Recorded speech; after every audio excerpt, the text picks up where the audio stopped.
Hello and welcome to this Let's Play of Mizzurna Falls. In this playthrough I'll be showing all three endings of Mizzurna Falls that there are. I'm a speedrunner of this game, so I will be able to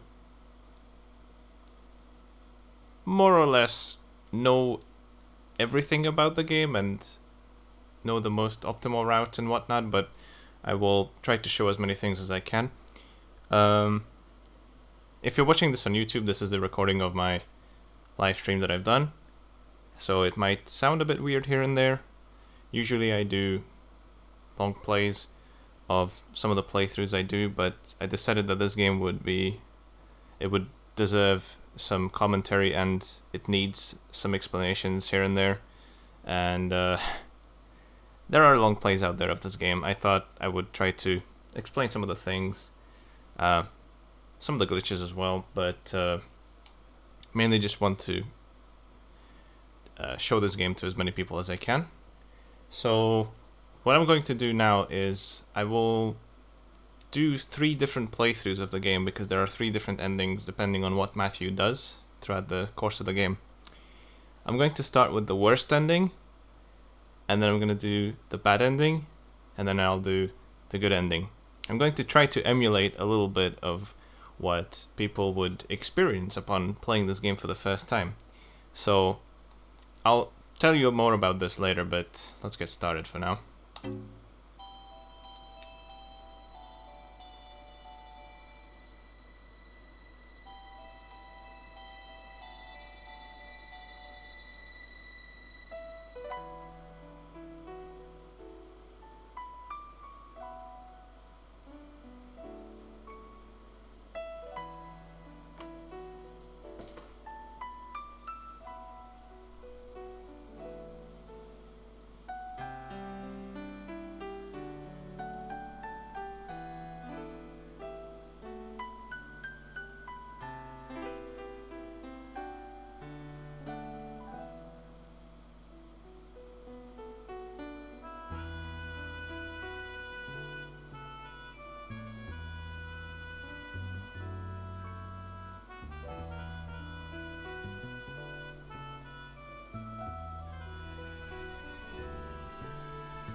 So as we look through the window of this shed here, our adventure begins.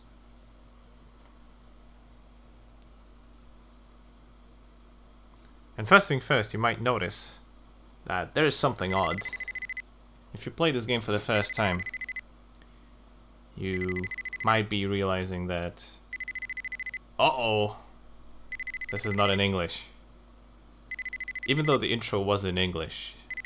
Beautiful English, I might add, but all of this is just Japanese text. What is this?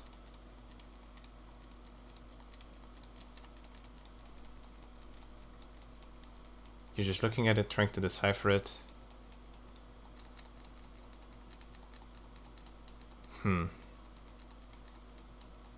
No idea what's going on.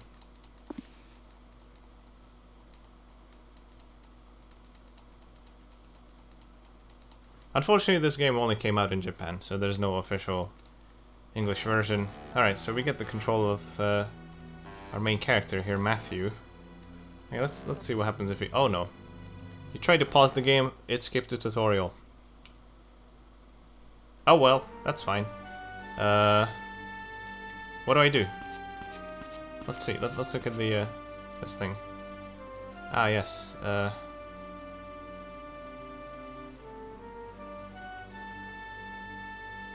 At this point, if you don't speak Japanese, you might just decide, okay, fuck this, we're gonna go get some sleep.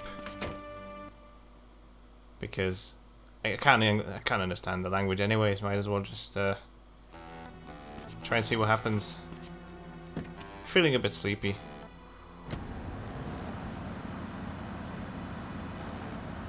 Now, okay, let me mention the music before anyone asks. The reason it sounds so weird is because I'm playing on a PlayStation 2, so the answer is backwards compatibility. Later PlayStation 2s use a PowerPC CPU for the PS1 chip, because the original PlayStation 2 had the PS1 I/O chip on board and it used it for playing back PS1 games, but we don't have that anymore, so it's actually a PowerPC CPU emulating the PS1 CPU, and it doesn't do a perfect job, but what it does is it allows us to have better frame rate. So for speedrunning, definitely this version is the way to go.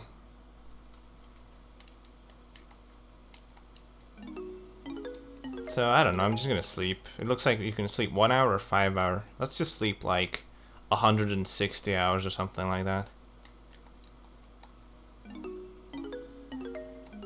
3.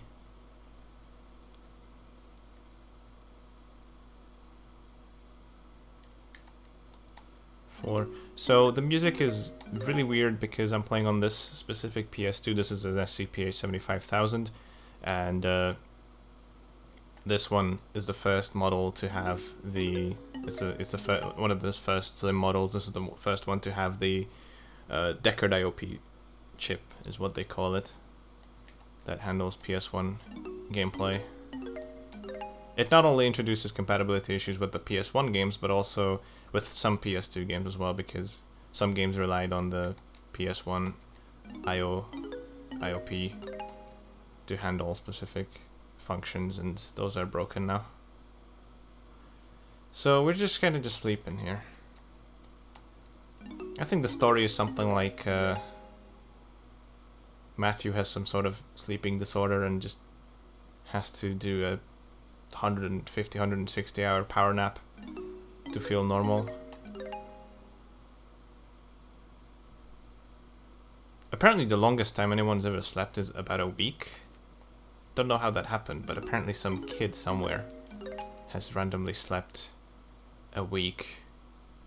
But I don't know how like, apparently they've done,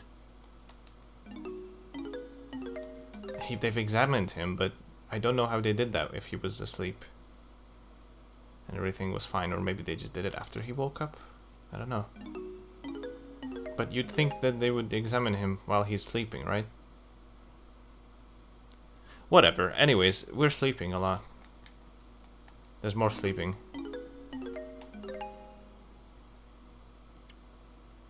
I think it says you can take a 1 hour nap or a 5 hour snooze here. We're going for the long ride. By now we've slept about 30, 40 hours, I'm not sure, I kind of lost count. But we can keep going. It's still only Thursday. Let's talk about the game a little bit. So this is a open world, free roaming detective game with driving from 1998. It's got to be the most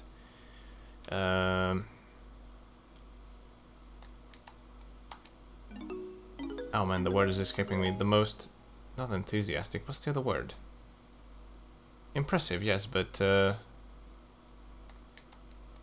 oh no, I can't think of, I hate it when I can't think of a word. It's on my tongue. Ambitious, that's the one. Has to be the most ambitious PS1 game. It's actually my favorite PS1 game. Even though the first time I've played it was actually this year, 2021, when I'm recording this. Although now it's December, I first played it in March of 2021, but I have seen it before. There's a great Let's Play of this game out there on YouTube, and that's what hooked me onto the game.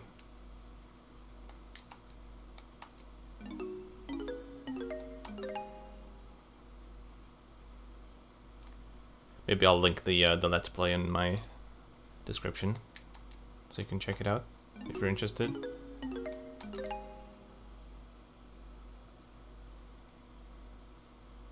Well, it's definitely the earliest 3D one. This predates so many games that have potentially been inspired by it. Like Shenmue comes to mind, and Deadly Premonition mainly, because it's pretty much a detective game without all the weird stuff that's in Deadly Premonition. And some of the driving kind of reminds me of Driver, even though it's a bit rough around the edges. We'll see more of that later. For example, there's no collision for when you're driving into other cars, but there's massive collision everywhere else. So yeah, I don't know, we're not understanding anything of this game, so we're just yeah, god damn it, another Japanese game with a language barrier. Let's just sleep until the end and see what happens. So this game is not actually as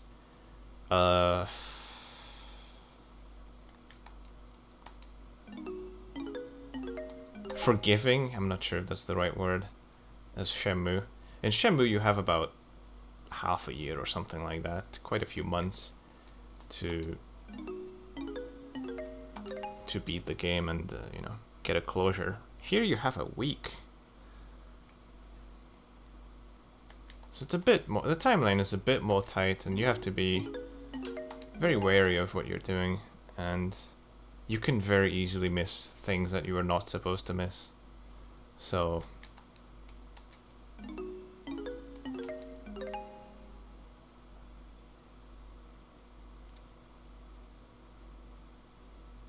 after about 160 hours of sleeping, we have a phone call. Let's see who it is.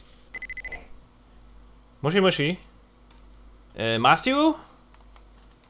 Yeah. Who is it? It's someone. Oh, someone. Yeah. Well, what's up? You're not gonna like this. What? No. Yes? Yes. Oh no. I'm coming. So then Matthew goes out to somewhere, and then he's gonna do something. I think. 31/11/41 in 1941. November 31st, 1941. They found something. It was someone. 11. Ah, yes. FBI.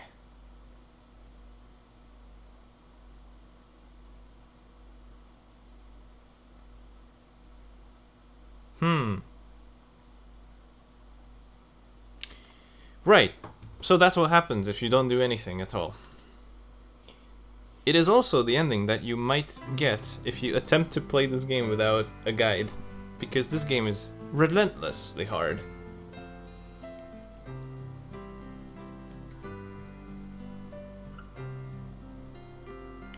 So this is the so-called worst ending.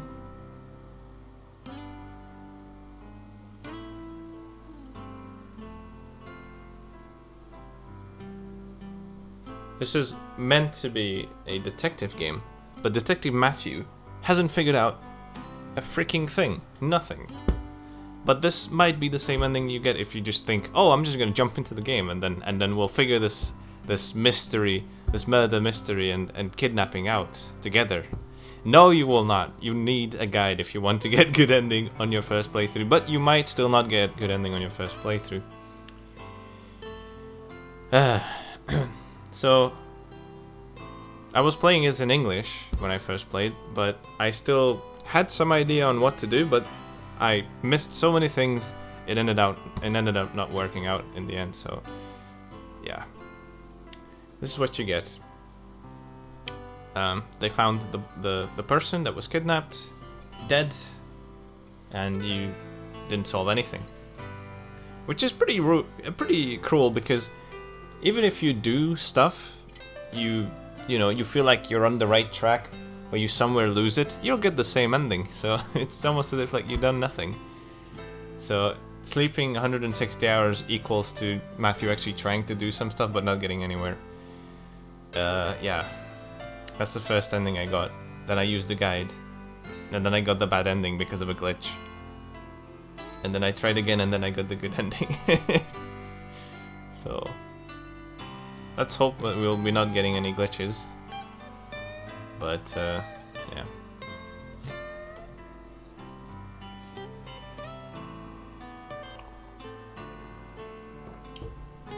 So if you thought that the music was a bit odd, yeah, it's because it is using the Deckard IOP processor to play PS1 games, and it doesn't quite work as well as it should.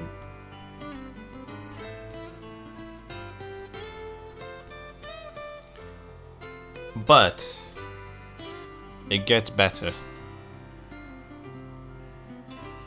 So after playing through this, you're left wondering, okay, is that the whole game? What am I gonna do now? Then you realize in 2021, in March, I think it's late March, an awesome translation has been released for this game. There was already a translation done by Resident Evie for the game. It was text-based, and you'd have to, go through the game and then look up the lines. Because it was actually really hard to implement the translation into the game without it having problems, crashes, and especially crashes. There's an older version of the translation out there that just crashes in certain places, so it's unbeatable, with the good ending that is. But thankfully, 2021 March was the time when a great translation patch got released, so we're gonna go ahead and switch over to that. It's done by Owl.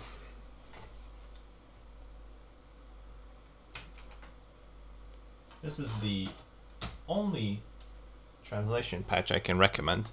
I can't recommend the other one because that has changed a couple things about the text that I wasn't really a fan of. So yeah, I can't recommend it whatsoever. Go for the original one. This one is 100% based on the Resident Evie script, the Owl patch. So I'm still going to be playing on the slim PS2, and I'll just enable fast disk speed here and start the game up again. So what's going to happen here is the music is going to get wild. It's going to be pretty good because switching over to the to this version of the game, somehow it doesn't crash anymore, but it causes some weird things with, I'm assuming it somehow manipulates the memory, and that plays around with the type of sound effects that are playing. Sound effects, mainly the music. The music is going to be hilarious. So let's get going. Also, the other patch has redubbed this. They redubbed this video. I think that's a crying shame. It should have been left alone. This is art. They felt the need to redub this. I wouldn't have done that, but anyways, let's get going now in English. Also, the other patch doesn't actually work on a PS2. It just freezes because I believe there's something about using the PS1 BIOS font that is not present on PS2. So it just crashes whenever there's a subtitle. So this is the only version you'll be able to play on a PS2.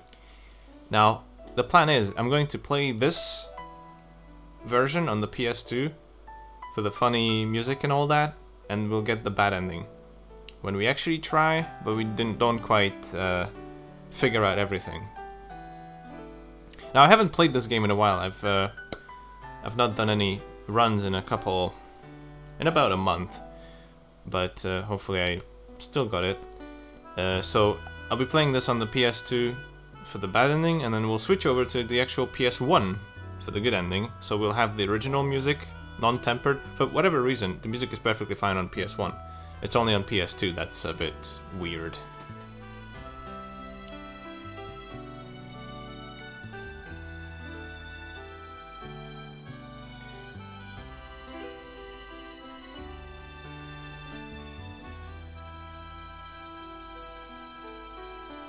Though I'm a huge fan of the music, it's going to be great. You will see a major slowdown when we get to the PS1 because it will play much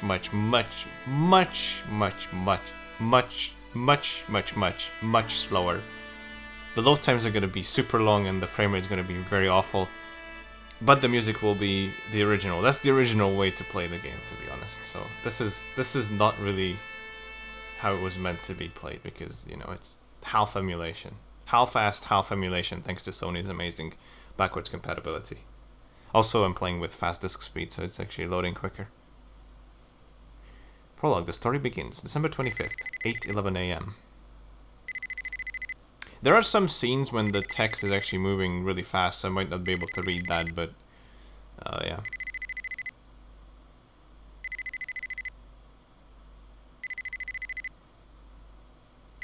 So Matthew picks up the phone. Hello? Matthew? Winona, is that you? Yes. Looks like Winona's calling us. Why are you calling me this early? That's right, it's 8:11 a.m. on a Christmas... It's Christmas Day, 24th, right? I just got a phone call from Sarah. I think something's happened to Emma. Sorry, 25th.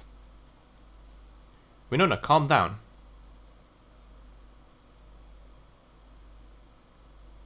Emma's mom called me and asked if I knew where Emma was. What do you mean? I don't know, but she hasn't seen Emma since last night. Last night? Why, did something happen? No, it's nothing. Anyway, let's meet up and talk about it. Emma's been acting strange lately, don't you think? I'm so worried about her. It's okay, don't worry. Okay, well, I'm coming over now. Sarah's voice was shaking like crazy. I wonder if something bad happened to Emma.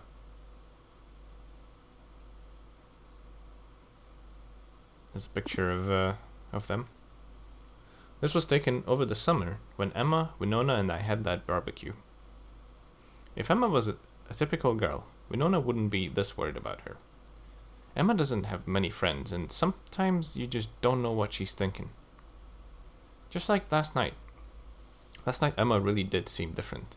When I tried talking to her, she was a million miles away. But still, she looked so beautiful. She looked more beautiful than ever last night. I wonder if something had happened to her. I wonder if Matthew has some feelings for her. Dear Emma here. So, you can already hear the music going a bit off rails here. This is our little shed here. Matthew has everything he needs. He can use the toilet for those little farts. Take a shower as well. Awesome. Let's head out. All wet into the cold.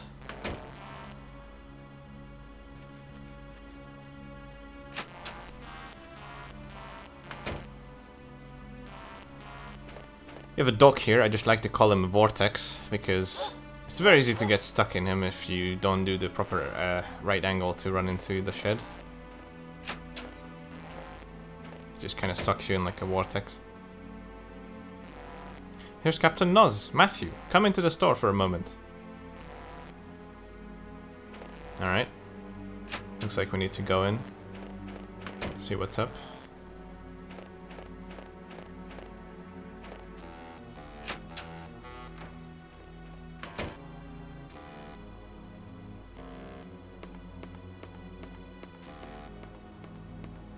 Good morning, Matthew. Sorry to bother you this early in the morning, or whatever he said.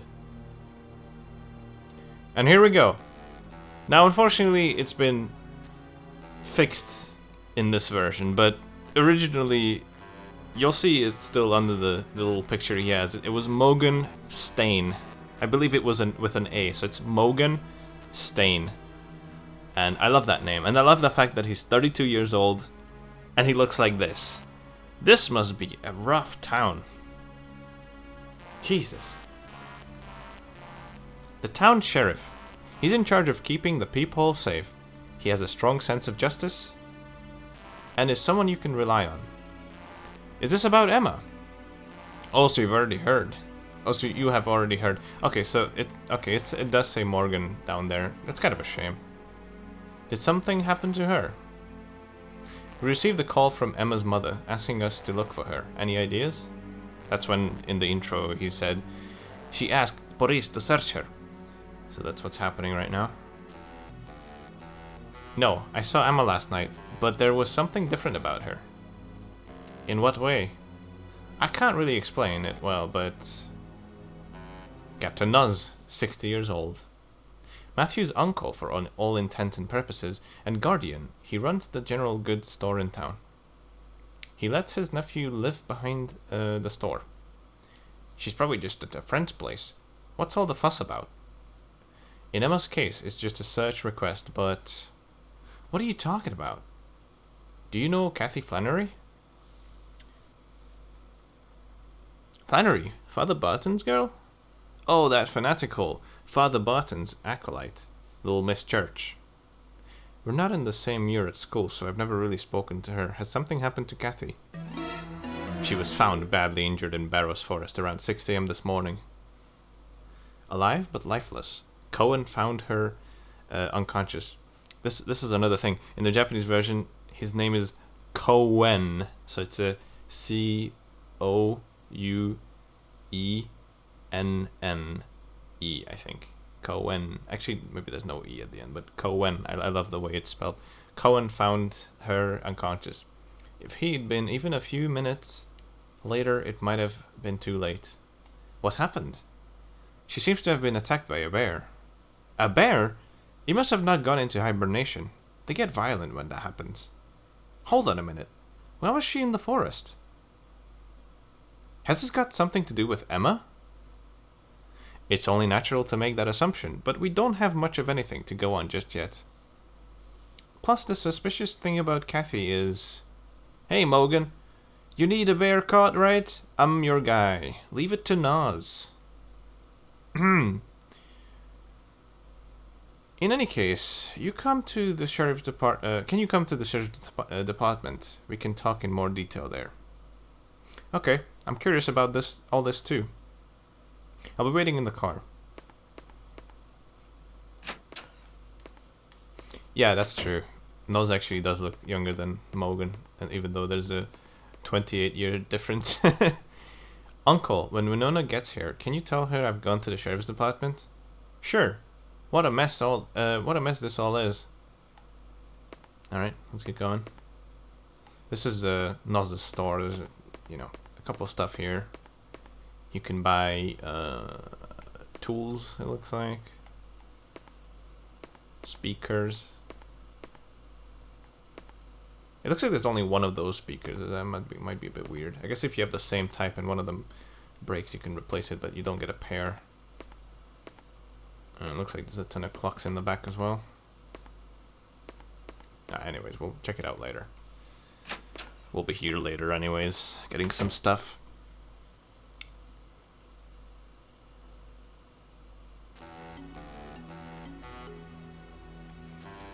So this is the Captain Noz store. Yeah. Understood. I'm heading for the hospital now. Tell Father Barton to come too. Matthew, change of plan. Kathy's regained consciousness. I'm going to Gruber Hospital. You want to come with? Okay. Thankfully, Gruber Hospital hasn't been replaced. I believe in the other patch it's called Groover. Come on, it's Gruber. It's Gruber.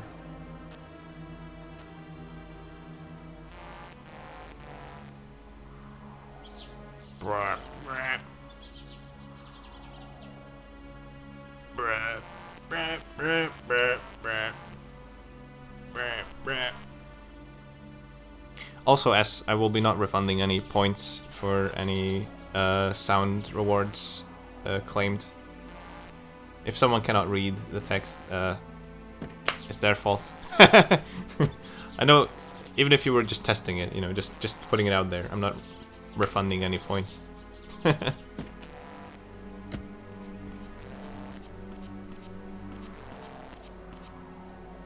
That's okay. Let me ask you something.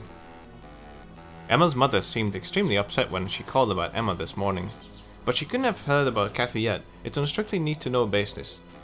I see. Well, Emma's the kind of girl where nobody ever knows what she's thinking. Sometimes it seemed like she was in her own little world, deep in thought about something. Emma? I never had that impression whenever I saw her. She wasn't always like that. I guess you could say she was like a stained glass window. Beautiful, but fragile. Interesting analogy. I don't really want to say it, but I wonder if she had just killed herself. Maybe Sarah's worried about that too. I wonder if Emma was suffering inside. Perhaps. Weren't you friends with her? Winona was her best friend.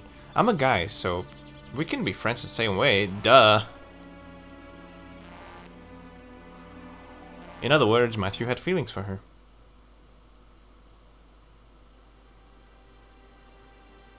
I'd like to see the head doctor. Where's he, please?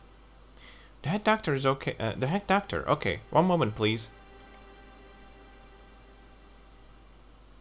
Morgan, I've been waiting for you. Did you buy me any cigarettes? No, Barbara, I didn't bring your wretched cigarettes. Barbara Holden, 66. She loves to smoke. Also looks about as old as Morgan. She often says strange things, so others view her as eccentric. Well, that's not very friendly. Life in this hospital is dull enough without even being able to enjoy my cigarettes. What about that young man there? Does he have any? I'm afraid not. I'm a minor. Oh, really? What a shame. I had something interesting to say as well. You're not from around here, are you? Yes, he is. We're heading to Kathy's room, so save your stories for later.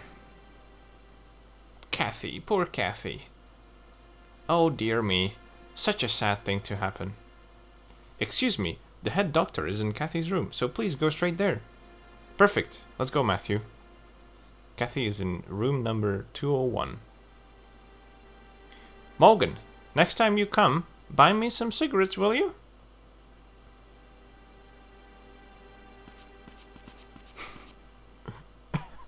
What's wrong with the old lady? Okay, just a quick side note. Matthew what emote? Based on that face right there. That's it. If you compare it. Let me post it real quick if I could. Oh yeah, here's my mouse.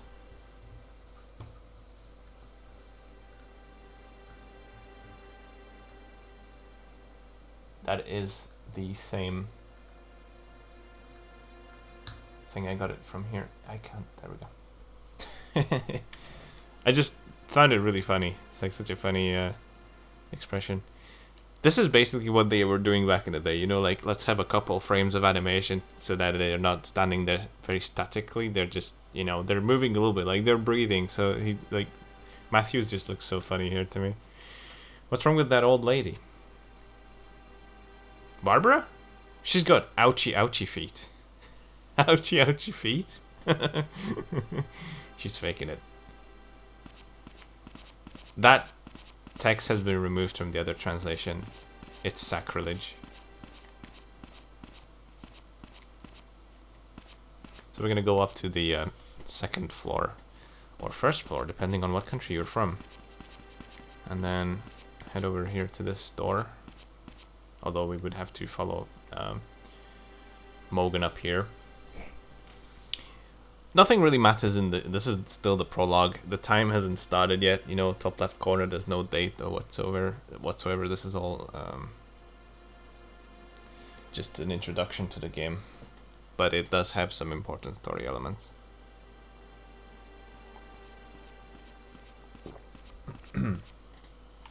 So then Morgan goes like,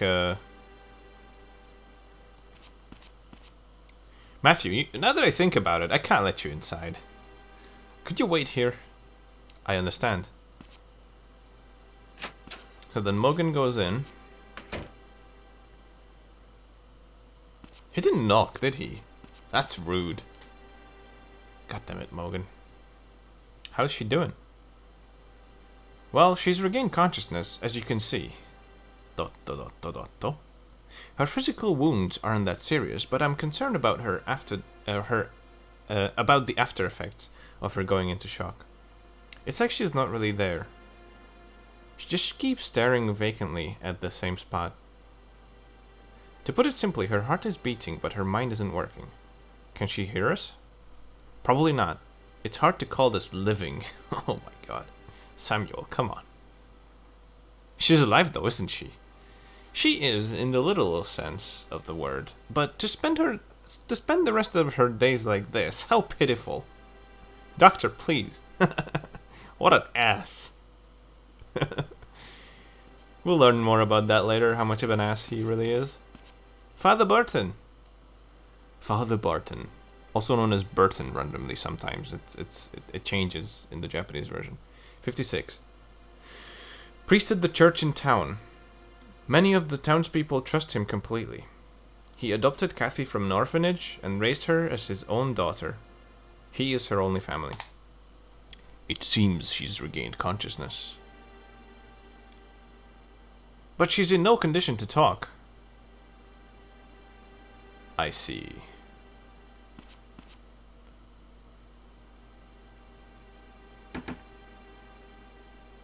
Matthew? Wait just a little longer, please.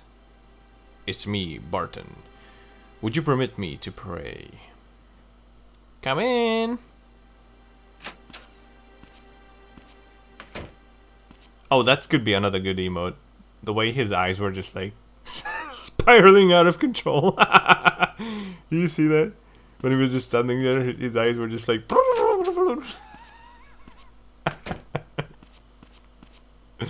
I might have to do that one. She's regained consciousness? You can pray, but she won't hear you.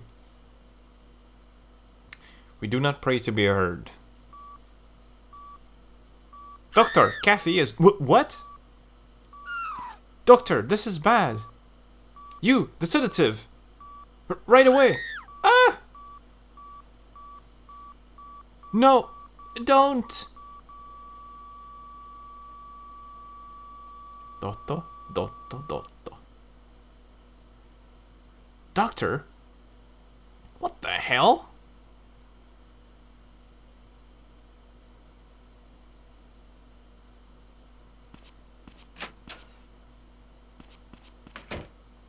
What just happened? She's dead. Huh? Didn't see that coming. Matthew, I'm going back to the department. Morgan has taken this very seriously. What the hell is happening today? Looks like Morgan was very upset. And I mean, I would be too if that was something I would see.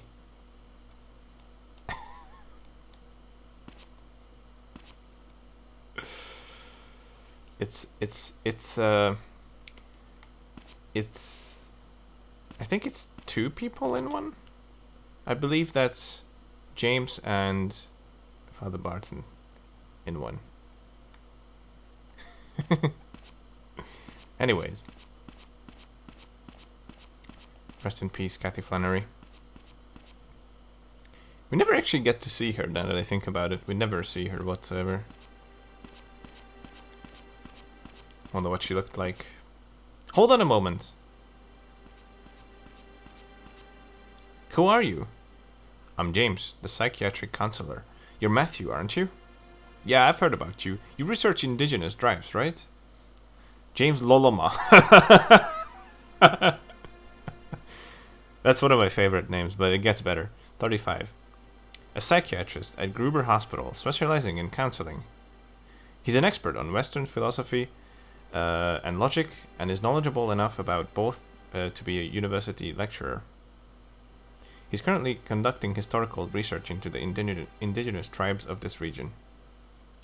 That's just a hobby of mine. How did you know my name? Just a guess. I heard all about you from Emma. From Emma? We've had a few counseling sessions. You have? I never heard anything about that. This case is going to be difficult.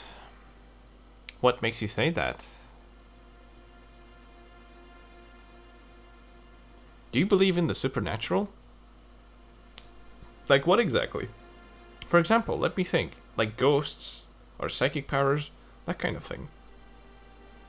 I wonder. Not really. Haven't come across anything like that in my life so far, so anyway. What about you? I think I have. So what? There are two different worlds? The natural and the supernatural? No, just one. It's just our lack of understanding that causes the distinction. Dot dot dot dot. What does this have to do with anything anyway? This case is humming with supernatural energy.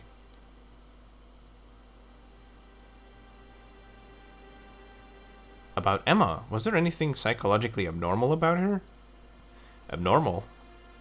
That depends on how you define abnormal. She did talk about strange dreams she often had. Let's see, she was also having some philosophical doubts. Philosophical doubts? Am I truly alive? Am I truly alive? Wasn't she? Of course, but there's more to it than that. I think she was questioning the meaning of life, perhaps doubting her own existence. I don't get it. Matthew seems to have hit a mental wall here. He isn't able to understand what on earth is going on. How can you not be alive if you're alive? I mean, like I don't get it. Well, it's not exactly abnormal thinking. After all, humans have always wondered about the meaning of life. I see. Anyway, that's how it is. So what about the strange dream she was having? A blue light, distorted space, celestial hymns, eternal sleep, welcoming her from within. So heaven. Everyone has dreams like that. It's not just that. In the dream, her body melted away, eaten by animals. Then she enters a world where she sees and hears nothing before waking up, unsure if she's herself. Freaky. Either way, it's obvious she was living in fear of something, but I don't know what. Emma had worries she couldn't discuss with anyone. I think she was struggling mentally. She wasn't the only one struggling mentally. Dr. Lolama! You have a patient waiting in exam room 2. Oh, I completely forgot. Matthew, I'm concerned about Emma too. If you find out anything, please come and see me. You can usually find me at Bar Wolves around 8 p.m. Ah, so you're an alcoholic as well. Okay. Hello, Blue Man 800. Alright, let's leave the hospital.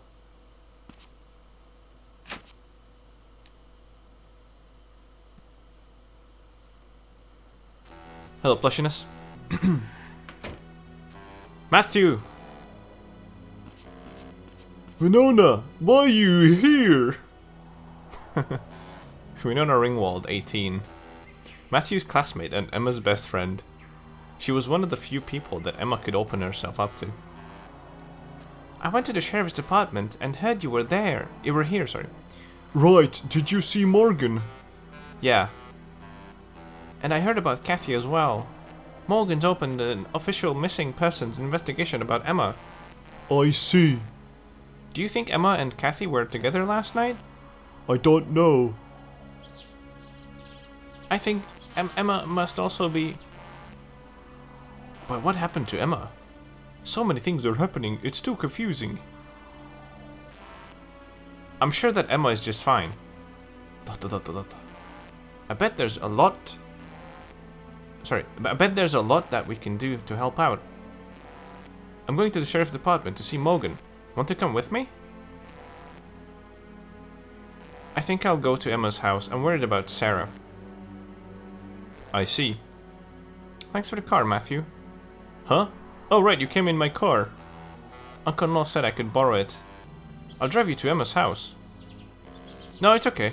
It's not far. I feel like walking. I see. If anything happens, call my cell phone. Okay.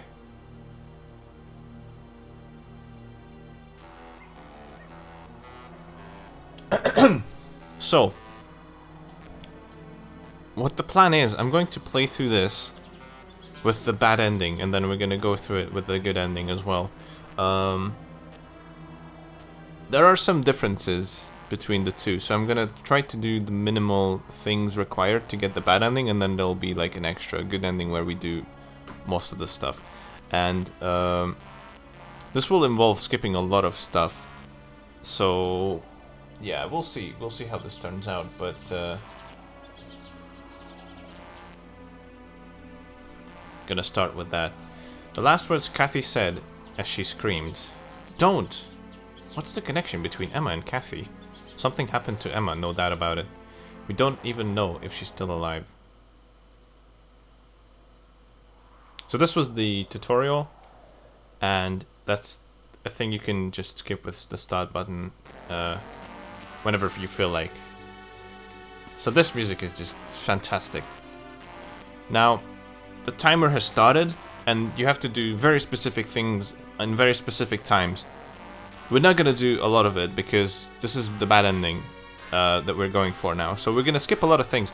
Some of the obvious things that you will have to do are actually required for good ending. So you might be on the right track for good ending and then you still end up not getting it. And even the bad ending has some weird things that you have to do that you might not think you'd have to do, or like you will never figure out. But anyways, so normally we would do, you know, talk to Morgan and do whatever, but we're not gonna do any of that. We're just gonna go to sleep. We'll do that later when we get for when we go for the good ending. We're gonna head home, enjoy the music, and sleep a little bit.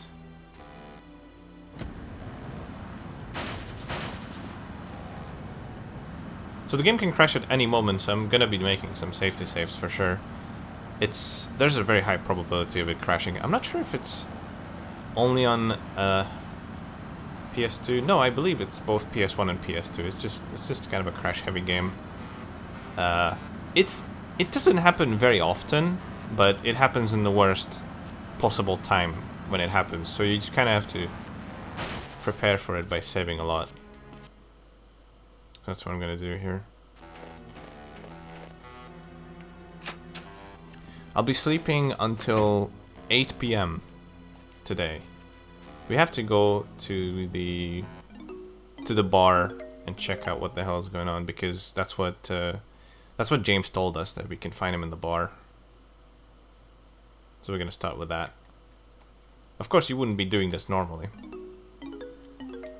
but we're doing it now because we sort of just want to rush through the game with the bad ending. So it's 8:11, and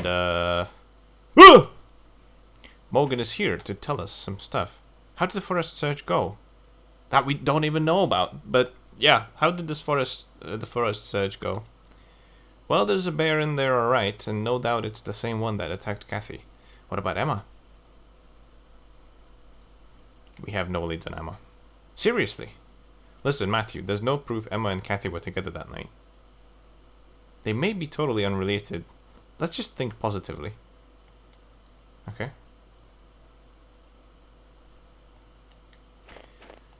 Alright. We didn't actually need to talk to him. I believe we can, yeah. In bad ending, it's not necessary to talk to him, I think. But we do need to go to the bar because there's something specific we need to do. There's like a main story arc that needs to be done for you to get even the bad ending. That does not, you know, grant you a good ending. It's just for the bad ending you need to do a lot of stuff. The bad ending speedrun, currently my PB is just about sub 2 hours. It's 1:59. Matthew! Over here, you dumbass!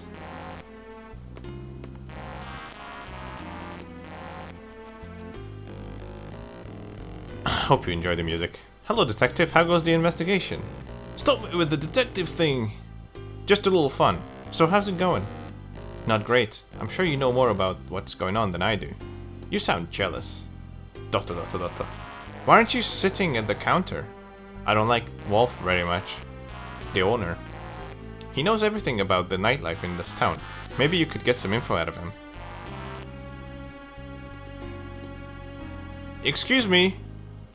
Dotto, dotto, dotto. Why don't you take a seat? Alright. Good boy takes a seat. Want a drink? No! Wolf, 56. He's also 56. Owner of Bar Wolves. Knows everything about the town's regular patrons and the nightlife here. Don't you know anything? If you sit at the counter, you need to order a drink. Then a glass of milk. Milk! Hey, whatever floats your boat.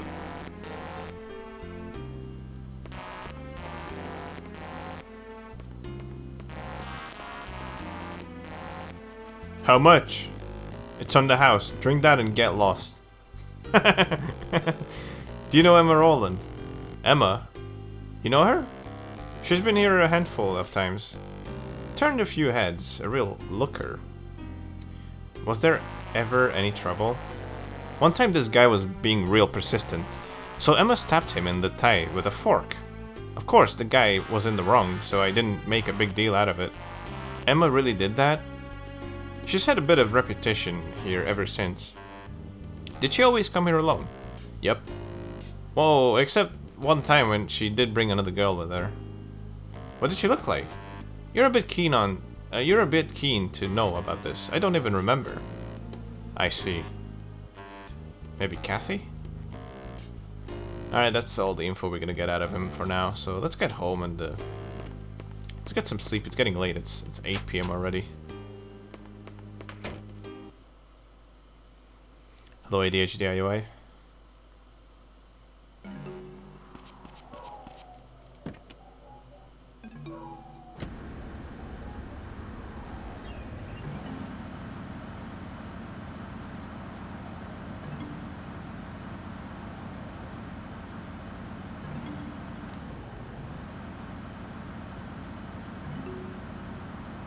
Did I refund anyone? No, I didn't. I think maybe you got some kind of bonus now that I think about it, but I'm not sure. I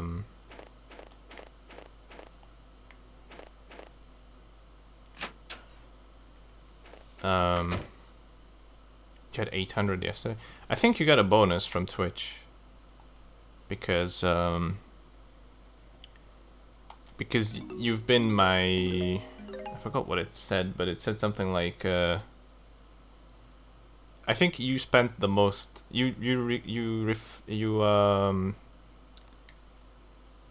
shit! What did you do? You have. I think you spent the most channel points, and maybe they gave you extra points for that. Because Twitch released the yearly, you know, Twitch, I don't know what it's called, you know, when they show you some stats. Okay, it's 11 right now. I need to sleep a couple 1 hours here. Yeah, I think it was, I don't know if you got any email of that or it's just like a random thing, but I'm assuming, yeah, I'm assuming that's what happened. I don't have the email in front of me right now. Maybe I'll like post it on Twitter or something. Can I sleep another one? Between 2 and 3. I'm not gonna sleep another one. It's gonna be, I mean, I could, but I'm not going to.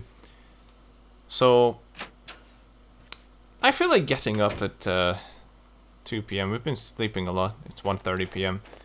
Let's check out let's check out Emma's house. Maybe we can find something. If I were to go there yesterday, like Winona said, Emma's mom would have kind of started a bit of a, you know,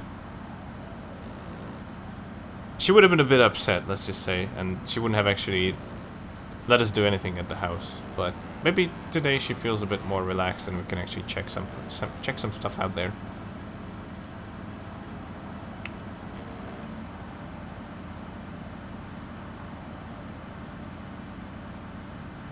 But yeah, you were definitely on the top of the list. I mean, it just said that most channel points claimed or whatever, and then I'm assuming that's what it did. But that doesn't change the fact that you can't read and you just wasted 1,250 points. And I'm not gonna be refunding that, just putting it out there. So, alright. Let's see.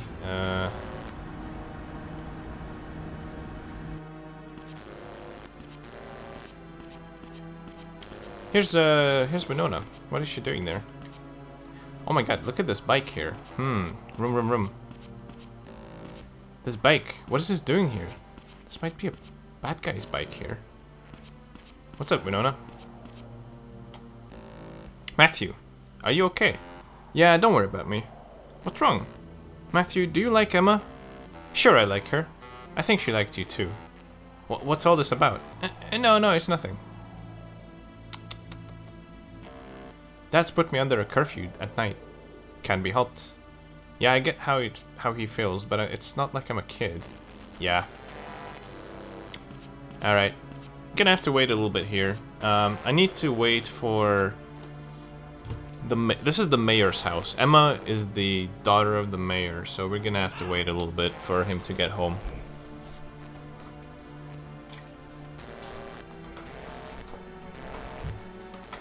No, I mean right on the stream, to the left of the game. It's big, thick letters.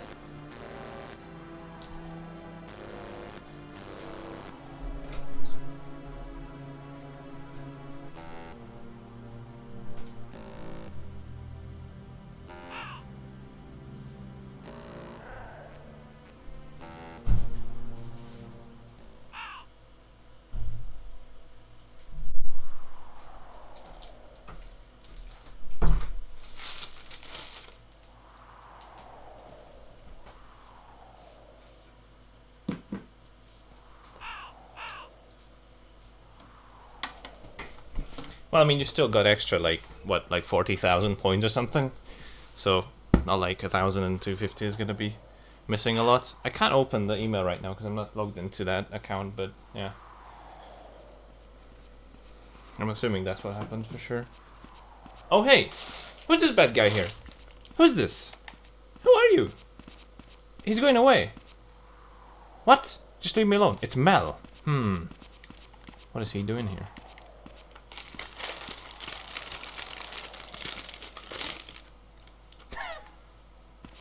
He just hacks out of here. I'm gonna need to wait a little bit longer, I think.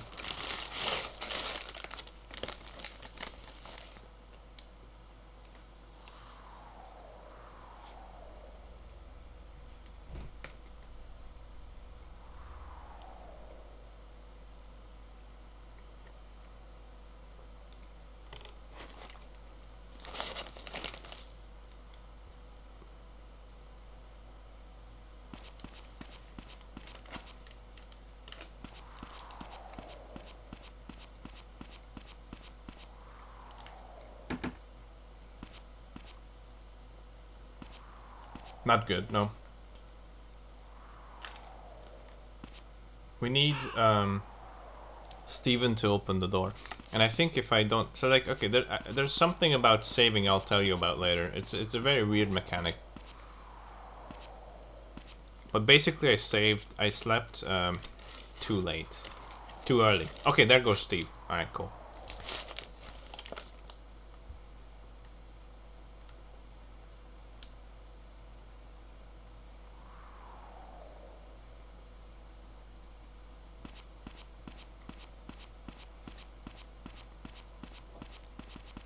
I'll explain what happened here a bit later.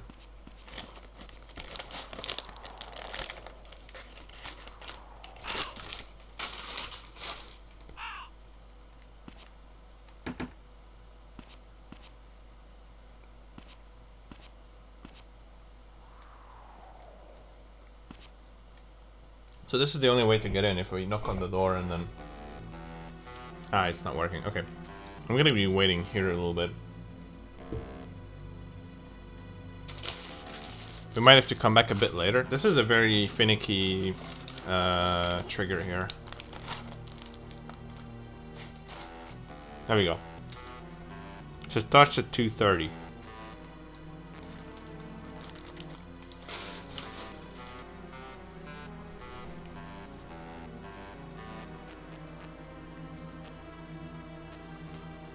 Thank you, Matthew. Thanks to you, Sarah is doing much better. Yeah, she does seem to be. We have never even talked to Sarah before. She's never even been introduced, but she's the wife of the mayor, Steve. Mother of Emma. Still, I'm concerned about her refusing to leave the house. Excuse me for changing the subject, but did you know Kathy? I'd seen her at church, but never spoke to her. I can't say I knew her, really. Do you think she and Emma were acquainted? Who knows? I never saw the two of them together. I'm sure Emma would have mentioned it to either me or Winona if they knew each other. I see. But you know I have seen that boy Mel with Kathy before. Mel? Where? In front of the bar. I was surprised, to be honest. She didn't seem like the kind of girl to play around at night. That's true. Now that I think about it, maybe Emma and Kathy weren't all that different. Sarah!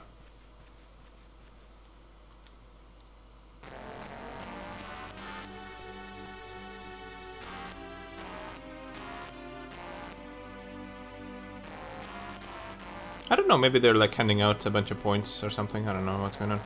Are you alright? Yes, I think I've calmed down now. Thank you. One thing you'll soon learn about this game is that the police is completely, utterly useless.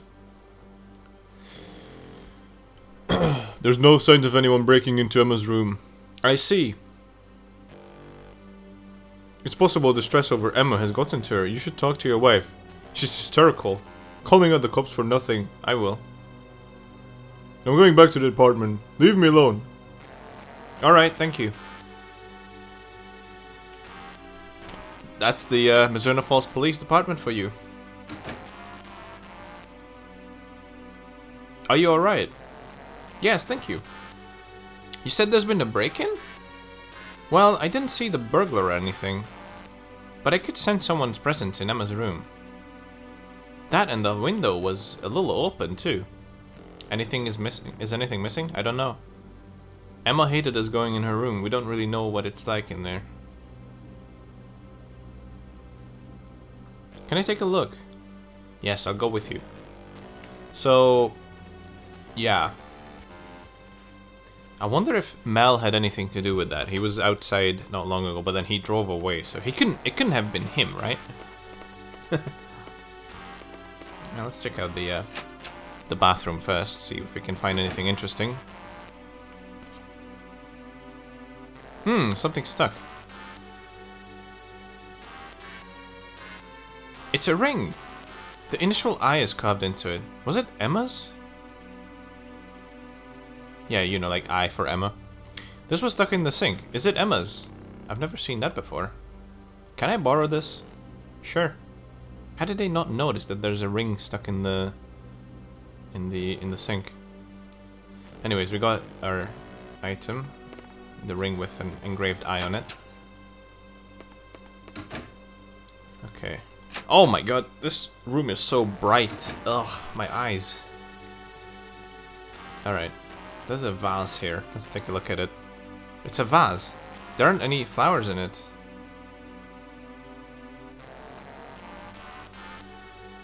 There's something in the vase. A key? Will you take the key? Of course we will.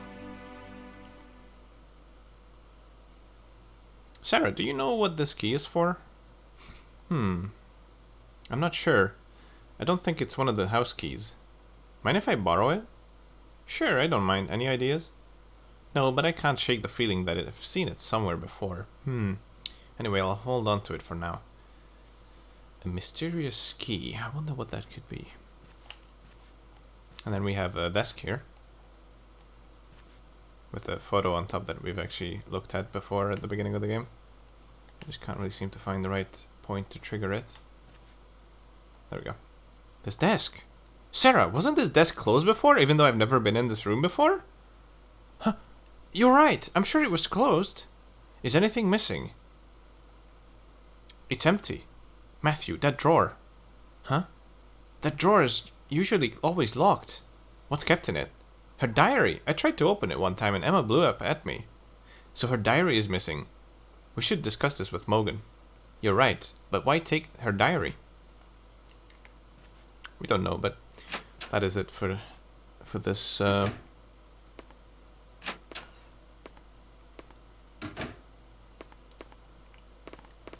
we got we got 2 items and 1 knowledge. We have the mysterious key we found in the sink, and we have the ring we found in the sink, the key we found in the vase, and we know that Emma's diary is missing.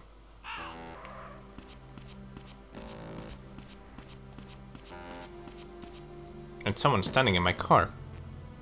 But anyways, we're pretty much done for today. Let's go sleep. Not much else to do.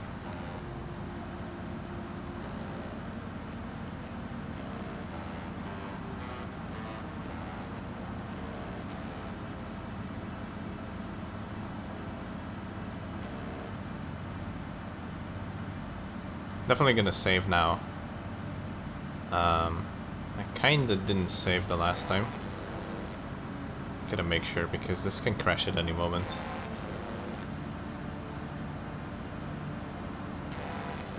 So this is what happens if, there's nothing. No collision with other cars. I mean, there's some sort of collision, but you never really crash into them. You kind of just get stuck in them until you drive like a different direction. It's weird.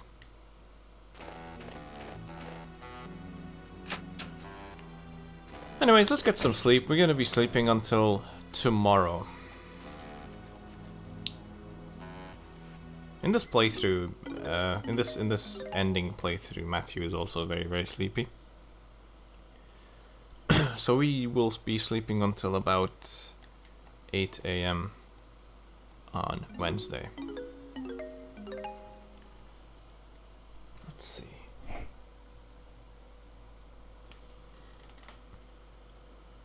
It's 2:20. Okay. Yeah, I can do one more 5-hour, and then we'll be saving.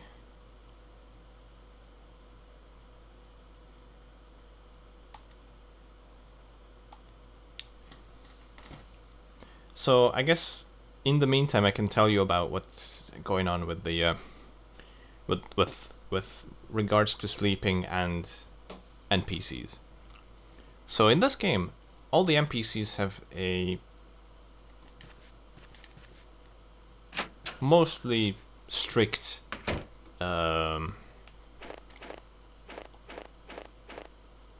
schedule, but the way it works very interestingly. I could have slept an extra hour, but it's fine. So it works kind of weird.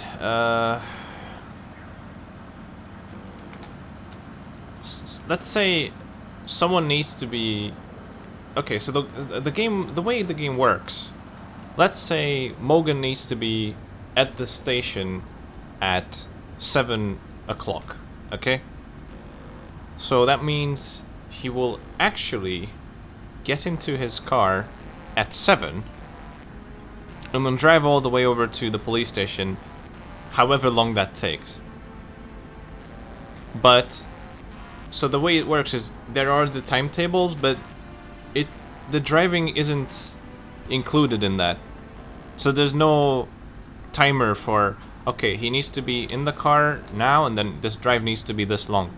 No, they just have sort of like set timetables for where they need to be, and the traveling is just kind of happens in between however it happens. So my point is, when you sleep and someone is on the way to their new location, driving onto their new location, walking to the new location, by sleeping, you're actually skip their drive or walk to that destination. they'll be there immediately when you wake up. So let's say you sleep. Okay, Winona is at the boathouse at 8. Like, she starts driving towards the boathouse at 8, but she'll only get here around like 8:20, 8:30 if she has to actually drive here. But if you sleep until like 8:01, for example, she'll already be there because her drive has been skipped from the gas station. So that's something that I use for speedruns if I need to move someone to a certain place a bit quicker. I mean, it's really hard to time it because you can only sleep in increments of 1 hour or 5 hours, so it's rarely used, but sometimes it does come in handy. Like, for example, the main thing that comes to mind when it comes in handy is what's going to happen today, but I don't want to spoil it. We'll see.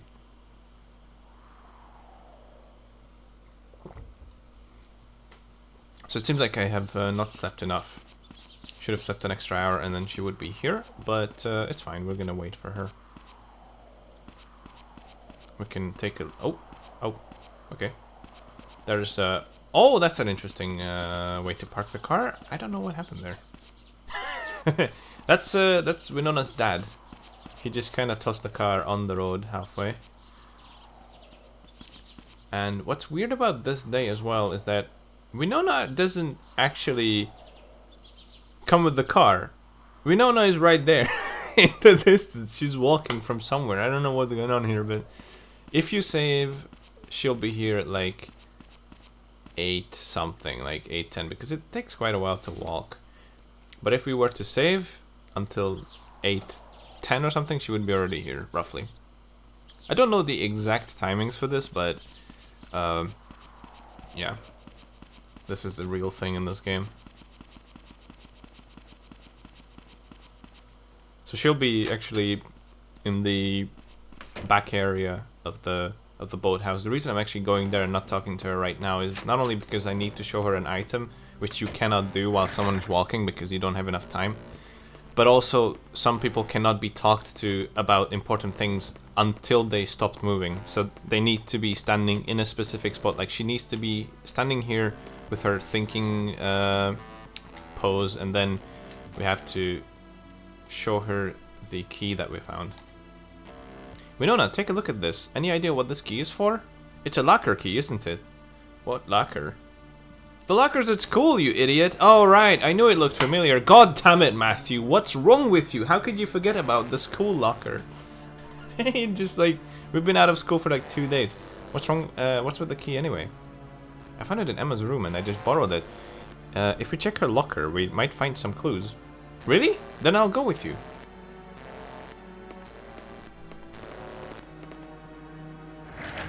I mean, I suppose as a player, you're not supposed to know what that is, so it kind of makes sense that he forgets what it is. As the player, you won't know what that key is for, but still, it comes out a bit weird. That Matthew already forgot what the hell is a locker room key. Locker key. Alright, so we're gonna head to the school right away. And we're going to meet a character that we haven't actually met yet. In Good Ending we would have met her, but not yet in this one. It's basically the teacher in the school for Matthew and Winona as well as Emma.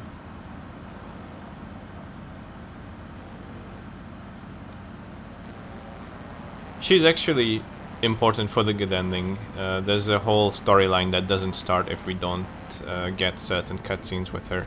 So normally we would have to go to the library, but okay, I'll actually show you. So like, if we try to go to the right place, Winona is like, let's go to the school. That's what I was trying to do. Trying to go through the right door. Then I go through the front door. Is the main hall off limits? Let's go to the staff room. So she doesn't let me go through here until I've tried to open the main door.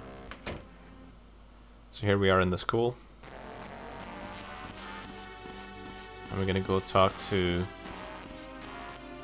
our new character. None other than Lids. I love her Japanese name. Her Japanese name is Lids, L-I-D-D-S. It's fantastic. It's probably my favorite name in the whole game. Is the main building closed? Yes, the principals had it locked up after what's happened. But I want to go in. No can do. Besides, you're not the type of student who'd come to school over the holidays. I guess you're right. Hmm? What are you two doing here? We want to get into the main building. Matthew, it's off limits. I left my notebook in my desk. I really need it. Huh. Can I get it? Well, Winona, since it's you, I can trust you. I'm not trusting Matthew. Matthew's an idiot, but you can go in. There's the key on the wall. You can take the key on the rack over there, but please return it once you're done. Thank you.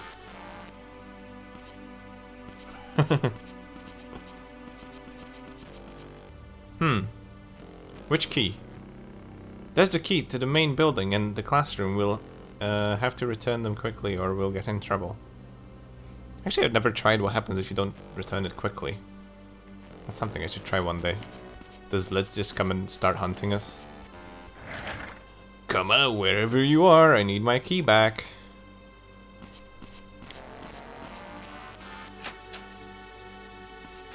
That's something I really want to try now, but I can't do it because we're doing a playthrough. God damn it. It's fine. So here, Winona takes the lead to show you where the places where we're going, but we know where we're going, it's fine. We have to go up 2 floors. And here is the locker in question. So we'll just wait for Winona to show up.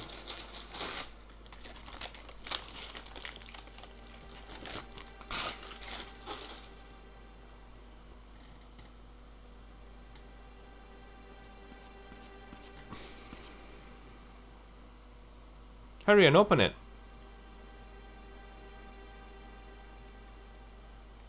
So, is anything inside? A disposable camera and a floppy disk?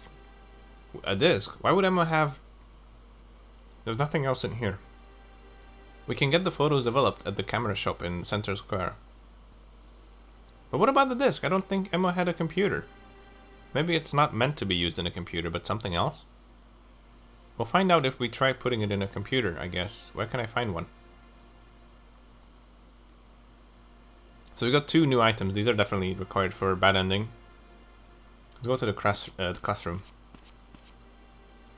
These are also really easy to find. Like, these are things that you'll most likely figure out on your own without a guide.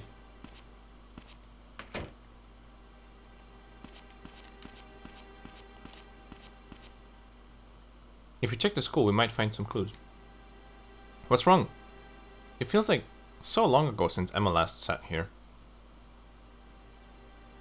Did you hear about the rumor that someone strangled Kathy? Yeah, it might be a murder. Hearing that rumor only made me more convinced that Emma and Kathy were together that night. One girl gets killed, the other goes missing the same day. That can't be a coincidence. Winona, I'm sorry. Here I am getting all depressed. Even if Kathy was murdered, we have to keep believing that Emma is alive. Yeah. And anyway, I can't find any connection between Emma and Kathy. If they knew each other, why wouldn't you or I know about it? That's true. Shall we head back now? Did you get your notebook? Huh? Oh, hehe. That was obviously a lie. I'll just say it wasn't here. I thought it would be. And I thought you were supposed to be so trustworthy. Ah, Winona. Did you find your notebook? It wasn't here. I must have left it somewhere else. Oh well. Sorry, here's Zakir's bag. It's alright, but you can't go back into the main building again, okay? Off you go now. Okay, Matthew, let's go. I understand you two are worried about Emma, but don't get too involved. Just leave the investigation to the police. But the police is useless.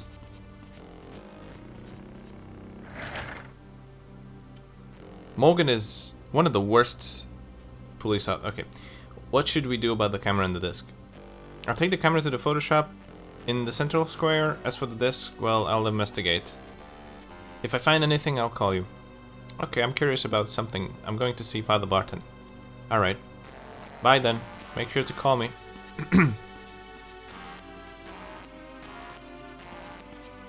Alright, so we're done with that. We have two new items, and we're gonna go and use them. Not all of them yet, right away. To be a bit more optimal. First thing first, we're gonna take care of the photo on the disposable camera. So let's drive to the Photoshop, which is in the central square, so pretty close to where Matthew lives.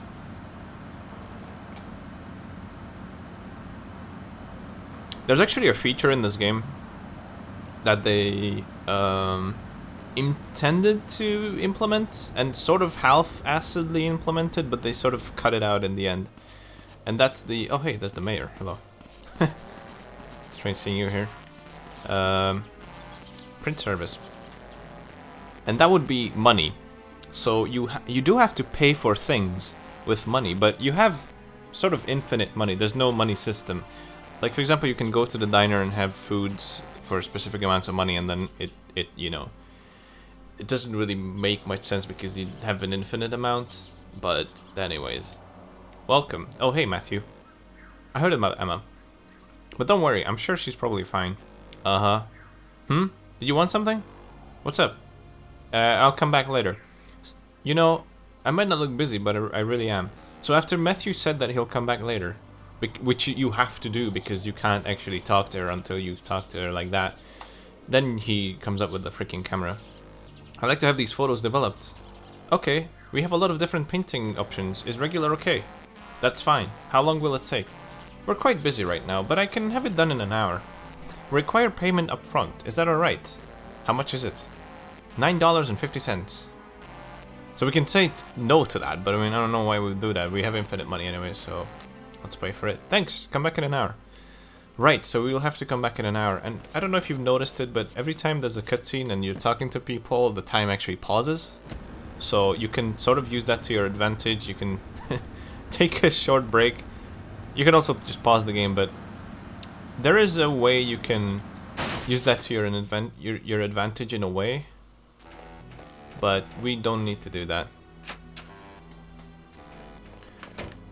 I'll explain it later. So let's just get some sleep here. You know, don't feel like waiting around an hour. Might as well take like 1 or 2 naps here. To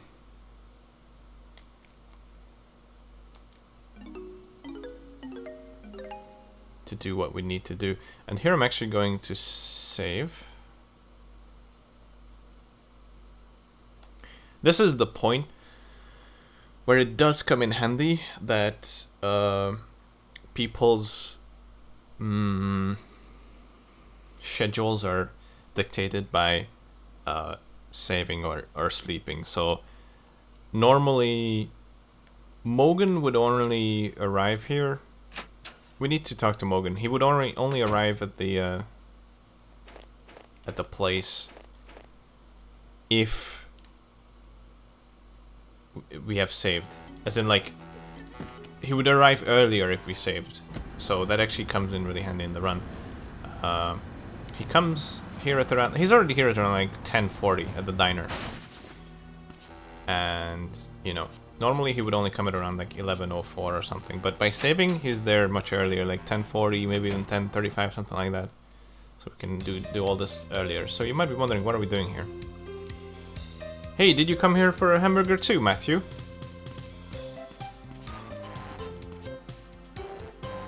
Rolane. Matthew will have the same. Oh yeah. In the Japanese game, we never actually introduced Rolane. That's gonna come later. We'll introduce everyone in the good ending properly. But Rolane is actually her name is spelled, you know, R-O-L-L and then Ain. Rolane. So it's kind of reversed. It's just a weird Japanese pronunciation thing. She seems a bit distressed. What is going on? Huh? Weren't you listening? Coffee refill? Sure thing. She seems a bit odd. What's going on with her? So, did you find anything out about burglary? Oh, that. Looks like Emma's diary was stolen. Yeah. We're investigating. No shit! I already knew that. Why not take a seat? Sorry.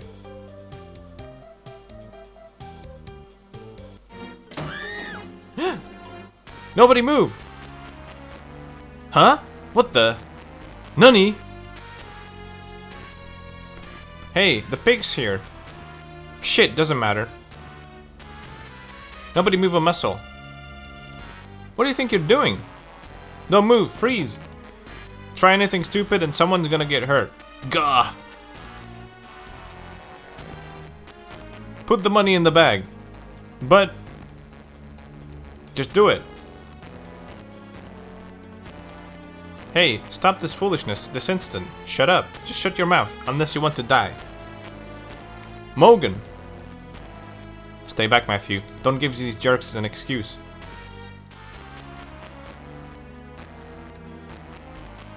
Let's get out of here. This guy's gonna pay up. Forget him. Let's just go. Don't listen to me. Wait, just listen to me. Oh, sorry. Do you hear me? Okay, hang on. I misread something and then I messed the whole thing up. No way, Matthew. Do what he says. Oh, someone just randomly walks into the cafe. So here we can choose to pay, or we can choose to argue. No, wait. We can choose to try to fight back, or we can argue with him. Alright, let's try fighting back. That didn't work. Let me try again. That didn't work. Let me try again.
Once we get bored of Matthew getting hit in the head, we can start arguing.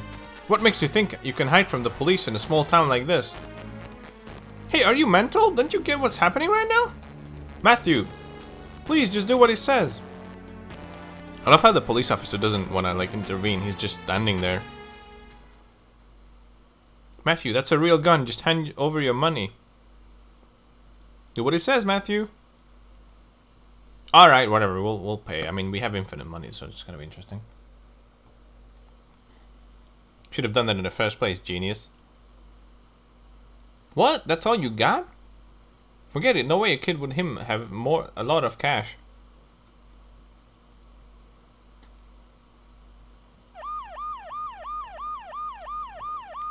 Quit screwing around, let's get out of here. Shit.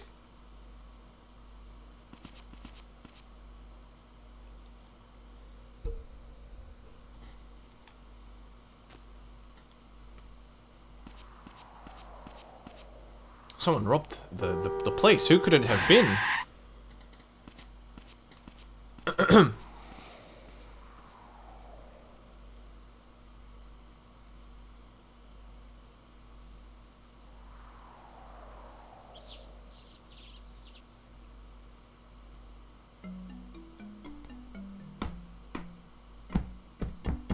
You know how much was taken?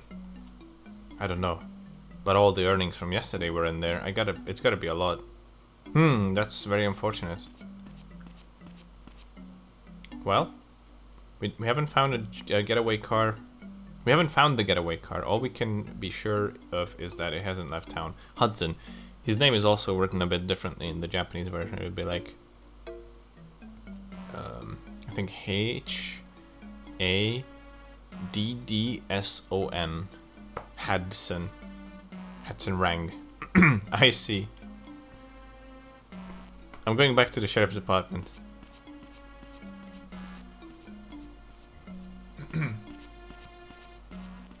Alright. Before we go, I feel like we should talk a bit more to Rolane here. She seemed a bit weird, don't you think? Pretty bad thing that happened. You got any ideas? Ideas? What do you mean ideas? I'm not on friendly terms with any masked robbers. Why were yesterday's earnings still in the cash register? I was tired last night. I just left them in there for next time. Do you know anything about guns, Rolane? I've never even touched one. Then how did you know that the robber's gun was just now was a real one? You did say that, didn't you? When that guy had his gun drawn on me, you said that's a real gun? That was You know something, don't you? It was him, wasn't it? But I was against the whole idea. I told him it wouldn't go smoothly. It was him. He's such an idiot. He must be laying low somewhere right now. I don't know where though. Now which way did the car go? And who are they talking about, I wonder?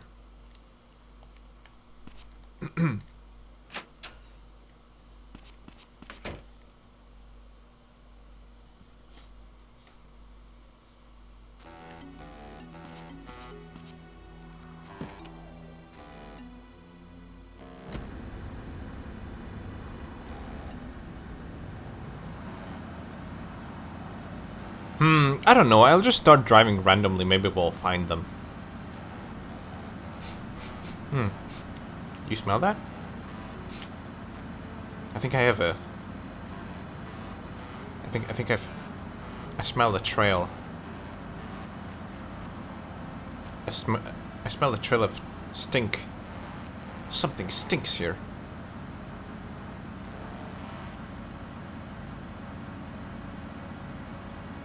Maybe this way.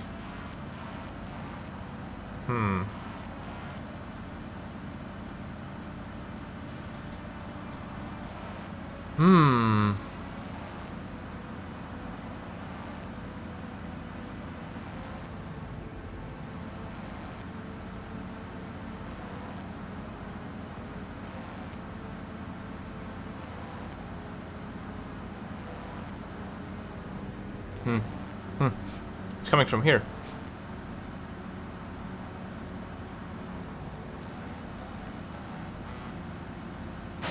There it is, I found it. Now you might be wondering, how the hell are you supposed to find this place and why would they be here? To which the answer is, I don't fucking know.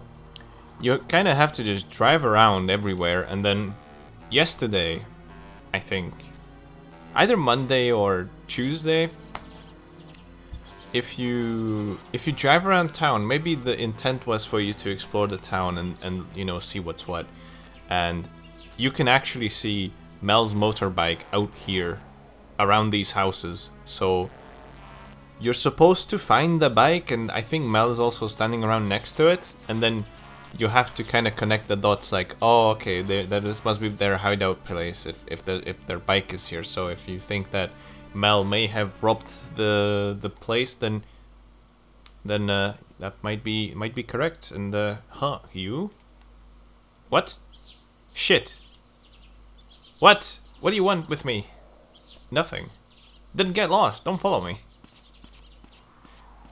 Follow the lookout. Okay, so at this point, if you keep this text on and he's walking, you're actually saving some in-game time. So you can just let him walk until that point where he stops and leave this text on, because right now in-game time isn't actually counting, so you can save some time and then, you know, let him walk if you want to. This is just like a tiny optimization you can do here. Follow your target without being spotted. Use the trees and walls as cover. That's fine. We're not gonna follow him. We're not so rude. We're actually, you know, doing what he says. We're just gonna stand here, looking at this wall. This nice red wall here.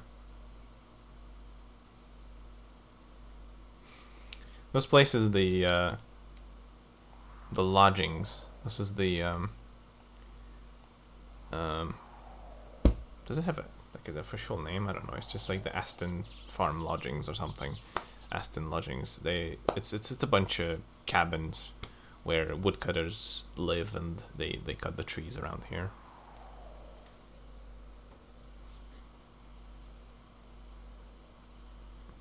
Also, in a speedrun, this is your pee break. It's not super long, but might be enough just to go and take care of business. But you have to be standing far enough on the outside so that it triggers this cutscene here. Now that, what was the code again? It was a circle and triangle and huh? Oh right, just double each digit. In this game, codes and phone numbers are all just PlayStation buttons, which means you don't have a lot of combinations, but just enough to have some sense of security, I suppose. But if you really wanted, you could like crack anything in a couple minutes, probably. If you tried every combination. Or hours, I'm not sure how long it would take. Well, I didn't expect that pig to be there. This is a big problem. No, it's fine. If you say so. But if you get arrested, don't even think about mentioning us. I know. I know what would happen to me if I did. You're not as dumb as you look. Huh? Speaking of not as dumb as one looks, well, can't really say that from Matthew. You! What the hell are you doing here?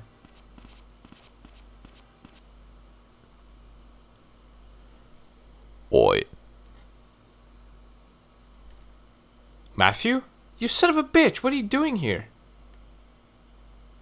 Mel, were you followed?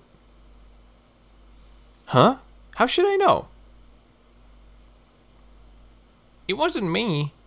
Who else was it then? You moron, you brought him into the goddamn hideout. Just hold on. You better deal with this kid. Fine. Put him up. This is our first fight we need to do here. So this game has one-on-one fighting sequences. This is how you basically show your dominance. Is by having this super janky, very rigid fighting sequence here. Fighting is really hard in this game if you don't know what you're doing.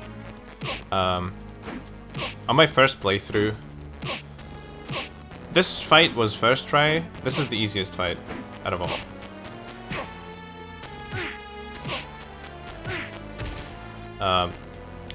This fight was easy, but especially, I think the second fight, oh my god, that took me 40 minutes or something, just trying over and over again. It's very hard, but if you know tricks, then you can do pretty well in these fights. Also, there is some strategy to cheesing some enemies. Gasp, gasp. Give me a break. You're gonna lose this guy. You're gonna lose to this guy. We gotta get rid of this kid somehow before he tries to be a hero. You sure you want to do this? No other choice. This is how it is. Sorry, but you're gonna have to die now. Hold on. Huh? Morgan! As soon as Matthew hears the siren, he goes like, Morgan! Shit. Now look what's happened. Hey, what about me? You're on your own.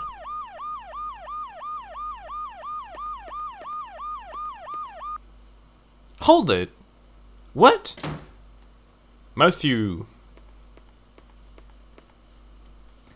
Oh man, what an exciting event. Get the hell off me, you pig.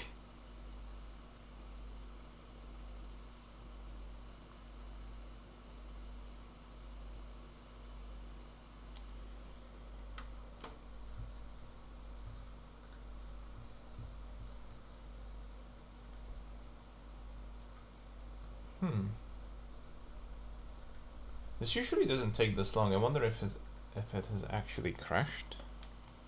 It might have crashed here, but I've just saved not too long ago, so it's not the end of the world. No, it's fine. I don't know why it took so goddamn long there. It shouldn't have.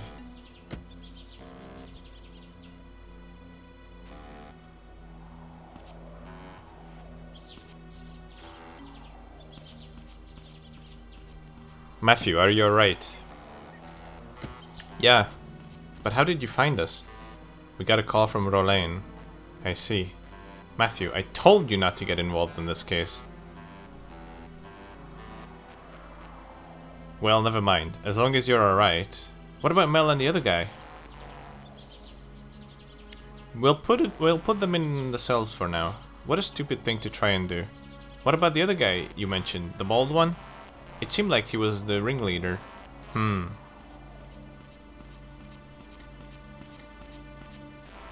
We didn't find anything incriminating inside the cabin. Nothing? What about the money? The bald guy must have disappeared with it. Did you see of the cabin? Yes, Chief. Alright then. I guess I'll head back to the station and deal with those clowns. Morgan! Did you find Emma's diary? Not yet. No clues even. I see. Well, I'm going back to the sheriff's department.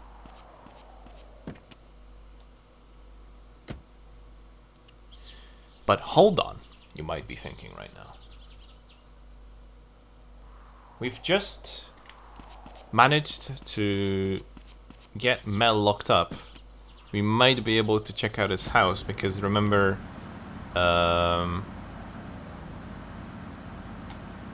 he was loafing around Emma's house when that break-in happened, and that's when supposedly the diary went missing.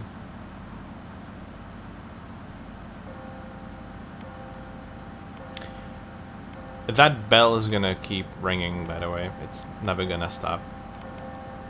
That is until we enter another interior. It's PlayStation 2, Deckard IOP. It's just the way it is.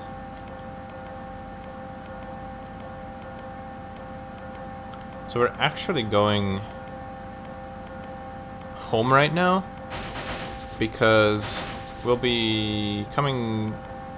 Well, we'll be going to Mel's house a bit later. There's a bit of a caveat to going there. I'll explain it on the way. Oh my god, can I stop getting stuck on everything? So that's the collision in this game. You'll get stuck on just anything, even if you're really far away from it. This game is... Let me be clear. This game is very, very, very, very, very janky. But it is still super fun. Okay, end this. I need to end this racket. So we're gonna go into the store. And while we're here, we don't smoke, but might as well grab one of the lighters here. Uncle's not around, right? This could come in handy at some point. I'll just take a lighter. I'll just leave some money in the register. You got the lighter.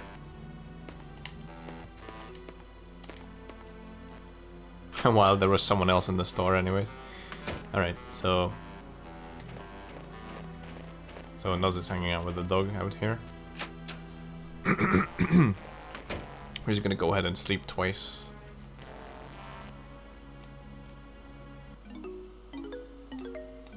I'll save on the second sleep.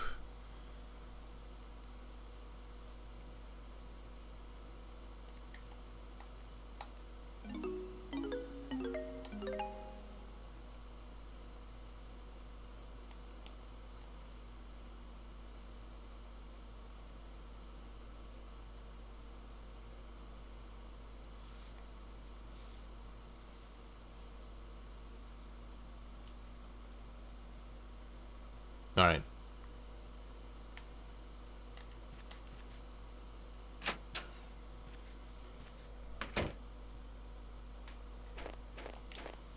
It's 2:20 p.m. Time to head to Mel's house.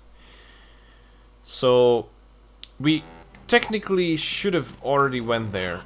We didn't really explore much of the surroundings. So like we would have ended up going there most likely. If you're playing for the first time, you would have probably gone in there, you know, checked out his house. because he's the bad guy. You wanna go investigate it, but we kind of just didn't do it. This skips one cutscene, and that saves quite a bit of time. It's an unnecessary cutscene, even for a good ending.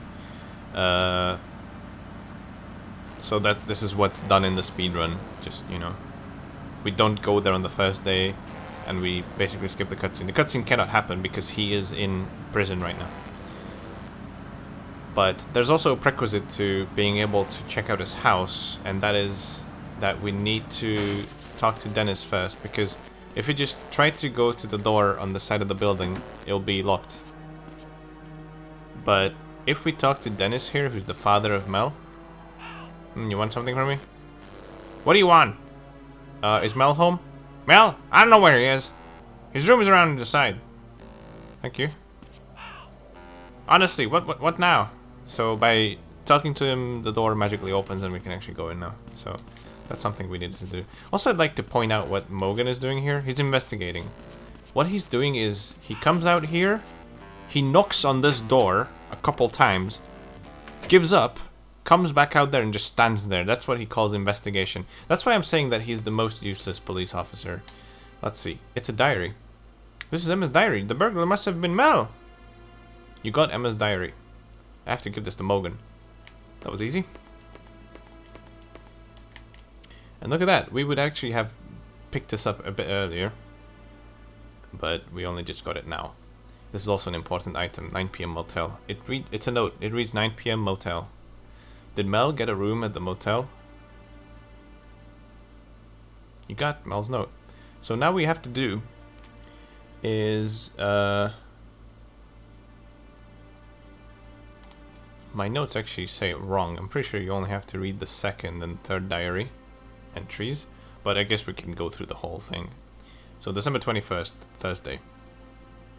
Miss Holden doesn't understand how I feel. I don't know what's right and what's wrong. What are we even alive for? Just thinking about this hurts my head. I'm all alone. Winona seems worried about me. But if she knew the real me... No, I don't want to think about that. It's just like James said, there was a whole other Emma I never knew. I had no idea how she was feeling.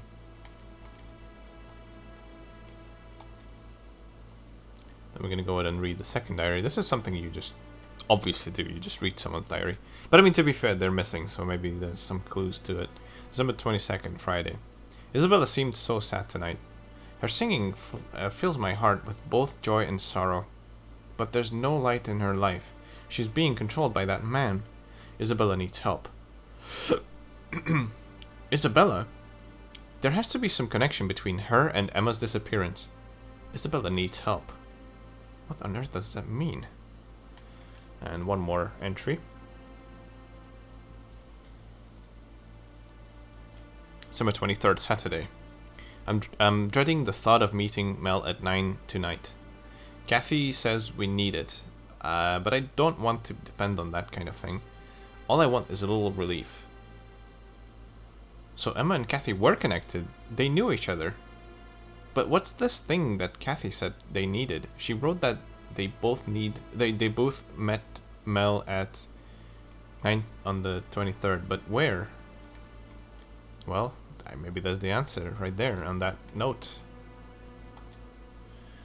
9 p.m. motel. This is it. Mel and Emma met at the motel on the night of the 23rd.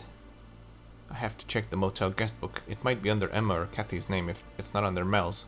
So you only need to read the second and third entries to progress the game. The third one is required for you to connect it with the note. The second one is required for you to be able to talk to Isabella when, you know, the thing said, I need to talk to Isabella. Sorry, Isabella needs help. You seem busy. I'm up to my eyeballs. We don't have enough manpower. Can't I join? What, you? Haha, that's crazy talk. But then I could help with the investigation. Alright. Tell you what, I'll think about it. Oh man, I'm hungry. I think I'll head to the diner for burger today. Okay, that dialogue should have happened before the whole diner crap, but it didn't anyways. So, since Morgan is here, I'm kind of thinking about talking to him now. But I don't know if that's a good idea. Let me look at my notes real quick. Because we'll have to do something with him in a bit. But, okay, right, so I can, like, keep talking to her. Sorry, keep talking to him, keep talking to Morgan, and we'll get something, but I don't think this is gonna happen. What's this? This is Emma's diary. I found it in Mel's room. The burglar who broke into Emma's room must have been Mel. It seems the two of them had some sort of secret. Mel must have been afraid that Emma wrote about it in her diary. Mel must know something about Emma's whereabouts. Crazy kid. You mean Mel? No, you! Because you told me not to get involved? No, that was my mistake. Nothing I say seems to be able to deter you, and now you bring me a piece of vital evidence. Well then I suppose I permit you to assist the investigation. In return, I'll have to ask you to join the department once you graduate from high school. Just kidding. If you need info, check out the whiteboard in the conference room. Mary Lou's keeping it up to date. But just make sure to call me immediately if you find yourself in any danger, just like before. Oh right, take this. Ooh, okay, so we can get the badge here. We don't actually have to go to the police department. That might actually change things now that I think about it. I might have to change the route a bit. What's this? It's my old badge. I honestly thought until now that you can only get the badge in the police department, but you can get it if he's standing in one place. Am I gonna need this? No, but think of it as proof you've been allowed to assist in the investigation. Thank you very much. Okay, so cool. We don't have to actually hunt him down. We can just talk to him here about everything. That's awesome. I read Emma's diary entry for the 23rd, and it seems that Emma and Kathy were connected. Yes, they definitely met on the 23rd, but according to Mel, they were together on the 24th as well. I think so too. But what's this thing that Kathy needs? No idea, but that certainly seems like a key sentence. It doesn't sound like Emma wanted to meet Mel. What does Mel say? He said that they planned to meet on the 23rd, but in the end they didn't. That's obviously a lie. I think so too, but there's no proof. The diary only says that they planned to meet. That doesn't mean they did. Yeah, but some proof. Mel on the 23rd. Alright, looks like Matthew's mind is dead set on this, so let's follow up with this event. So I'm gonna get into our good old buggy here. I completely forgot to even mention the car. It's just I played this game so many times. Okay, so yeah, good old Volkswagen Beetle. Handles interestingly. Has a fuel gauge. You have to keep an eye on for the not to run out of fuel. But if you run out of fuel, it's fine. You're not gonna get stuck completely. You can technically call the auto service to help you. It's 4 triangles, but you can also still drive it around 20 kilometers per hour.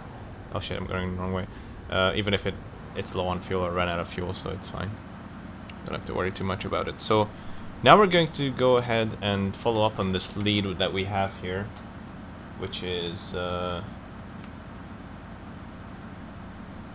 fact that Mel seems to have been involved with this whole thing. So, and they have met at the hotel. So for me to be able to talk to the clerk, I need to have read the diary plus the 9 p.m. note. So the third entry of the diary and the 9 p.m. note, those are connected, and that unlocks these dialogue options that we're going to get here at the motel clerk.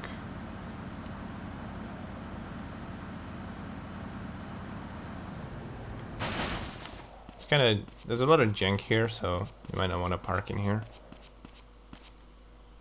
Would you like to stay? We have rooms available. No, I'd like to ask something. What?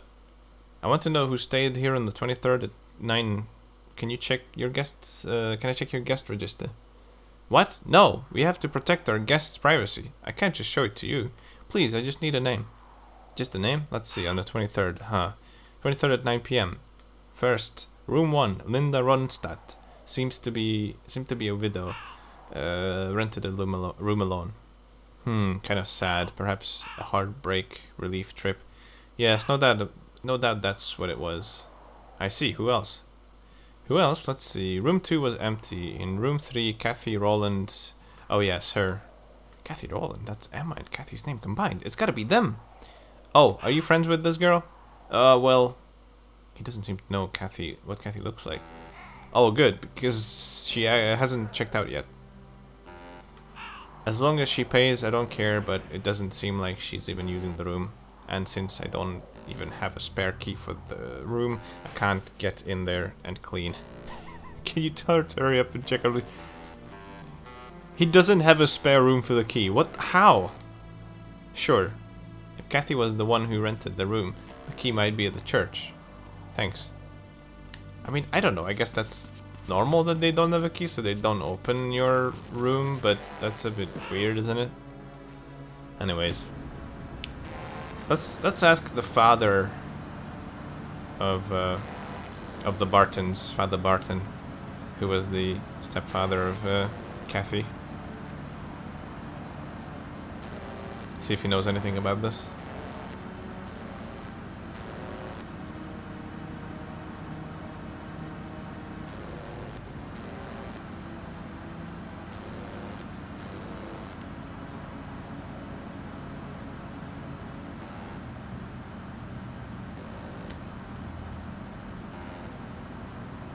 There's also a weird cutscene that can happen with Barton. It's not necessarily a weird cutscene. I mean, it is kind of weird. It is a weird cutscene too, but it's also weird how it doesn't always happen. It just sometimes happens. Don't know why. It seems to be random whenever you lose time or gain some time by having or not having the cutscene happen. Okay, it's not happening yet. Let's see. Father Barton, Matthew. About Kathy, thank you. It's very painful. I doted on her like she was my own flesh and blood ever since I adopted her 12 years ago. The first time I saw her, I swore to give her a happy life. Now she's dead and Emma is missing. God works in mysterious ways. All I can do right now is spray. What was she thinking when she went into that forest? Maybe I didn't really know her at all. It seems like Kathy rented a motel room on the night of the 23rd. Do you know anything about that? Huh? Kathy, it's true that she came home late on the 23rd. She was at the motel. Yes, and apparently she never checked out. I thought you might have the key to her room or something. I see. Wait here a moment.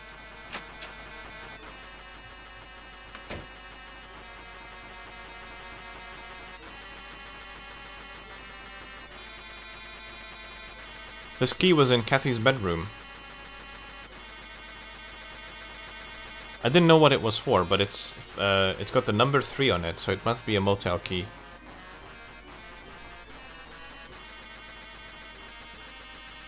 No doubt about it. I'll just borrow this. The old guy running the motel asked me to return it. That was an old guy? Oh, I guess I didn't seem that old to me. I always had the impression that he's younger. Not that I can see it or anything. There's no picture of him. Hold on a moment. You'll need money to check out. Please, take this. I don't think that's necessary. I insist. It's for your trouble. Alright.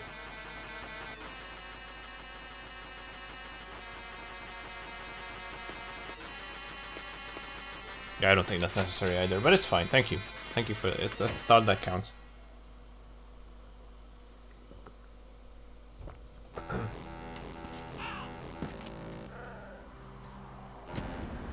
Oh, speaking of that brrr that you just heard, by playing this game on the Deckard IOP PS2s, there's actually a very high likelihood of you running into some weird sounding music where the game picks certain sound effects that play and samples it for the music.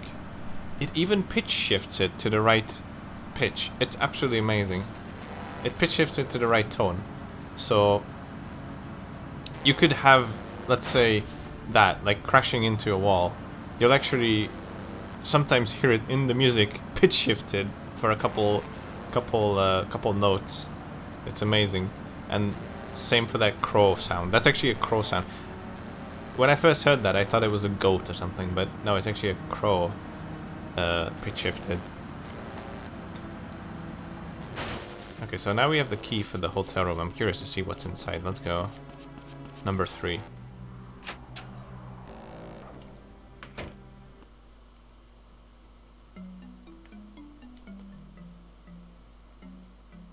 The bet hasn't been made. Is the room exactly as it was when Kathy used it on the 23rd? So Mel, Emma, and Kathy were all here. They might have left behind a clue. There's a curiously placed box here. I can stand on it. Let's try to pick it up. There's something there. Let's see. There's drugs here. It says Epoch on the packet. Epoch, a new era. What kind of drugs are these? Whatever, let's grab them. I'll ask Samuel to check them out. I don't know why Samuel, but okay. You got drugs. Anyways, that could come in handy.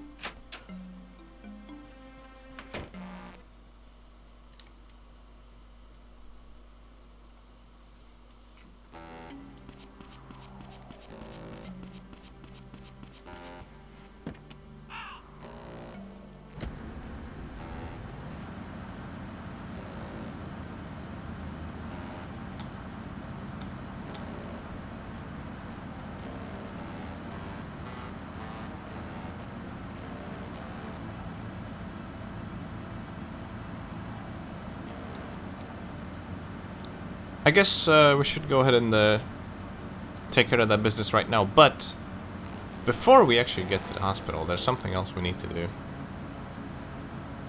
Remember, we got 2 items from Emma's locker room. So let's go check out Emma's house and see if we can find anything interesting there.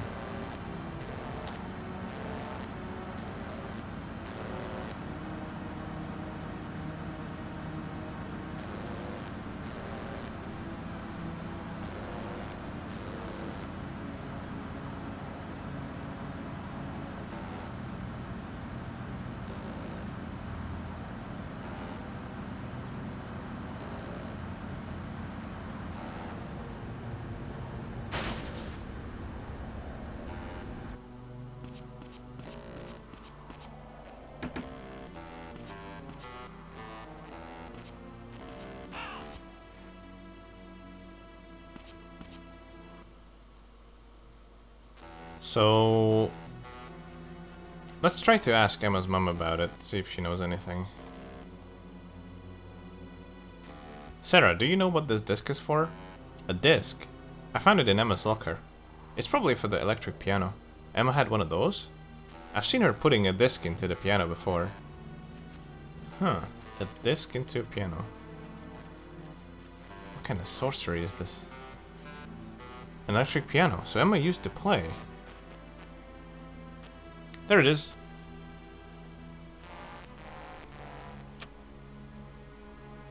Do you know how it works? Yes, this should do it.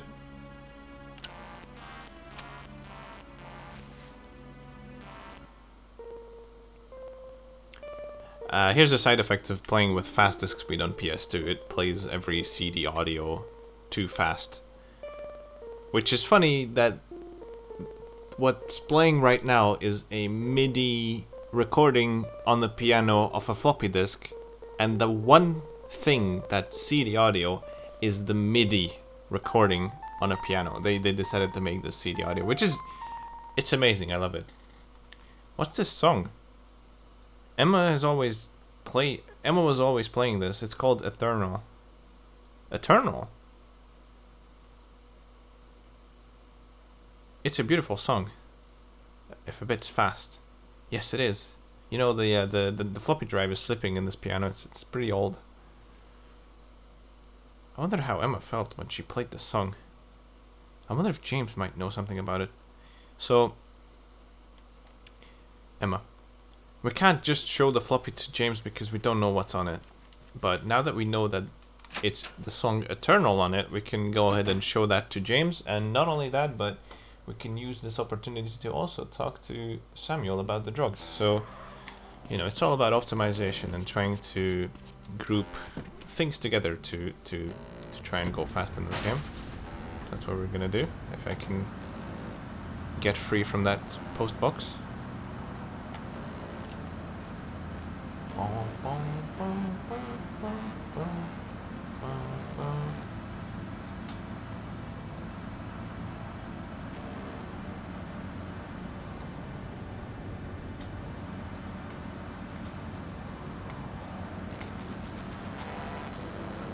Alright, so here's the hospital.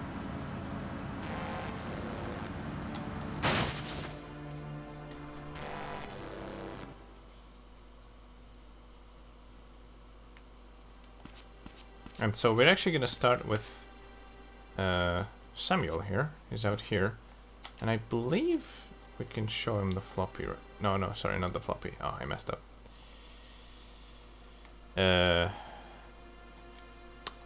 I meant to show him the epoch. Do you know what these are? What's this? Aren't these drugs from the hospital? All the drugs have the Gruber mark on them. Can you find out what they are for me? Huh? That's a lot easier said than done, you know. Please. Can't be helped. I guess I'll ask James or Keith. Oh, James knows about drugs? He used to be a pharmacology?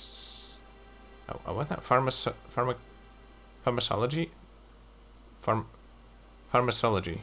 Is that how you pronounce it? Pharmacology. Pharmacology? I don't know. I think it's pharmacology, actually. It would be pharmaceuticals, I know that. But pharmacology? Pharmacology? Pharmacology? Pharmacology. Sounds better. Specialist. Really? Well, I'll let you know what I found out. Alright, so we got the drugs taken care of.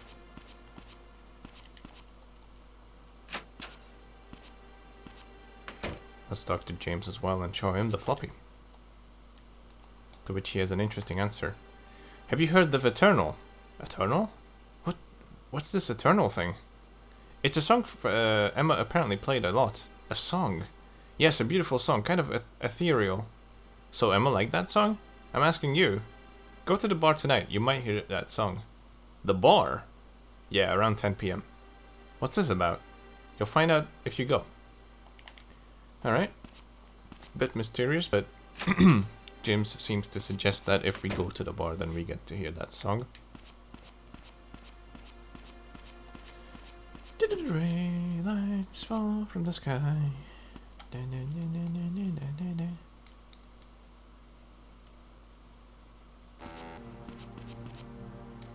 Alright, what else is there to do? We already got the badge, so we can just go and sleep now. And then we end up...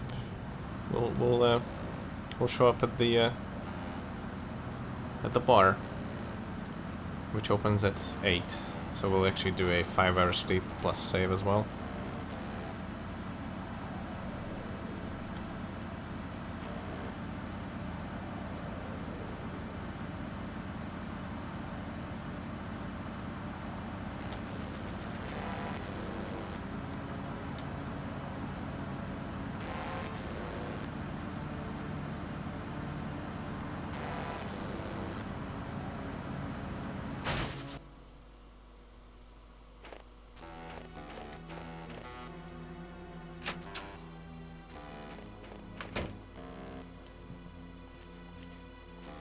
Oops.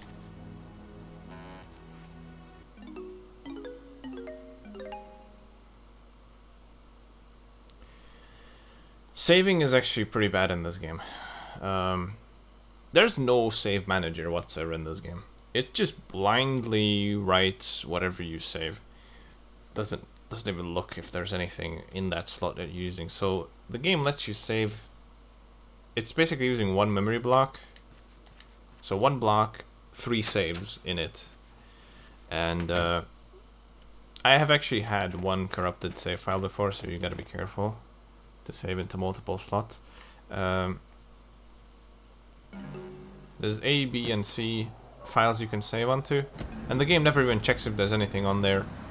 It's a very backwards system, so you go on to save, and then it asks you if you want to save. You say yes, and then okay, which file you want to save. It doesn't even look at the files, it just asks you which one you want to save on. So then you pick whatever letter, but you have to remember where you have saved your previous save, and you're not overwriting anything, because it will never let you know that you are. So then you choose the right save file, and then it will ask you which slot you want to use, 1 or 2, or if there's only 1, then you want to use memory card slot 1? It's ridiculous. It's very, very bad. And there's no way to tell what saves are on your memory card, because, like I said, there's no manager. You just have to know what it is. You have to write it down or something. It's dreadful. Hey, do you come here every day? Of course, liquor is the water of life after all. The water of life.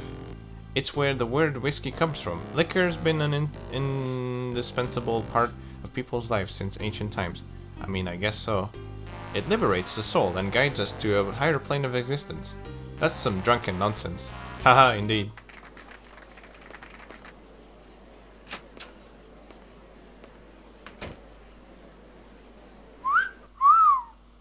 Isabella. That's who Emma was writing about. Everyone, thank you for being here at Bar Wolf's tonight. Isabella! Thank you. Oh, she's about to begin. Who is she? Isabella, the bar resident singer. Isabella, 27. The resident singer at Bar Wolf's, she often sings the song Eternal, inspired by a dream she had long ago. Listen closely. Isabella! Sorry about that. It's just a weird guy shouting here. A big Isabella fan. Also, this plays too fast. This guy.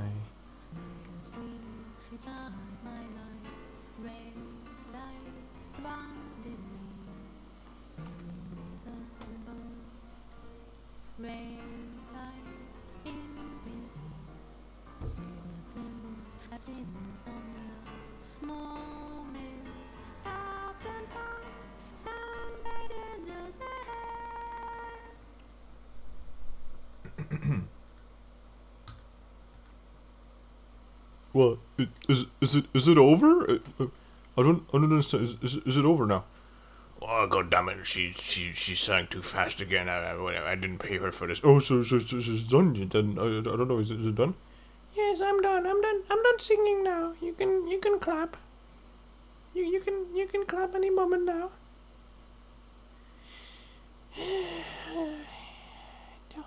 Don't have to clap.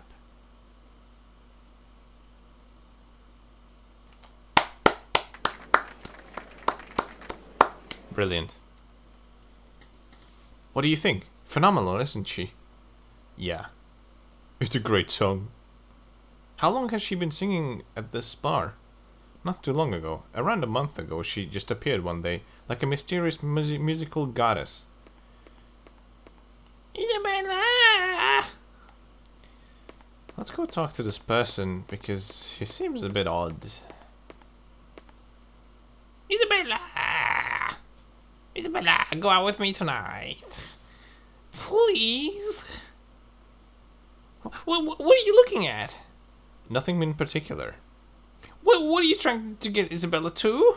You should forget about it. Isabella would never go out with a kid like you. You're just a kid yourself. What's that? You want to fight? No. What? You can't even fight? I got business with Isabella. Don't try to get in my way. I think you're bothering her. Don't talk like you don't want anything, kid. You just taking up the joint. You son of a... So this is kind of a hard fight. The main... So like, this guy has a very annoying spinny attack right there. That'll knock you out. That'll knock you out right away. So it's kind of a tricky fight. Not the hardest fight, but one of the trickiest in some ways. So... my number one tip I can give you about fighting in this game is just crouch a lot. Just keep tapping crouch to try and avoid him. You'll still get some hits in, but that's the only way you're gonna win. Like, I mean, you know. The way it works, if you do 2 punches or a kick and a punch or 2 kicks or whatever, then you can do a third one, which is like a more powerful one like that. But I can do that at that time, but that's how it works. So you have to like bring in 2 hits without getting hit. Oh no, I'm actually gonna lose here, it looks like. So you have to... Okay, this is getting out of hand. Okay, now, this is getting out of hand, dude. Okay, I'm gonna lose, I think.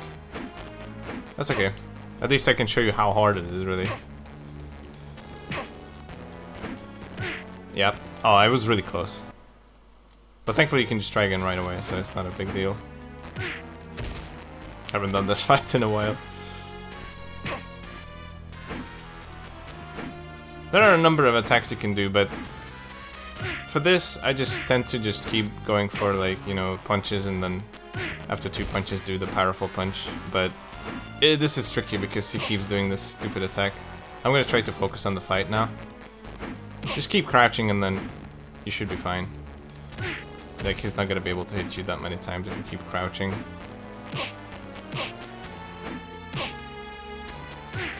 Okay, I was crouching, but he still hit me. That happens sometimes as well. It's all about timing. Okay, looks like I'm gonna be losing again. That's not good.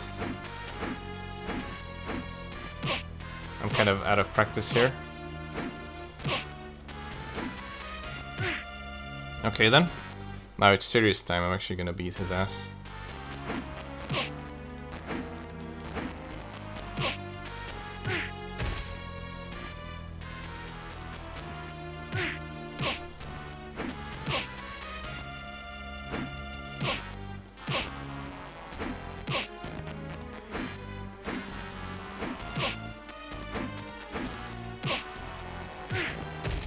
That was really good.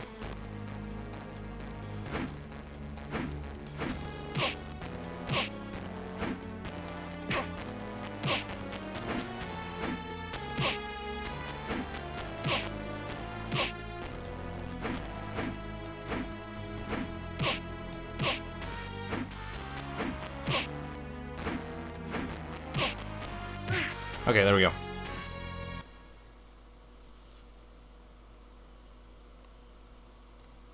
He's gonna be so embarrassed that he's just gonna vanish. Shit!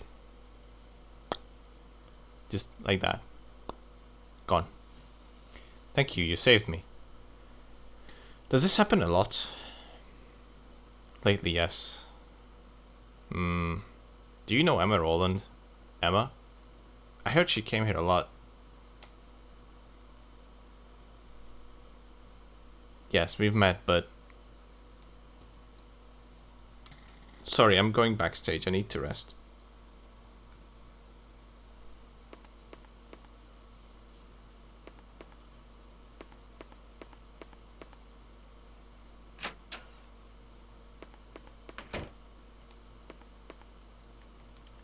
Well, looks like we won't be getting much else out of her, because if we try to go here... This door is off limits. I'd like to speak with Isabella. No! Too many weird customers lately. Do they come to just speak to Isabella? Figure it out yourself. Okay.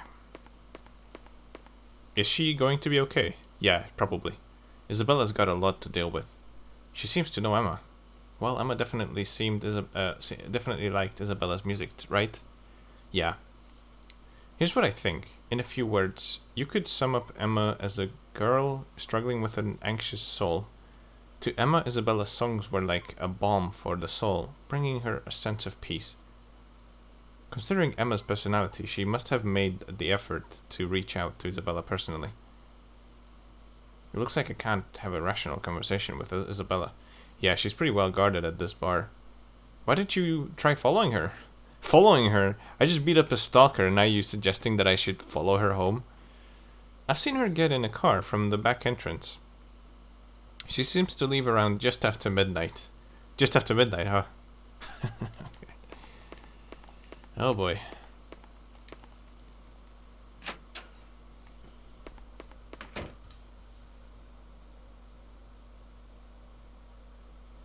Alright. So, I've actually recently updated my route here a little bit.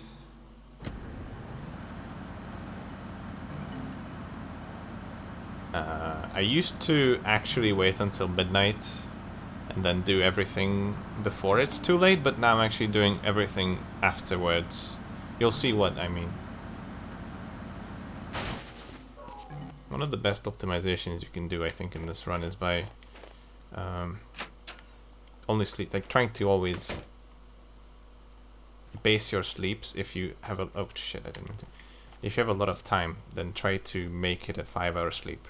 If you have to wait a lot of time, because you know, sleeping 4 hours, yeah, doesn't always work out quite well, because it takes a lot more menuing to do. than to do a 5-hour sleep. So 5-hour sleeps are always optional, always more optimal. And I just accidentally slept 5 hours here and then figured out that you can actually do it even if you've overslept. So we're going there a lot later than we would have to normally. I mean, normally you would have to follow her home after midnight and then just do everything there at around 1 a.m. or so when you get home. But we can go there at 3 something in the morning and it still works. It's fantastic. Yeah. Matthew likes to let out a juicy one every time he starts like a stalking mission. Because he's very afraid, very anxious. So excuse him, that's not the music, it's just Matthew going like...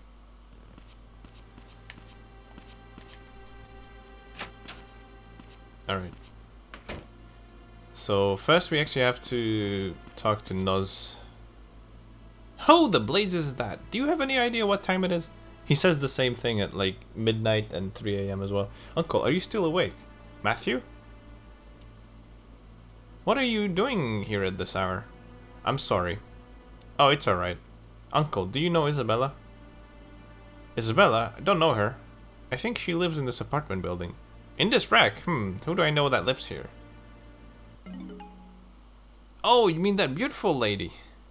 So she does live here. Oh, so her name is Isabella. Do you know what room she's in? Room. I think I saw her going into the room at the other end of the corridor once, but what? Nothing, never mind. What do you want with that lady anyhow?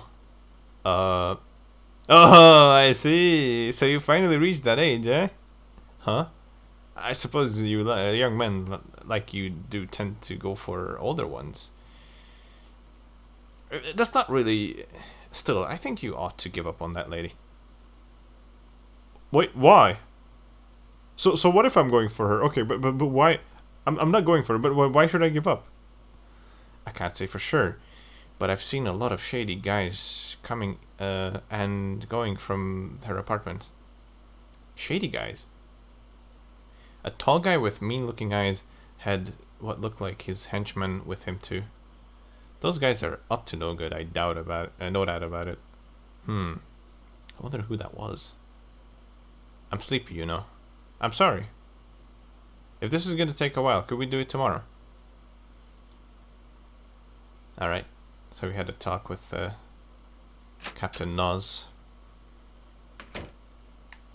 Well, this is the place. It's actually a bit too early right now. We could try knocking on the door, but no response. For that, we'd actually have to... Look at that. You can actually look through the walls here. You can see Wolf is actually in there right now. And there's Isabella. They're hanging out together doing something. But it's alright because Wolf is going to start moving at 3:30. According to his schedule. And we're gonna do something lewd to Wolf in just a few seconds, you'll see.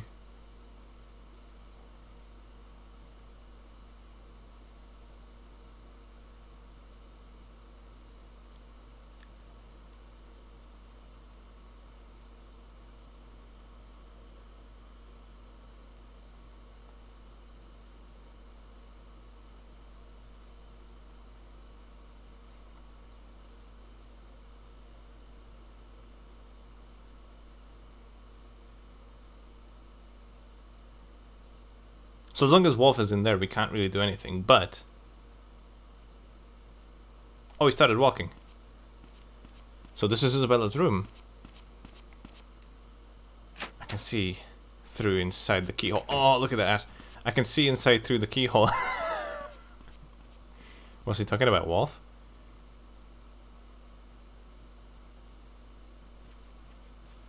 Isabella? Huh? Bright. Too bright.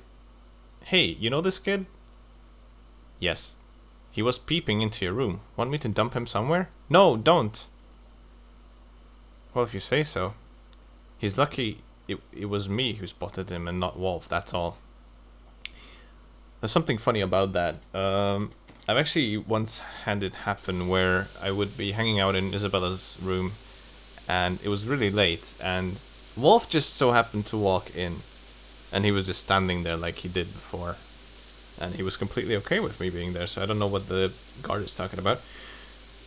Oh, my head is pounding. Where am I?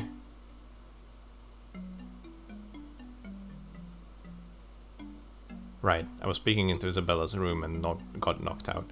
So this is Isabella's room?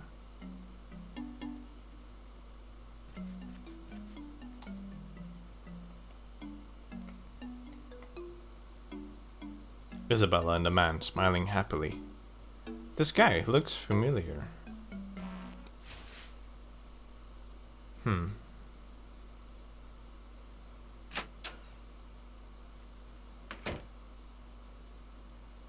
So you're awake?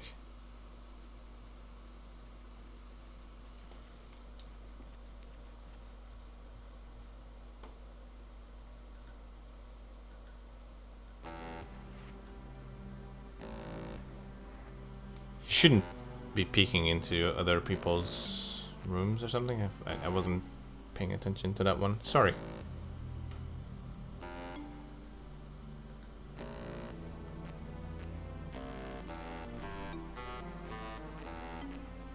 I'm not angry or anything, just don't do it again. Something much worse could happen to you.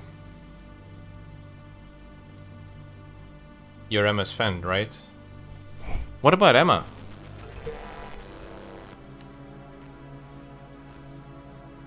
It's not like I knew her well or anything, she just liked my singing. I see.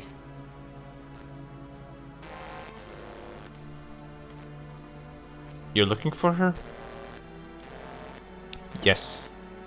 I just can't figure out what was going on in that head of hers. I think I sort of understand how she was feeling. She reminds me of myself 2 years ago. Losing the will to live, having no one to turn to, feeling so alone. Isabella?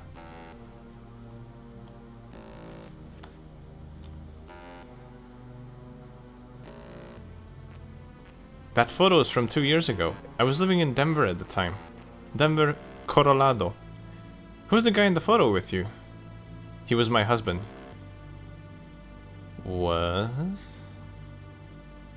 Don't get any funny ideas, Matthew. He died 2 years ago in a car accident.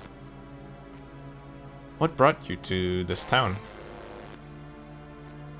A car, I guess, or a train. Doesn't he look familiar to you, my husband? He doesn't really look like Dennis. He kind of looks like Emma, I guess, but let's go with Wolf. That's what they want us to say. He looks a bit like Wolf. Are they brothers or something? That's right. He was Wolf's younger brother. Actually, nothing negative happens if you pick the wrong answers. He was Wolf's younger brother. 2 years ago, after I lost my husband, I was all alone. Wolf saved me. He gave me a stage and a chance to sing. A change to sing? Gave me a stage and a change to sing. I think that's probably meant to be chance to sing, but oh well. You mean Eternal? That's the name Emma gave it. It didn't have a name originally. Emma named it. 2 years ago I was in the car with my husband when he had the accident. I was the only one who survived. At the moment, I died too. What do you mean? It's called the near-death experience. Medically speaking, I was definitely dead. The dream I had while I was in the hospital, unconscious, I was enveloped in a brilliant white light, and then I listened closely. I could hear a beautiful melody. I wrote Eternal using that melody, the one I heard in my dream. When I told the story to Emma, she cried and said, "That's so wonderful. It makes me feel like I'm in a world where there's no need to worry about life or death ever again." And that's when she named the song Eternal. I like the meaning of the word. So I changed the lyrics slightly to incorporate it. I see. Now the phone should be ringing, but you can't hear it, but it's ringing, so we just pick it up and put it down. It was a huge mistake to ever trust him. Isabella? Could you please just go home? Don't come here again. But... No, you can't. I'm saying this for your own good. So then we got kicked out, but thankfully we read the second entry of the diary. And that allows us back into the room. Can I come in? I told you not to come here again. It's open.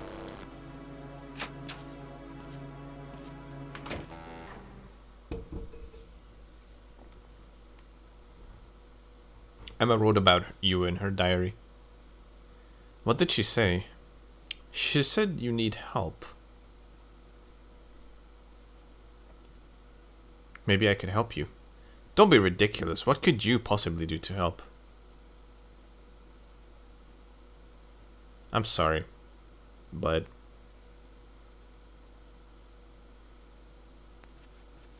Now the phone's ringing. I can hear it. No, I can't.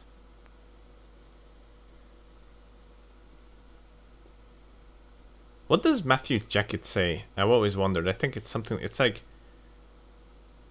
The bottom one probably says meatloaf. Above that... P... Judgment... Pretty judgment meatloaf? Pretty judgmental meatloaf? I don't know. He's pretty judgmental. It's alright. Everything's the same as normal.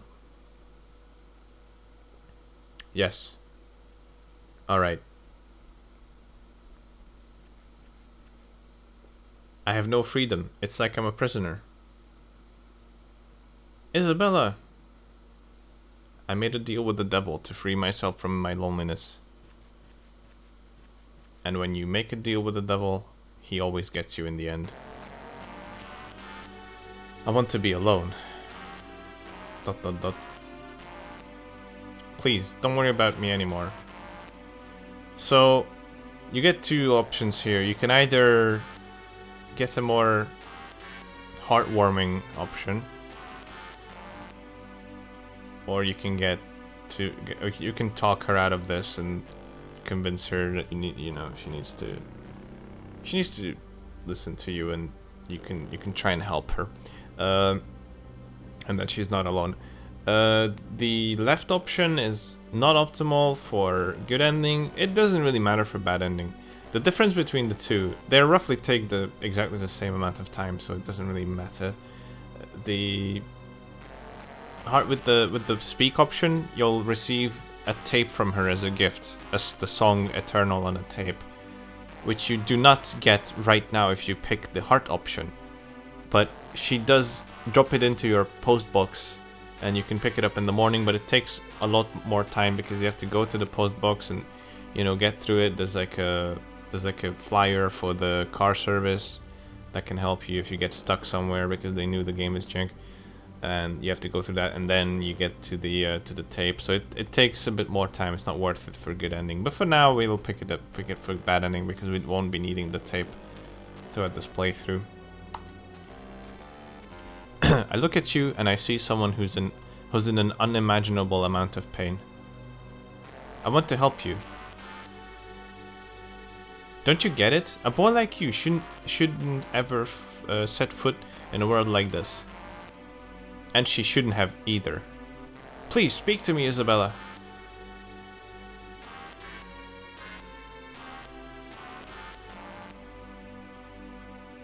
Stupid boy. I don't know what's troubling you, but I can't just leave you alone. Ah.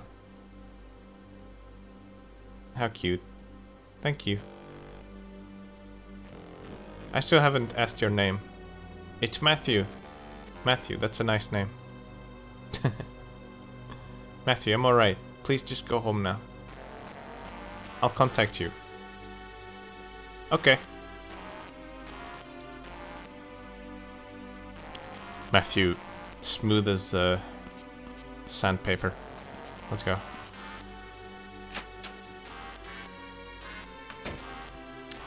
So now that we're done with that, we can go home, get some sleep.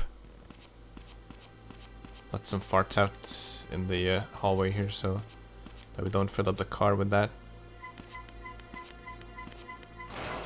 Yeah, that sound effect only gets stuck in the English patched version, doesn't get stuck in the Japanese version.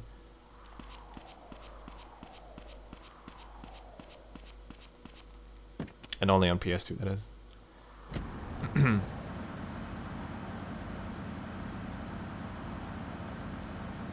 We're gonna go and sleep about 10 hours because in 10 hours time we're going to get a phone call.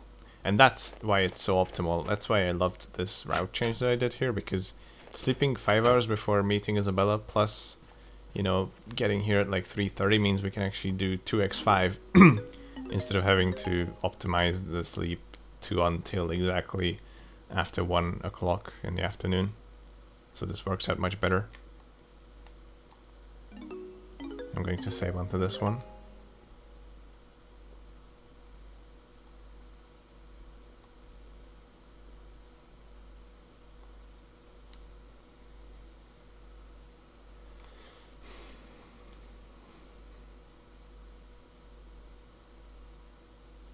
And now we get a phone call from none other than... Hello? Is that Matthew Williams? Yes, what is it? It's Samuel, about the drugs you asked me to identify. Where did you get them? Where? Well, never mind. Just come to the hospital director's office as fast as you can. Alright. Barbo's hurrying as fast as he can. We actually have to get there before 2 o'clock, I think, or something like that. I don't know the exact time. I always make it, so I don't know like what time he leaves, but he leaves at some point, like maybe 2:20, something like that. I don't know. He goes out of his office, and then at that point it's too late. There's no way to repeat it. So if you miss out on this one, that's a problem. So you need to make sure you get to the hospital. Also, he doesn't call you if you're inside the hospital, I believe. You have to be anywhere else but inside the hospital building, or he will not call you.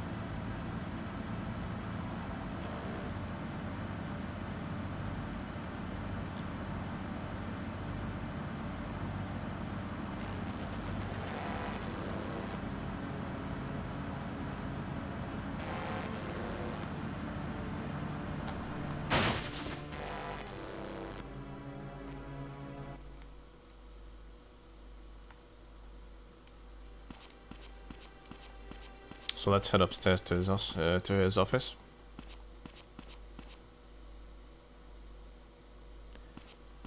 You can definitely see now how many things you actually have to do. This is, remember, this is, oh shit, I went the wrong way. Remember, this is for bad ending, so we're not even doing everything we need to do, but for good ending, but we're doing everything we need to do for bad ending. So this is all requirements just so you get the bad ending. Oh, there you are. Morgan? What are you doing here? Samuel asked me to come. I just got here. Why? I explained about the drugs, right? Yes, you said Matthew asked you to identify them. Well, I checked them out, and don't be shocked now. Just spit it out. Morgan doesn't like this waiting game. Whoever takes that drug will experience a powerful hallucinogenic trip. Nutty? Hey, what's the meaning of this? I could explain, but I doubt you'd get it. It's epoch, a drug popular on the west coast of the in the late 60s. What I want to know is what something like that is doing here. Ask Matthew. I want to know myself, actually. Matthew, where did you get this? Well...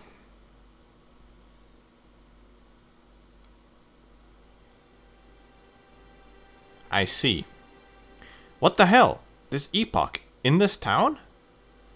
I can't believe it. What the hell is going on? This is Mizzurna Falls, for crying out loud. Looks like Kathy and Emma were into some heavy stuff. I guess we're not talking about bears anymore. I bet this was Mel's. He must have needed money to pay for it, so he went and robbed the diner. Yes, his behavior is all starting to make sense now. Why he stole Emma's diary, why he robbed the diner. So arrest him. I can't believe this is how Kathy and Emma were connected. Oh yeah, Mel has been left out. You know, they let him go after the robbery for some reason. But we kind of missed it because we never got the phone call. I think Winona would call you that Mel has been released. There's one really funny side effect of doing bad ending speedruns, is that we've absolutely never really talked to him yet. We've never really talked to Samuel here. So you're supposed to talk to him first, you know, if you're just playing the game normally, and then you get to this point where you show him the drug, and then he looks into it. But we have actually never talked to him yet, normally, when you just press the circle button to talk to him. So let's see what happens. After all this, you know, showing him the drug, and then he telling us about it. Dr. Samuel, do you have a moment? Who are you? Matthew Williams, I came to Kathy's room earlier with Morgan. Oh yeah, you're the kid Morgan brought. I want to know what happened in her room earlier. When Kathy kicked the bucket? Yeah. All I know is that Kathy seemed to be in a fugue state and then suddenly screamed and died. Well, to put it simply, Kathy died of a shock. You know that she was attacked by an animal, right? What I think is that what Kathy experienced last night was terribly traumatic for her. Then later, a flashback of that trauma was caused by some trigger resulting in her death. What kind of trigger? Well, that's the question. Some snow falling off the roof outside the window, Morgan's ugly mug, it could have been anything. The only people inside that room were you, Morgan, Father Barton, and James. There was that nurse there too. A nurse? The head nurse. She works in the nurse center. Are you finished now? I'm a busy man, you know. Yes, thank you. So, like, we don't need to talk to the nurse. She is actually not an important character or anything like that. What happens if you take Epoch? Let's see. Small hills start to look like mountains. The sky starts to feel incredibly close. You feel touched by the divine force of nature. Is that bad? Well, that's the best case scenario. Epoch doesn't always have the same effect. So what if it's a bad trip? You see the devil. Everything around is trying to devour you. By the end, you doubt your very existence. Well, I've never taken it myself, and it's not like the effects are always the same each time. Either way, it's a taste of a world outside our own reality. Be honest, you look up to me, don't you? So, like I said before, we can definitely see how much of an ass he is in his actions, but it will get worse. Mainly in the good ending playthrough. We won't be really having much more interaction with him at this point, I believe.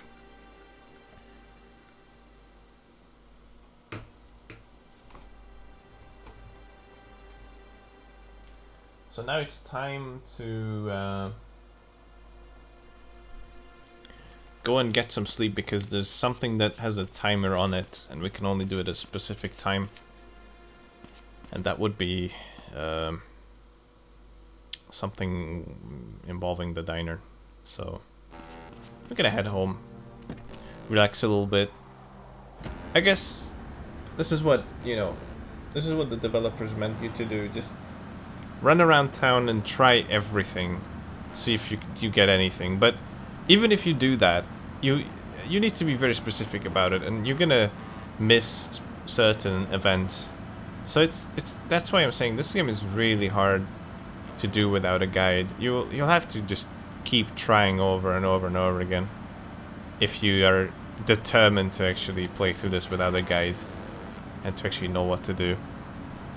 I've watched the Let's Play of this twice before starting a playthrough on my own, thinking I can do it. I couldn't do it. I absolutely could not do it. I would have had to keep trying like 60 times before I can actually get the good ending for this game. Or maybe, I don't even know, I would have... I mean, just saying it, this is an unrealistic thing to say. So, like, it's it's completely unrealistic to expect anyone to try and beat this game 60 times and, you know, to try and figure out what to do. Of course, speedrunning is different. You know what to do, you just like go through the game. So, I mean, I have not beaten it 60 times yet, but probably getting close to it. But, yeah, this game was a ton of fun to route. I had a ton of fun. I was using a guide, and some parts of the Let's Play I've used as well to try and figure out what to do, and I basically just tried to boil down the game to the bare minimum of what is required of the player to get the certain endings. Basically, my strategy was more like build a run that doesn't have a lot of things in it, and then keep adding things that might be required for it. Except for good ending, it was more like the bad ending strategy I was doing. For good ending, it was more like, let's see what is not required and just keep removing things. I heard there was a break-in at Emma's. Yeah. Was anything taken? I don't know for sure, but Sarah said Emma's diary was missing. Emma's diary? Who'd steal something like that? No idea, but I think it might be connected to her disappearance. We've already claimed that it was Mel stealing it, but okay. Have you seen Mel? Mel is, by the way, Rolaine's boyfriend. Just to clear it up, but you probably realized it. I have no idea where he could be. Come on, I think of all people you would know. I'm looking for him myself. Honest, it's just... Oh jeez, he's such an idiot. He's dragging me down with him. How long has Mel been doing drugs? I need you to trust me on this. I've never heard anything about Mel having this epoch or whatever it's called. If he has been doing drugs, he must have started really recently. What about the robbery? He never told me anything about buying drugs. It's just that he needed a lot of cash. Anyway, I bet anything that Mel will try and get in touch with you. I hope so. I have a feeling Rolaine's going to try something today. Whenever there's a grey text, that sort of activates... whenever there's a grey text, it's like Matthew thinking something, and that usually means that that text is important, that needs to happen, and that unlocks something later on. Menu. We can buy some food here. Cheeseburger, bacon omelette, pancakes, fried chicken, coffee, milk. Today's special, baked potato. Every day there's a different special food, so you should actually try it out if you want. I'm gonna get a baked potato.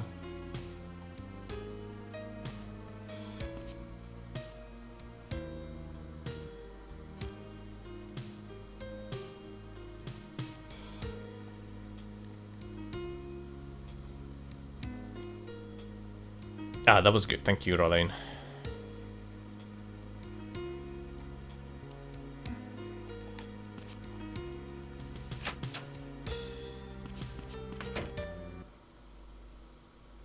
So then you can try again later, such as after 3 PM, and then this will happen.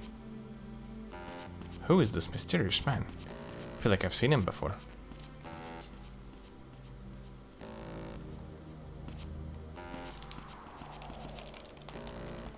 What do you want? I ain't got nothing to say to you. You shit! I'm stuck in a tree. It'd be really cool if we could actually start fighting on the road. Ah, I missed it. I'm actually gonna wait until we get to the other side here to try and trigger this, because it can be kind of funny if we fight on the road. Spoiler alert: we're fighting on the road. We're fighting. Not on the road yet, but hopefully. Come on, come on, come on, come on, come on. Oh my god, it's so hard to trigger him. There you go. Okay, perfect, perfect. In the middle of the road. Hey, you're the one who was with Mel at the farm workers' housing. You're the one who followed me. You know where Mel is, don't you? Shut up. I still owe you for one for what you did. Here we go. We didn't get the realistic fight. If like sometimes you get the realistic fight where there's no sound effects, so it sounds much more normal than these like over-exaggerated fighting sounds, punching sound and such. This one is a slightly more difficult fight than the first fight with Robber. He's actually became a bit better here. He's trained or something for us. Ouch.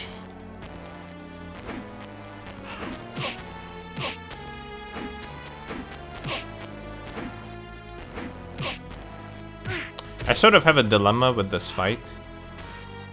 How to do it exactly. Because there are two main outcomes you can get. You can either start fighting him right at the diner. If you catch him quick enough, then you'll fight in front of the diner, and then your car is nearby. So it's you can quickly just get in the car, go away. The problem with that is the frame rate is horrible in that area, so it's gonna be very laggy fight. It's hard to fight, so you just have to do like G strats. But if you run away, you can get higher frame rate, but it will take longer to get back to your car, and you know actually have to like run to that place. So I don't know, kind of a dilemma on that one. But anyways, it's probably more optimal to fight in front of the diner. Hey, where's Mel? I don't know. He just asked me to give a message to Rolaine. That's all. A message? What message? Oh yeah. Also, sometimes as we're fighting, a car could run them over, or like even during this cutscene, a car can run them over, and then it kind of splits them apart, and that can actually crash the game. So gotta be careful with that. Fine, I'll just have to bring you to Morgan. I'm waiting in the Lakeside Motel. The Lakeside, is that it? Yeah, ask Rolaine if you want to know more. We don't actually have to talk to Rolaine. I don't even know what she said actually. Maybe we could check it out in Good Ending. There? Oh, he ran away while I was thinking. I used my singular brain cell. Wasn't able to catch him. Alright, so now we know that Mel is hiding out at the motel.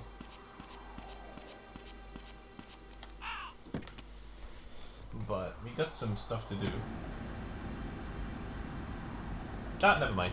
This is bad ending. We don't have to do anything. We're just gonna go sleep 5 hours, and then we'll hit up the motel.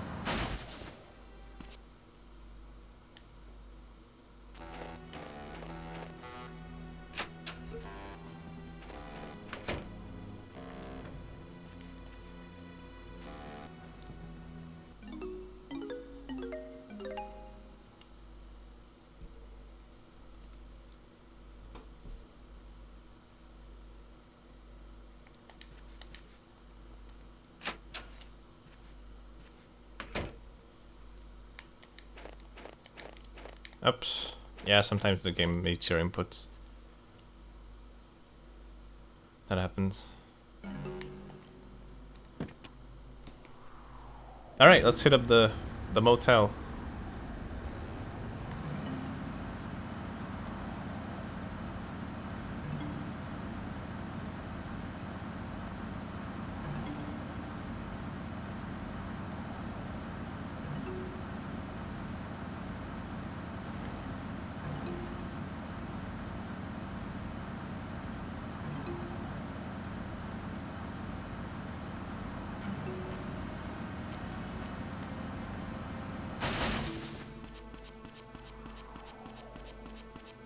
The room number 2 we were looking for. Matthew? I think the game's lacking a door that's constantly open, so it plays the door opening and closing animation, but it just closes off and we're still talking through the closed door. Unless the intent here is that they were like, oh, it's fine, because it looks like Rolaine is just closing the door like we're not here, we don't want to talk to you. Mel is in there, isn't he? No, he isn't. You're lying. Don't you know what he's up to, Rolaine? Just let me see Mel. He's an idiot, yes. But even so, I know he's hiding something huge to do with Emma and Kathy. Let me see Mel. Huh? Mel, he's getting away. Oh no. Quick. Into the beetle. Car chase. You have to be careful here not to get stuck on jank. So just carefully get out of here. Because if you get stuck on jank, you'll lose a ton of time. It's better to just go a little bit slower and not hit anything. So we're just gonna start chasing him, knock him off the bike.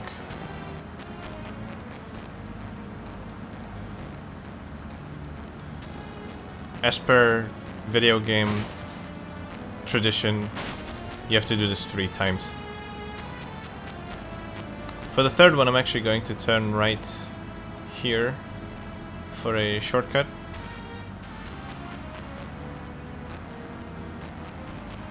And just basically, yeah.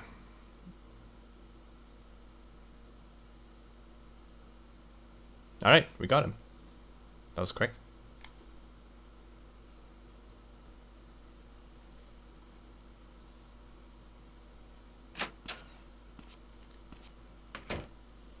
Matthew! I'm alright. What about Mel? Morgan's processing his arrest.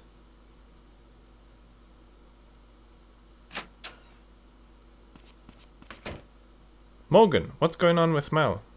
He spilled his guts. Let's talk in there.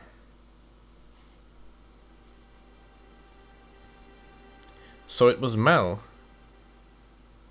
On the night of the 23rd, Mel went to the motel room with the epoch he brought. There he met Emma and Kathy. Where did he get the epoch? Apparently from a dealer known as Bonehead. According to Mel, Kathy is the one who introduced him to Bonehead. Kathy? Yeah, it's like this. Mel met Kathy at the bar and heard about epoch from her. Kathy knew who to get it from, but she was too scared to buy it herself, so she asked Mel. Interesting. Then after Mel bought the drugs, they gathered at the motel room Kathy had arranged in advance. And what about Emma? It seems Kathy brought Emma along. Wow. What about the 24th? Mel says the last time he saw Emma was at 10 p.m. that night. So he wasn't involved in whatever happened on the 24th. So it seems, but apparently Kathy said something strange on the night of the 23rd. Something strange. What did she say?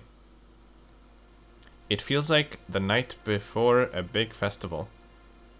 The night before a big festival. Then on the 24th, in the forest. Know that about it. Then Mel must have been there too. Nope. According to Mel, he was told his presence wasn't required. It seems Kathy met with someone else on the 24th. How could this mysterious person be? Do you know where this Bonehead guy is? Mel says that Bonehead was always the one who contracted him. He doesn't know where the guy lives. Can I talk to Mel? Sure, he's in the holding cell.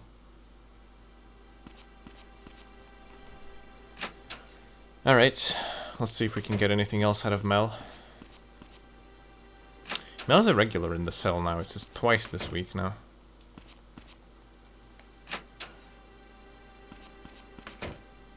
Maybe he's gonna stay for good now. Oh, right. You can't just breeze in. I forgot that we've never actually been in there. We have to talk to Lids. Not Lids. Mary Lou. We never actually talked to her. Excuse me. Oh, Matthew. Did the sheriff call you in? Yeah. Matthew Lou. It almost feels like a sequence break because we've never done these things, but it's not really a sequence break. This whole game is one sequence with like different triggers here and there, so it's kind of weird. Mary Lou, 26. Sheriff's Department receptionist. She fills the department with plants, her hobby which annoys Morgan. Winona was here a little earlier. She's worried about Emma. Is Morgan here? Mm-hmm. The chief's room is on the right when you go through that door. Thanks. But you should really knock on the door before you enter. He's strict about that kind of thing.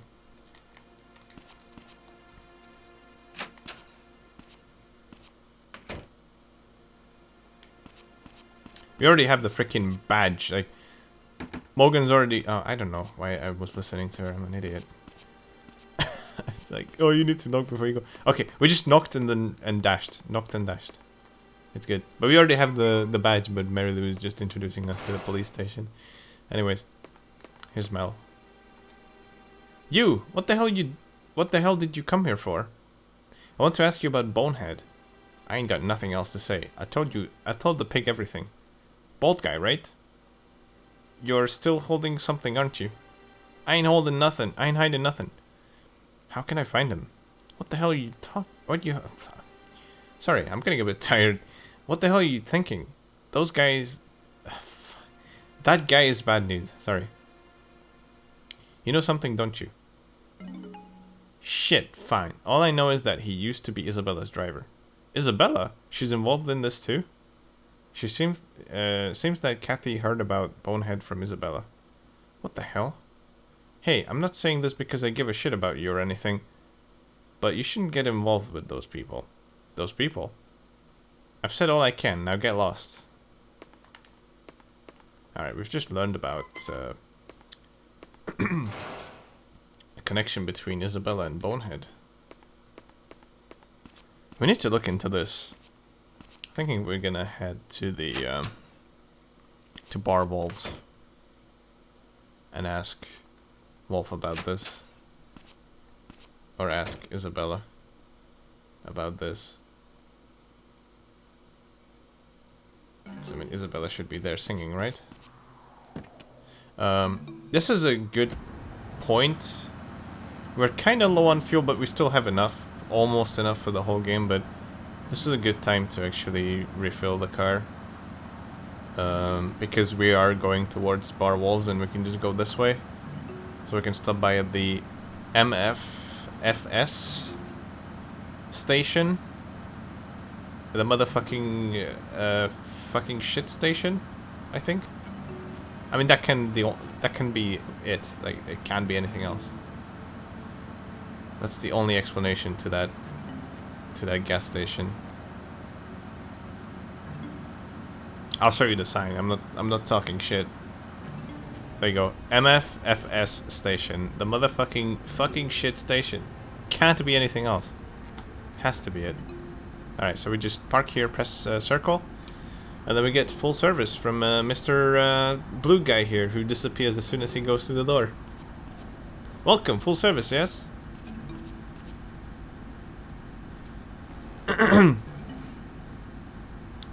You could make a really catchy ad with this gas station, I think. Like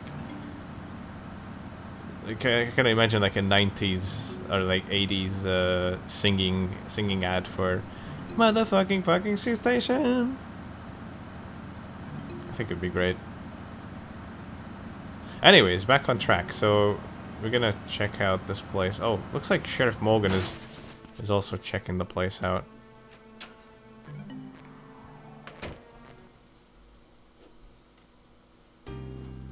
Oh, there he is.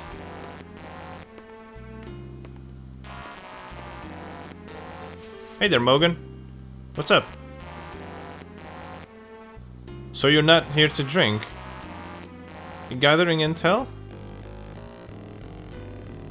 You're really not here for booze, are you?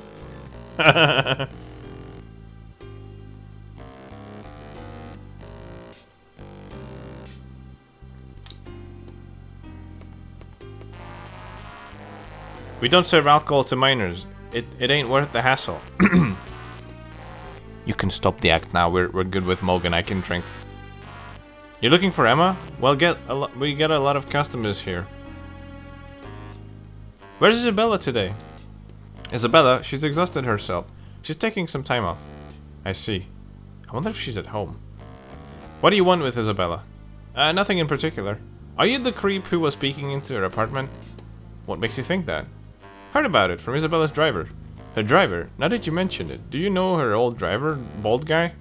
Bonehead? I don't know him well or anything. I'd like to meet with him. And do what? Listen, I'm just saying this for your own good. Don't get involved with him. What do you mean? He's connected to some pretty dangerous people. What dangerous people? Scary folks. Okay then. We'll take Wolf's advice not, and we're gonna go check on Isabella, even though, you know, she said she would contact us. We need to figure out if she's okay. What the hell's going on?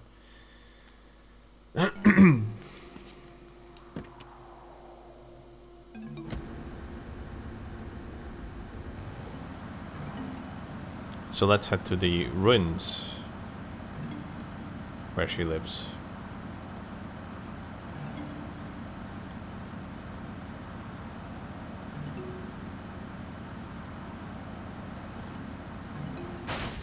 Oops.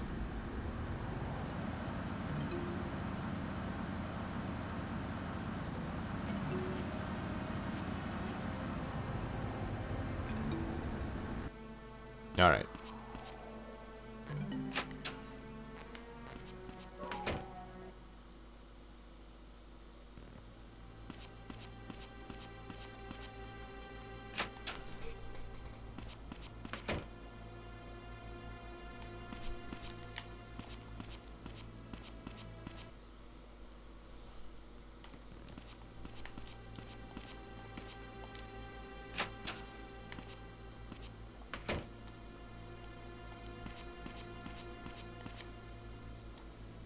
No response. Has something happened to Isabella? Looks like Uncle Noz is right there. I can see him through the wall here.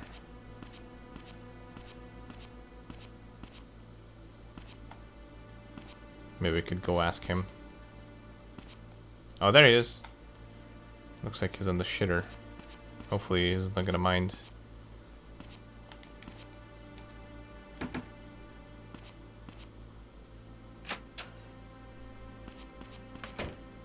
Oh, Matthew, what are you doing here at this hour? What? Have you seen Isabella recently? What? Still chasing after that lady? It's not like that. Now that you mention it, I haven't seen her around lately. No one's been going in or out of her place. I heard she's suffering from exhaustion. Her apartment's locked. Recently? We were just here yesterday. If you're that worried, why don't you just sneak into her apartment? How? This building's old. Maybe you could just get in through the vents in the empty room next door. The air duct? Is it okay for me to do that? Of course not.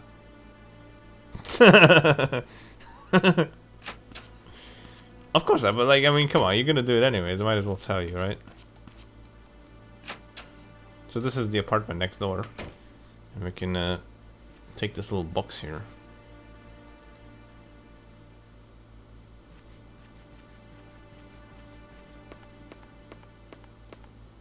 Let's put it, say, here.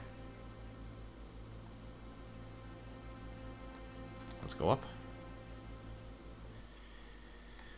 Alright, so now we're in the ducts, and this might be tricky to get through. But if you know where you're going, it's not too bad. I hope I know where I'm going.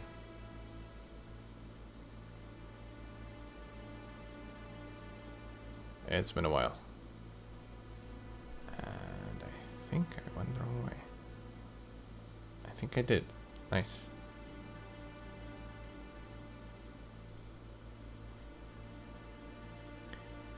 Let me see. So we start from... Alright, I think, yeah, you go this way. I recognize this. Oops. It's very annoying. It's also like super janky. You can get stuck anywhere here, so...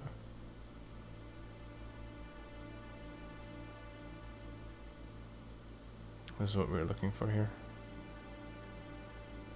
This is the place. Let's hurry and let's hurry this up. But the time isn't really running out there, so you can take as long as you want. Time has stopped counting a while ago. So this is her bathroom. And then we're looking through here. Looks like some of the chairs have been knocked over, at least one of them.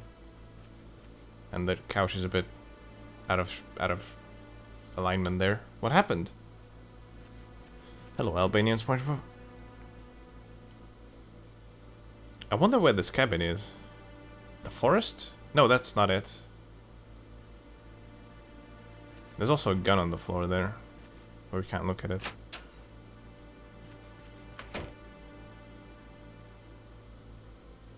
Ugh! Oh, it's the creeper again, but... so the reason he's not moving is because we have the so-called stalker glitch. I guess I should tell people about what is going on with this game. So, if you play, the more you play, the more NPCs will get glitched for you. So, I think it is intended for you to not beat this game in one sitting. So you want to, you know, if you reload the game, you reload your save, this will be fixed. But yeah, it will happen that more and more characters will get glitched so that they cannot move when they are supposed to. So it's really weird. Some of them are harmless. Some of them lose you some time, like James glitch, and the Black Hand glitch is kind of annoying. But this is the one glitch, the stalker glitch, that does not lose you any time. It actually saves you a little bit. And there, I think I once counted, there's about like 6 or 7 NPCs that can glitch throughout one playthrough. It's amazing. But technically, I suppose any NPC can get glitched. It's a fantastically programmed game. Shit, get off me. You're that stalker from the bar. Who are you? What the hell? What are you doing coming out of Isabella's apartment? Do you know where Isabella's gone? Shut up, I'm not telling you. What'd you say? I can't breathe. You know something, don't you? I'm looking for her too. Oh, ADHD unsubscribed. Gasp. She hasn't been on stage lately. I'm the one who wants to know where she is most of all. You're a stalker, aren't you? You must have some idea what kind of places she goes to. Don't call me a stalker. Whatever, I'm sure Isabella doesn't just go back and forth between the bar and the apartment building. I saw her coming out of the junkyard one time. The junkyard? The one on the west side? Yeah, don't know what what business she could have had in a place like that, though. That's enough, right? I'm going home. The junkyard. Now we're thinking about the junkyard again. Also, hello, Euler Epsilon. He just didn't resubscribe. Even though I have cool new emotes. He was about to post some of my emotes, and then he was like, rip sub. And then he left. Oh, he ran away while I was thinking.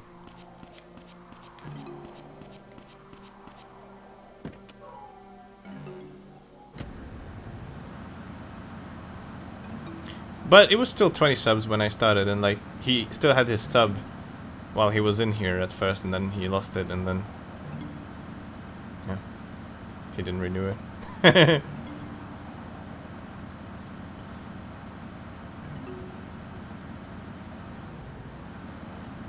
So now we're checking out this junkyard that he was talking about. The frame rate is amazingly high at the entrance of the junkyard. It's close to 60 FPS there, if not exactly 60.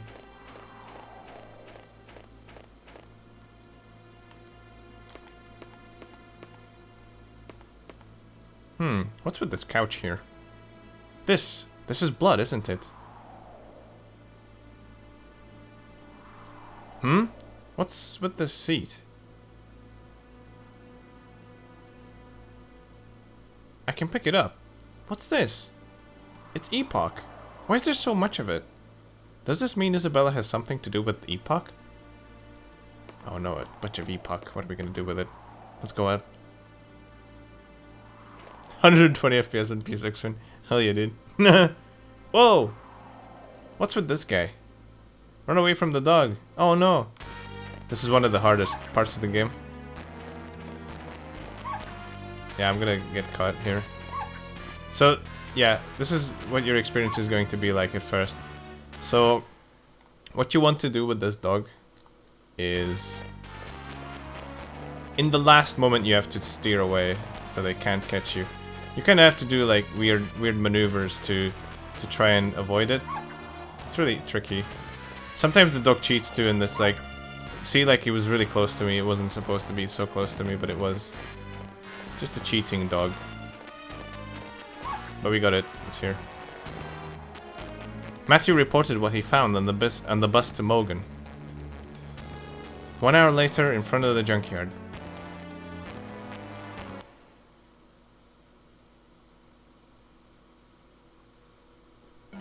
So, this is the only time...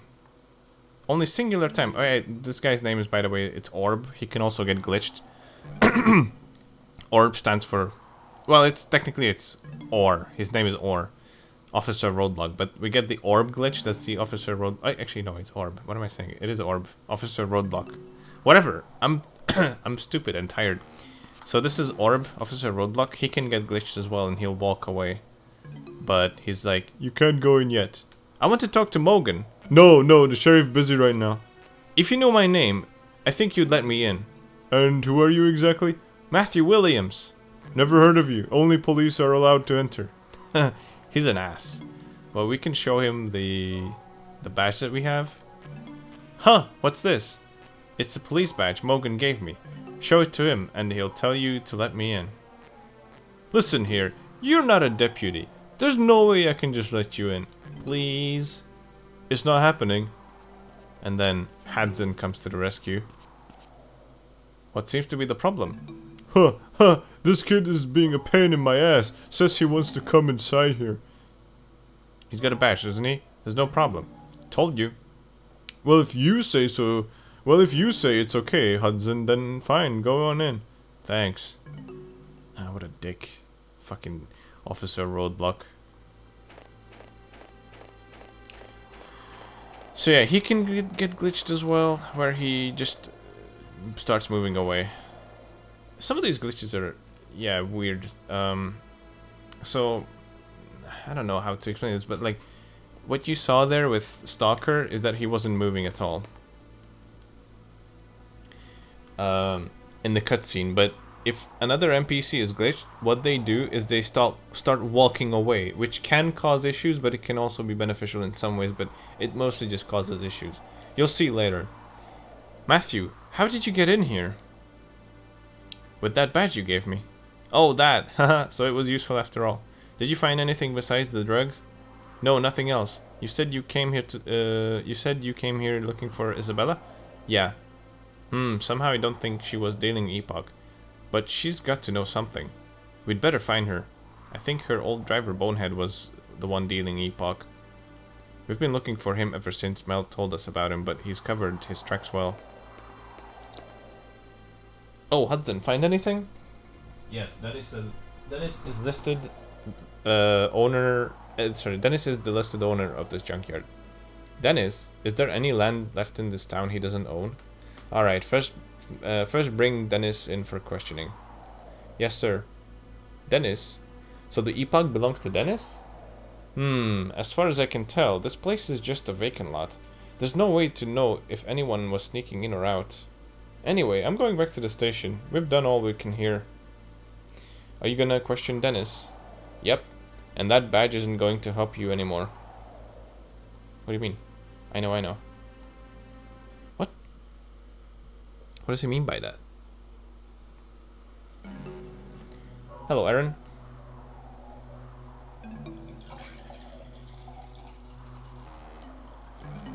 Alright. It's quite late. It's time to go back home. Miss, I need a drink. Alright. We've done everything we can today. Time to head back home.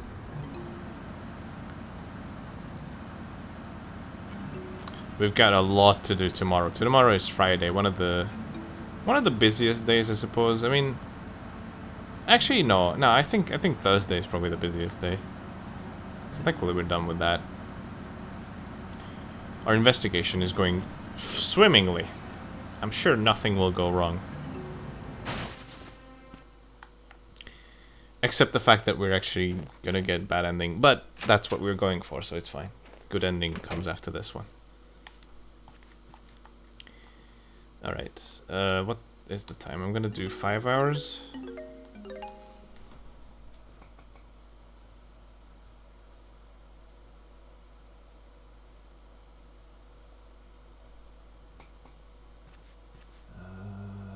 How much? I think I can do... I'm gonna have to do 1 hour here. Because... yeah. Okay. I want to be there at around like 8, but it's fine. it got muted but it was beeping. I guess that's lucky coincidence. No, I didn't want to save. Whatever, I guess we'll save. I wanted to save eventually, just not on this sleep.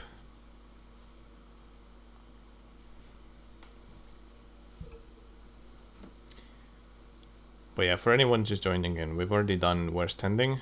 Now I'm doing bad ending, and then after that I will do a full good ending with also showing most of the things that happen, going through some cutscenes and such. Though I'll probably only be doing that tomorrow. I'm not feeling too good right now.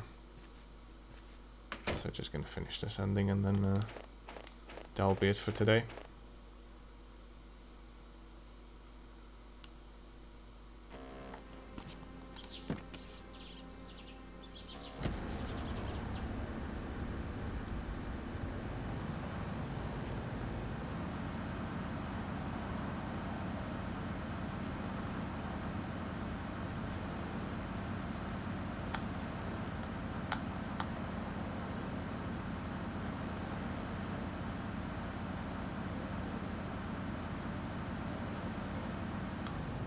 Oh, this is something I keep doing. And I need to stop doing it. I don't know. I just muscle memory turn left there towards the school, but we're actually going to the police station. I might be a bit early here, I think, but it's fine.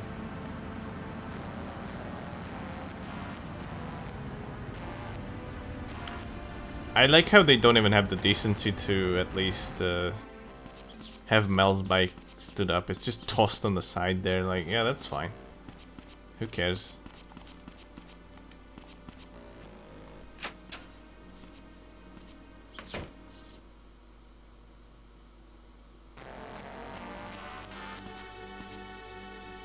Matthew, you can't go in there yet, right now. Okay, I guess we're in time.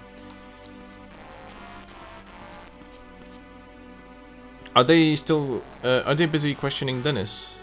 Oh, you know about it? Well, yeah. That man, every time he comes in here, he's in a bad mood about something. I don't like him. Well, Dennis is always angry like that. That's just how he is. Oh, really? I wonder if he's getting enough vegetables. Jeez, you need to give me a break. I'm a busy man. Don't talk to me like that. You just think I own too much land, right? Just keep it under control. We don't want something like this to happen again. I will. I don't have time to deal with crap like this either.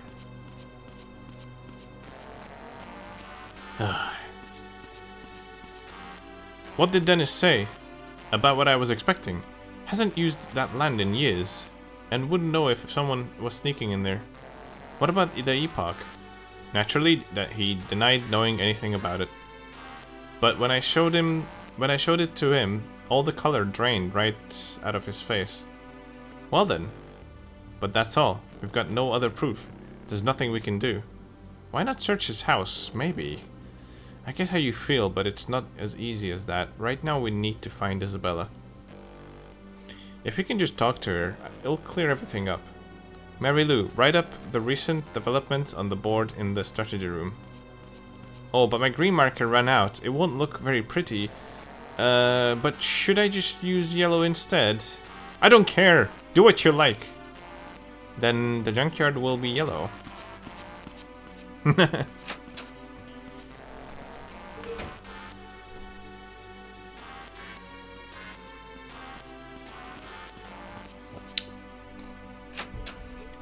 There's just this cutscene of her going in there doing all this stuff. I don't know why, but yeah. We have to sit through it.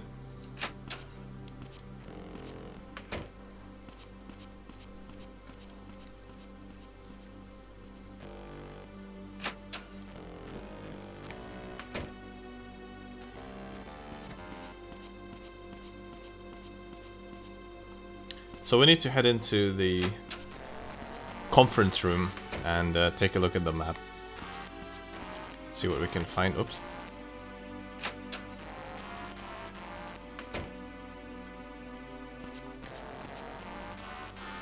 Right, so we need to take a look at each of these things. we'll be looking at all of them during the good ending. I'm just going to take a look at the ones that are necessary, the ones that are owned by Mr. Dennis Aston. A large quantity of epoch was found at this junkyard. According to the owner of the land, Dennis Aston, he hasn't made use of it in some years. It's possible that the drug owners were there without permission. The junkyard has been placed off limits. He also owns the ruins, I believe. The apartment where Isabella, who may hold a key to the epoch mystery, lives. It's an old building. Locals call it the ruins. I didn't think anyone actually lived there, but apparently Mr. Noz lives there too. Another building owned by Dennis Aston. Honestly, it's like he owns half the town. And one more place is oops. If you hold down triangle, you can scroll this a bit faster. Interestingly enough, the cursor's a lot slower in the translated version than the Japanese version. It's really fast in the Japanese version. Land owned by Aston Farm, where the farm workers live. The buildings are quite old, and recently the workers have been lobbying for renovations. It seems Dennis won't budge on the issue, though. An empty building was used as a hideout by Mel after robbing the diner. Could Mel's use of the building have something to do with Dennis's reluctance to renovate? So that's that. We looked at these buildings, and also you were in here. I wrote a lot, huh? You sure did. You've got quite a way with words. Really? For example, what it says here about Dennis. Hold on. The farm workers' housing, the ruins, the junkyard. All of the locations connected with Epoch belongs to Dennis. Mary Lou, what other land does Dennis own besides the what's written here? Mr. Aston's land? Let's see. Oh! I think he owns the little cabin on the opposite side of the shore, opposite shore of the lake too. The opposite shore? On the beach there? Right. That cabin in the photo I found in Isabella's room is the one on the opposite shore. What about the cabin? Nothing, thanks. So this is the main thing that's required for bad ending, this whole epoch scenario. Like, you cannot skip anything about it. That's why we're doing all this crap. This is all required for bad ending. If you skip this, you will not be getting the bad ending, you'll be getting the worst ending. So the same as if you've not done anything and just slept home all this time. So now that we know about this, we should go check out the boathouse, which is right next to the lake. Maybe we can get a boat and then just visit the lake house.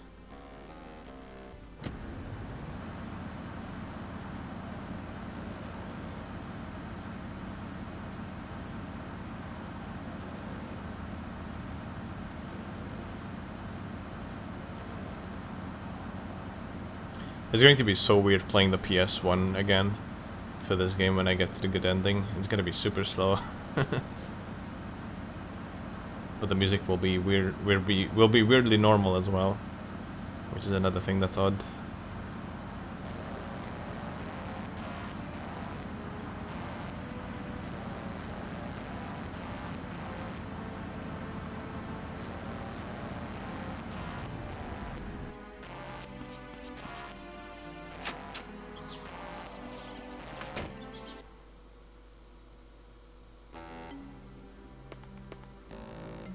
So we could go outside and then we can also try to talk to this guy.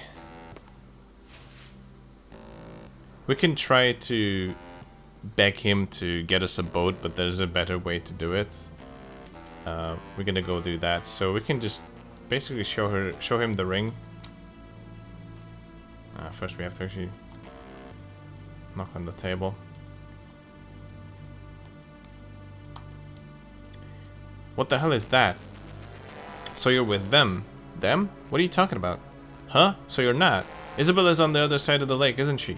No. It's too late. Quit bluffing. Alright. These guys showed up and told me not to rent out any boats, man. What a pain. Just rent me a boat. I promise I won't get you in any trouble. I don't think you should go. Those guys, they seem pretty dangerous. I don't care. There's no time. You can use the boat at the far end. So, right. So here... you know, Matthew would be begging to get a boat, but he would not budge until you show him the ring. The way it works is, this is actually easy to figure out because as you leave leave through the door. Isabella actually calls you and tells you to show him the ring, but you don't have to do that. You can just show him the ring immediately. And here's Winona. We don't actually have to talk to her, so...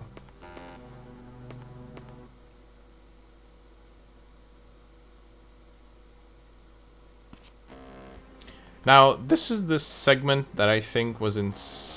that inspired Silent Hill 2's boat segment when you're heading towards the lake, the Lakeview Motel or Hotel or whatever. Lakeview Hotel.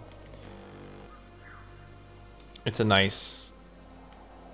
early morning December boat ride up to this cabin, and the controls are super weird here. L1 turns you right and R1 turns you left. Nothing else does anything, and X is just going forward.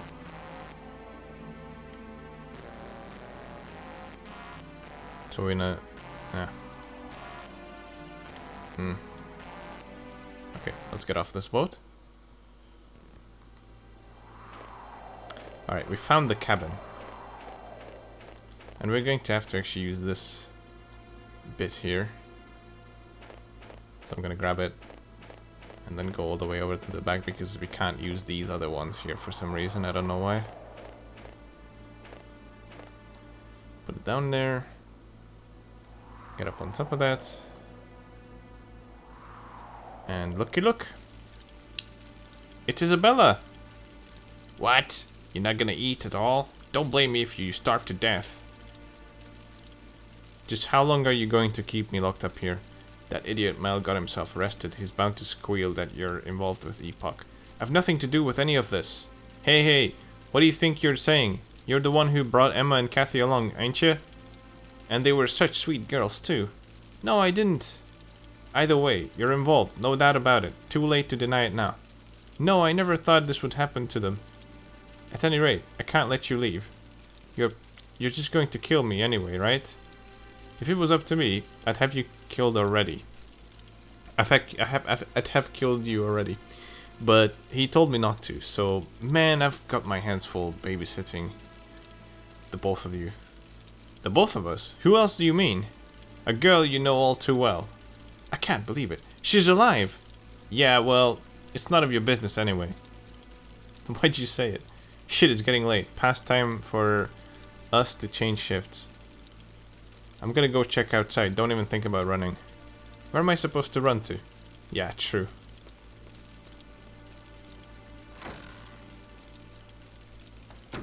So while the dude leaves, we're quickly letting Isabella know that we're here. Matthew? Are you alright? I'm coming in. Don't! He'll come back. He went to the shore.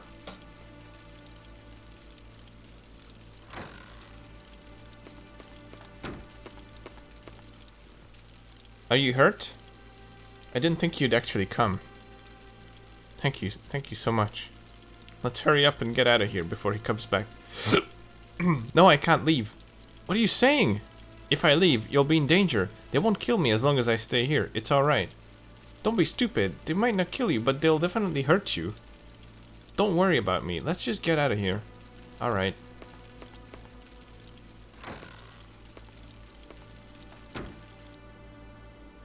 Uh-oh. Hey! Shit. Isabella, too bad just when your savior of... Isabella, too bad, just when your savior's arrived. Wait! He's got nothing to do with this. Leave him alone. I'm afraid that's not how it works. I'm a perfectionist, you know. Please, don't. Huh? You wanna fight? Matthew, stop it. I've been so bored, cooped up in this cabin. It's your lucky day, kid. I'll go one round with you. So, this guy is impossible. He's so hard to beat. He's got like a really annoying like head-buttoning attack. He's just crazy hard to beat. I think I spent like an hour plus or something trying to fight this guy, and I can't remember, it was a long time ago. So he's pretty much the hardest enemy, but for some reason he's the easiest enemy in the speedrun, because you can just consistently cheese him with this kick. by holding right and tapping X, you can just cheese him into this, like, constantly walking toward you and then kicking the shit out of him. So it works beautifully. Like, this guy is so hard. This run would be impossible if there was no, like, better, like, no cheese strat like this for this fight. But thankfully there is. Ugh! Isabella, let's go! So we made quick work of him. Matthew, wait! Let's just run, we can talk later. But it's important! Listen, Emma is alive! What? Emma is...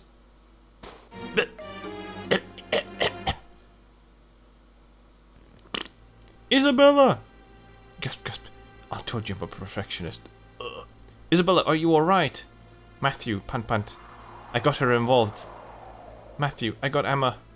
It's alright, don't talk. Shit, I need to hurry. I'd love to see what happened next, like how he got her back. But we don't get to see that. So Emma is alive. You can hear the siren being reused in the music again. It's fantastic.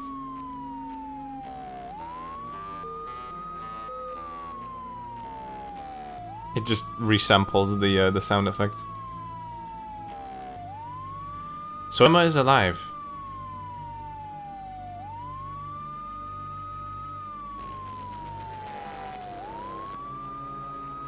We need to get to Dennis. He's got Emma too, I know it. Calm down. Hudson's on the way to Dennis now. Huh? Dead line. Excuse me. Yes? What happened to the guy in the cabin? There was no one in the cabin. Seems your guy ran away. Wait, what? I see. Give his description to the deputy. Alright. What's happened? Dennis is dead. Dead? Shit, what the hell is happening to this town? What do you mean he's dead? Did someone kill him? He shot himself with his own gun. It was a suicide. Suicide? I have to get over to Aston Farm. We'll talk later. That's an unexpected turn of events. Let's go check out the Aston Farm then. See if we can find out anything about Dennis's supposed suicide. That was out of the blue. He didn't seem like the type of guy to do it, right?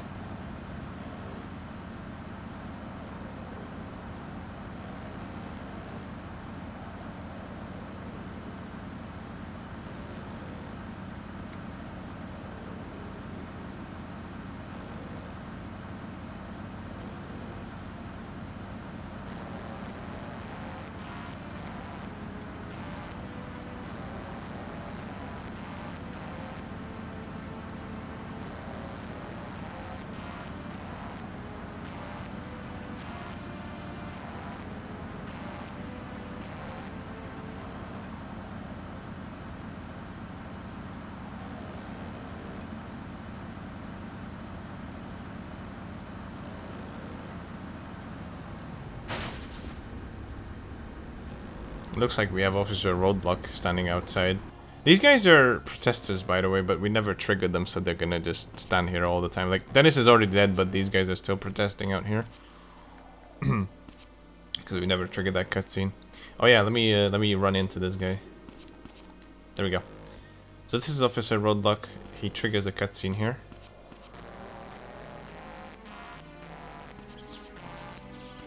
Morgan! Check out the warehouse. I'll head over to Gruber Hospital. Yes, sir. Did Dennis really kill himself? Yeah, he was still holding the gun when we found him. And there was a suicide note. What did it say? He admitted to dealing Epoch. Must have gotten scared after we found the stash at the junkyard. What about Emma? It didn't say. We'll check everywhere in town Dennis was involved with for her. So Dennis was behind everything. Probably. If Isabella pulls through, she might be able to confirm. I'm going to the hospital. Can you come to the station later? There's a lot I want to discuss with you. Okay.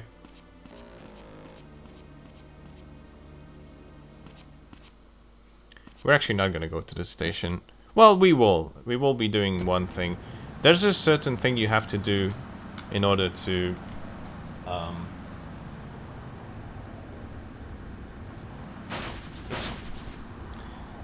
on. I'm just trying to one-handed control the car while scrolling down in my notes. Okay, there we go. So we need to... we need to trigger a cutscene here.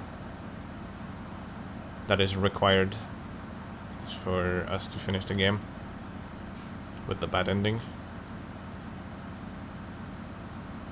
And that involves a person that's currently locked up in prison. And his bike is still just laying on the floor there.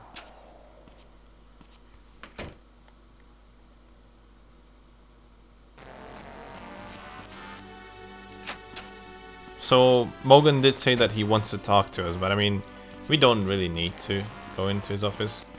We're just gonna go down and see what's up with Mel.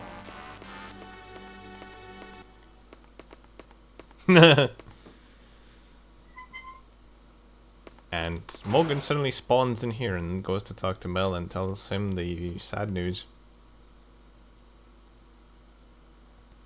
And, wait a minute, you're kidding, right? He killed himself? No, my father killed himself. His body is at the hospital. Hudson, take Mel to the hospital, please. Hey, you seriously think he killed himself? There's no way a coward like him would have the guts to do something like that.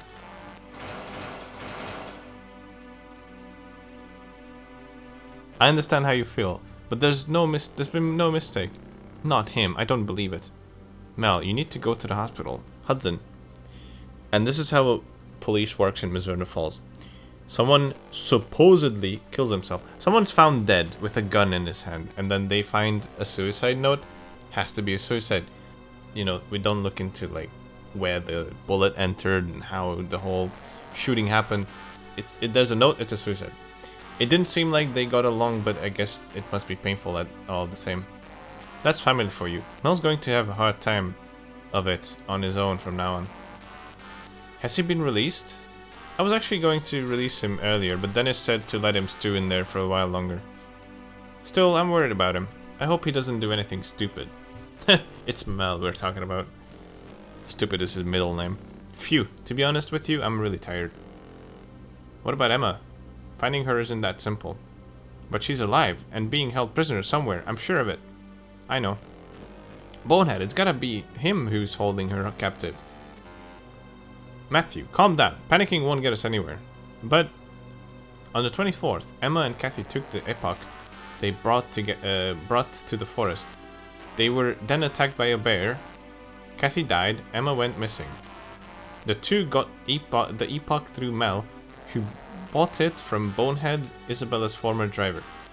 Do you think Mel knew that Dennis was the one who processed the epoch? I don't know. I'm guessing probably not. If Mel did know about it, then there's no reason for Dennis to have had Isabella held captive once Mel got arrested. Yeah, if Mel knew everything, he wouldn't have mentioned Isabella or Bonehead's names so freely. Either way, Isabella holds the key to everything. All we can do now is wait for her to recover. Yeah, that is basically what I am going to do. So this time I'm actually listening to Morgan. We're gonna wait until she recovers, which means we're just basically... Why is this mouse not working?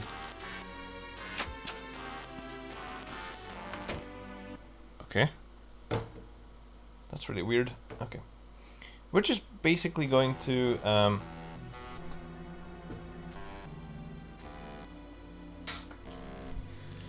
head home and sleep until Isabella gets better.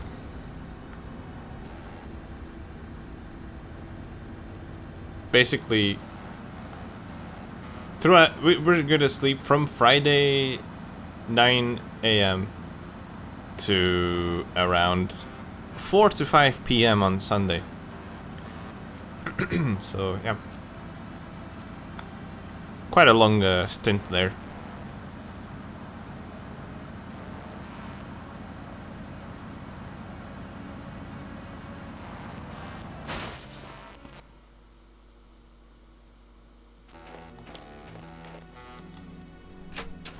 And then after that, the final sequence of the game begins.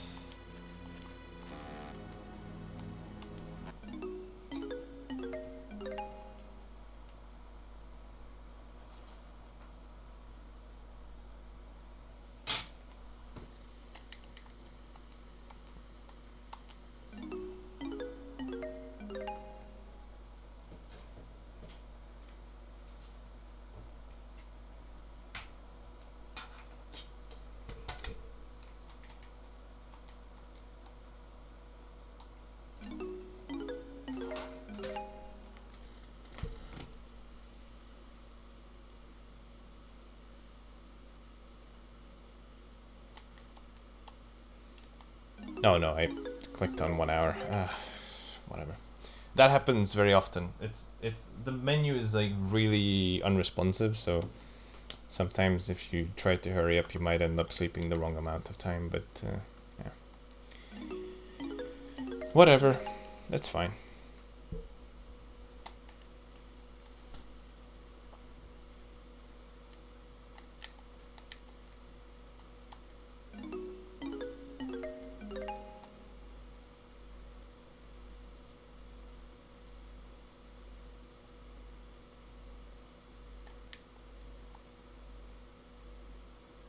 What day is it?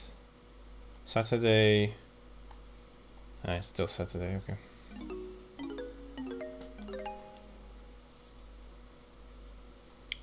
My plans for Saturday is sleeping all day. That's a good Saturday.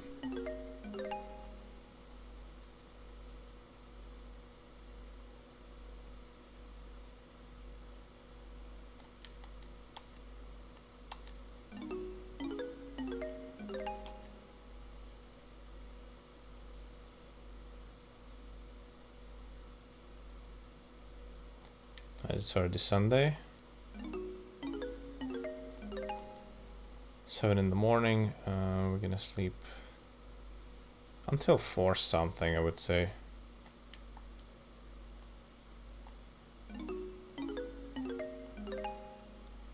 Basically, we need to be in the hospital at around 4 p.m. Sorry, 5 p.m. roughly.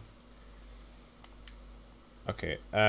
Yeah, I'm just gonna do 1 hour now because I accidentally did a 1 hour sleep. If I hadn't done it, I would be able to just sleep 1 more 5 hours and it would be like 4 something and it would be perfect. But that's in a perfect world that when I didn't accidentally press 1 hour.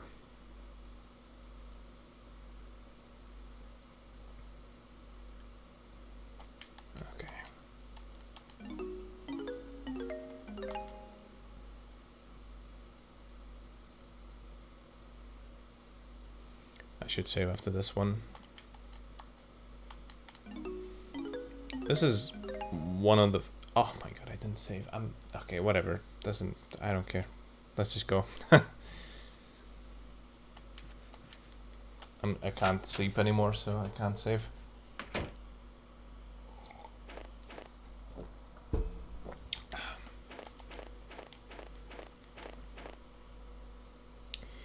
Right, so now we're gonna head to the hospital.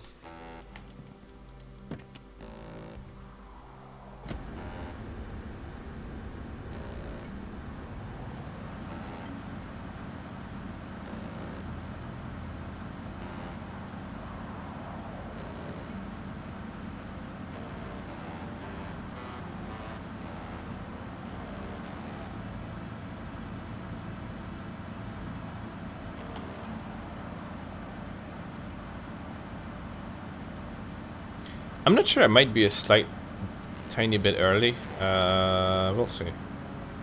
I'm not sure. I think, no, actually, I think we're on time. I can't remember what time does Winona actually arrive at the hospital. But basically what happens here is, there's a cutscene that will happen that moves the story forward. So we're going to Isabella's room. Ah, there we go. Okay, good. And Officer Roadblock is still in place. Looks like we don't have the glitch. Matthew, how's Isabella's condition? I see. You're eager. Huh?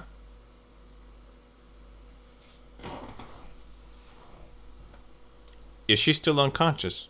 Yeah. If she doesn't hurry up and get better soon, the bar's gonna lose customers. How dare you? Don't you act like you're not responsible for what's happened to her. I know, it was just a joke. Guess I'll come back later.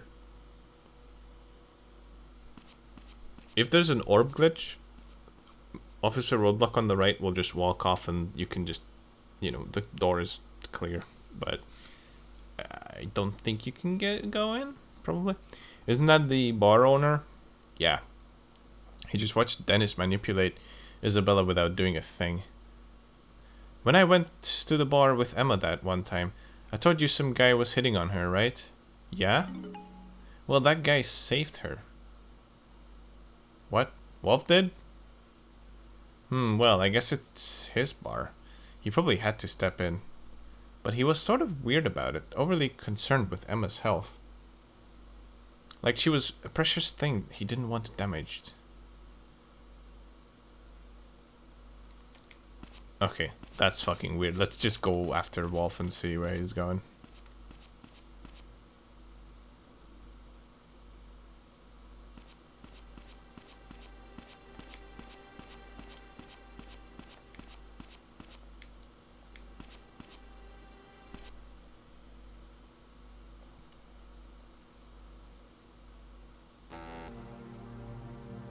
Wolf?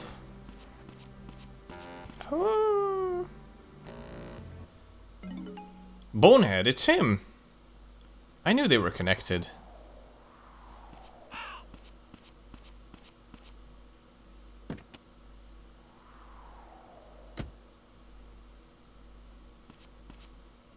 I bet they're going to Wolves. Alright. But before we get there, it's our final last chance to save the game, so let's go do that before the inevitable happens. I mean, maybe you could technically save.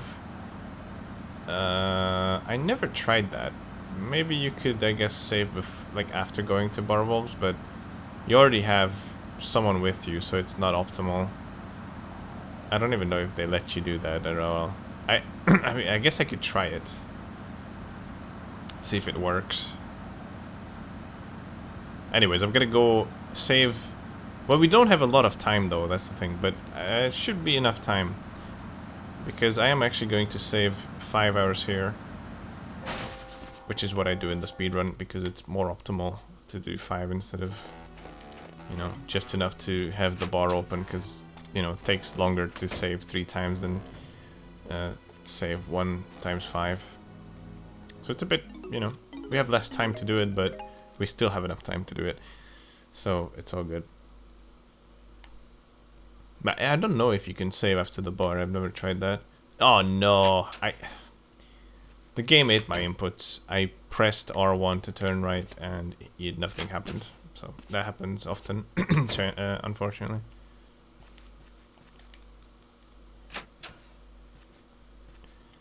Alright. Let's head to Bar Wolves here.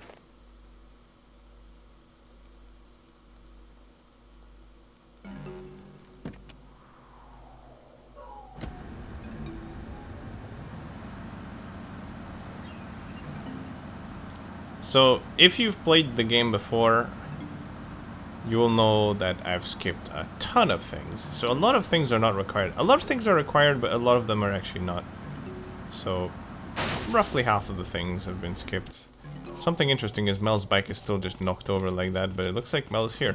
And this is why we needed to free Mel from the cells and have that cutscene happen with Mogan and Mel, because otherwise he wouldn't be here.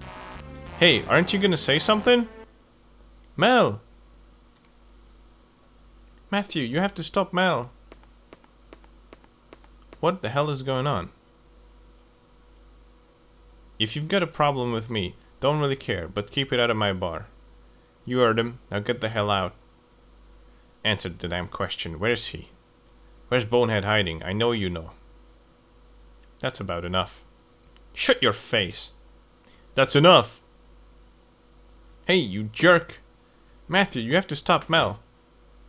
That's far enough.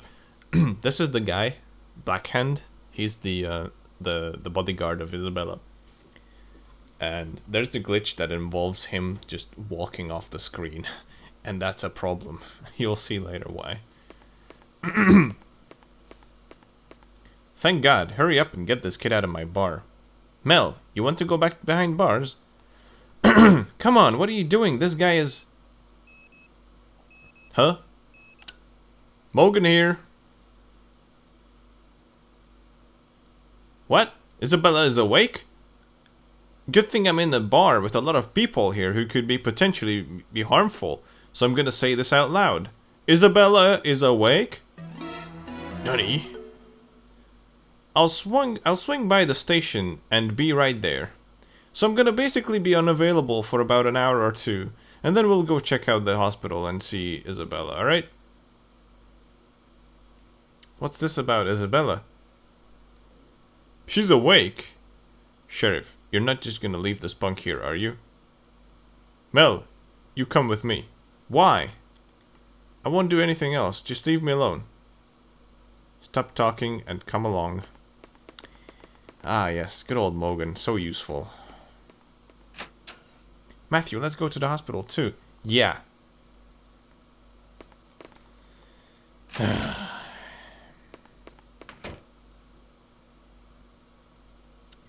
So I'm not sure if the game lets you save here. I'm kind of tight on time. So I probably won't try it now. You can never know. I'm just gonna go to the hospital. We'll try it another time.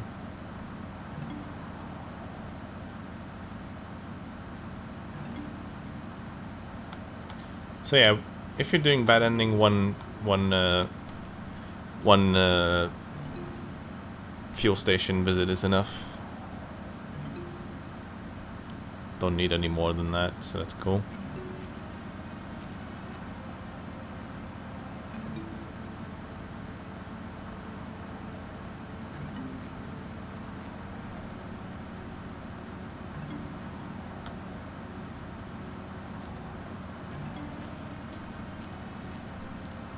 I was like testing if I could just do one, but it's not quite enough. Just about not enough.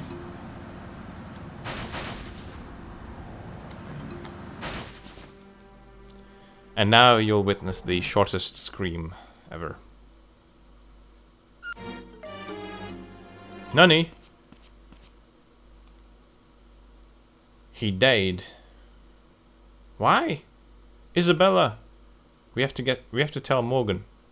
Yeah.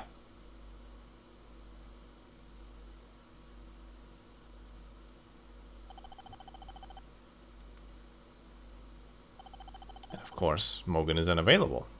As per usual. It's no good. No one's picking up. Winona, take my car and go get Morgan. Okay, but what about you? I'm going to Isabella's room. No, it's too dangerous. I'll be alright. Just get Morgan quickly.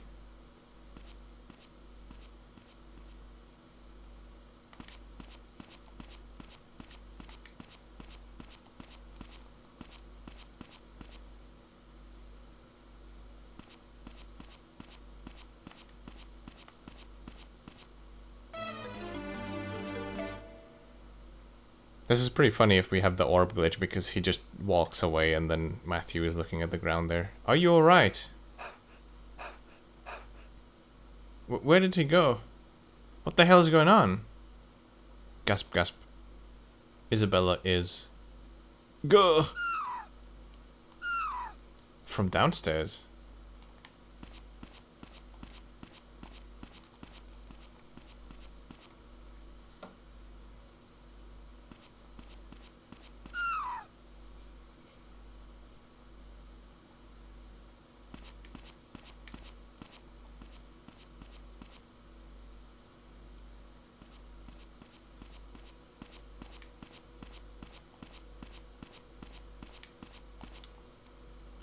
Oops.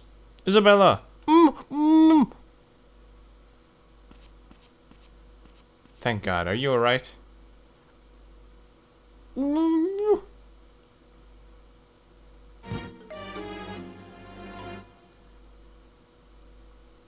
Ugh.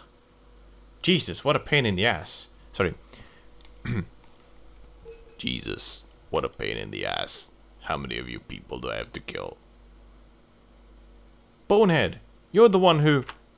No, don't move. Nani? Sorry about this, kid, but you're about to be dead. I don't have time to make this. I don't have time to make this look like a suicide like with Dennis. Dennis? So you're the one who killed him? Enough talk. Oh. Ow.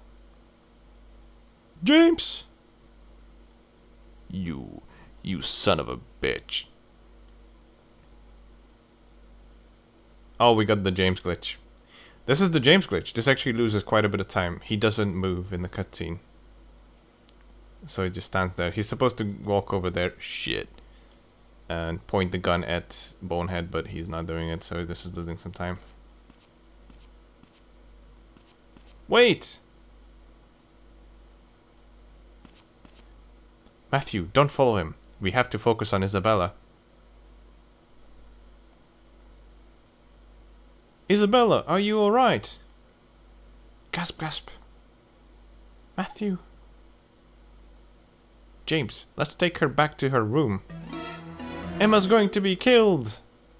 Huh? Emma? Matthew, it was Wolf, controlling everything from the shadows. He's the one who's been holding Emma captive.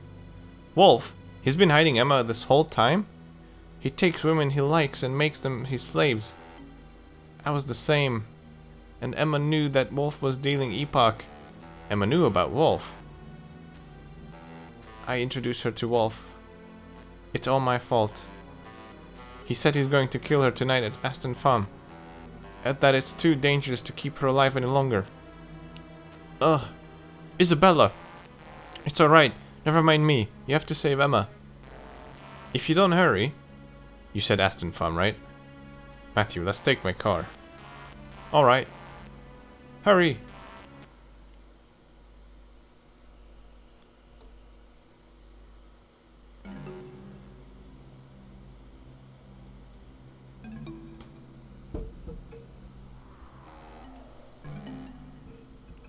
So there will be some cutscenes here that are also going to be glitched because James can't move anymore.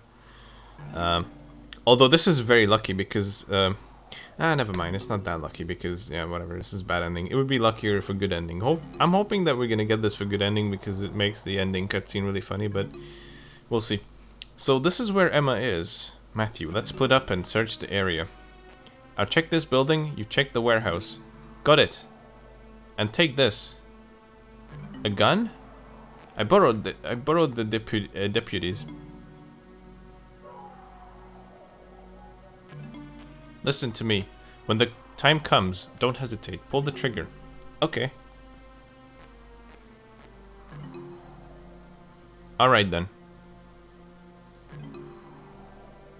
And he's supposed to be running right now, but yeah. He can't move. So he's there for a couple seconds and then...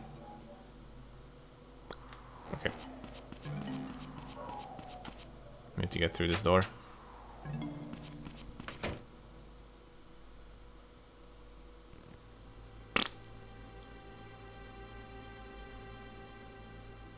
There's Wolf, Bonehead, and Emma! Emma face is there. Emmy! Emma! Hello, wake up. Oh shit. Nani? Hey! Sorry. Hey, what do you want? Emma! Matthew! Matthew, it's you! Emma, are you alright? Don't get too chatty, kid. She's all tuckered out. Huh? Come now, don't ruin their touching reunion. Wolf, you're the one who did this. Yep, I was behind everything. Satisfied? You're the one who was behind Dennis's murder too. You squealed? Whoops. Your tongue couldn't be any looser. Why have you done this to Emma? She was going to ruin us. threatened to rat us out for dealing Epoch. Should have just killed her in the first place. Would have been a waste. A waste just to kill her. When I saw her stumbling along the road that night, I was so happy I could have cried. That night, the 24th. Give it a rest, kid. What does it matter now? Both you and her will be dead in a minute. As soon as I light this gasoline, you two will be burned to a crisp along with this warehouse. Stop! Oh shit! Matthew's got a real gun in his hand. Holy well, well. Hey, this kid's pointing a gun at me. Give ammo to me. Hey kid, look, this is what a real gun looks like. You want her? Matthew. Ammo. Drop the gun. Damn it. Wolf, let me handle the kid. Do as you wish. This is one of the hardest fights. I have to pay you back for that stunt you pulled in the hospital. Don't worry, kid. I'll take you on with my bare hands. Now, come at me. This was a tricky fight, but yeah. Not as bad as the Sandman fight. Although, yeah, this one is harder to cheese. Like, you actually have to fight him for the most part.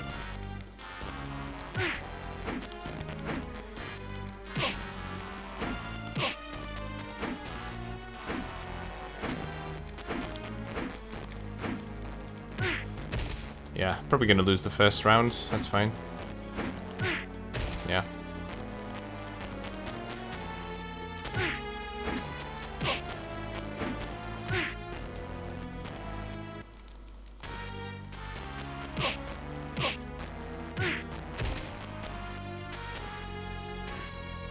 You can sometimes cheese this guy as well, but it doesn't work the same way as with Sandman, unfortunately. Like, sometimes he runs into it, but yeah, like right now.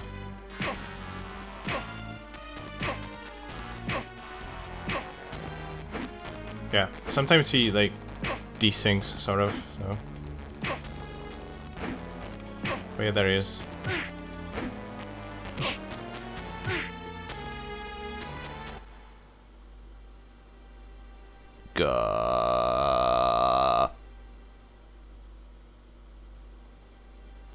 Hey, what the hell are you doing losing to a kid? Gah. You useless idiot. You couldn't kill Isabella and now this? You shut your face. What did you say? Shut up. Just shut up. Say it one more time, I dare you. I said, shut the fuck up. If you'd just killed the girl in the first place, none of this would have happened. You screwed this whole thing up by every... you screwed this whole thing up every step of the way. I knew things were off when that jerk betrayed us. I was the only...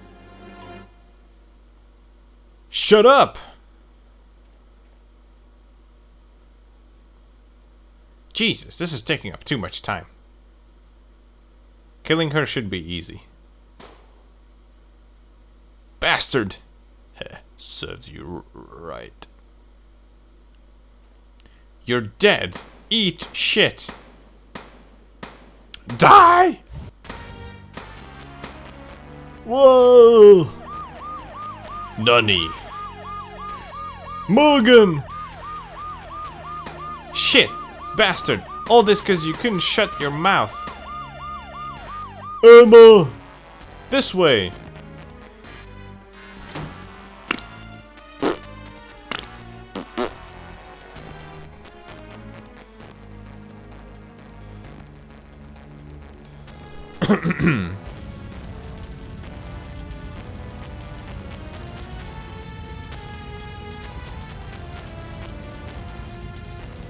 Yeah.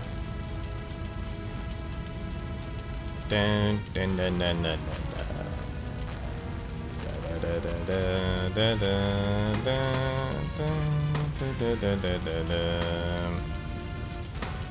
Da, da, da, da, da.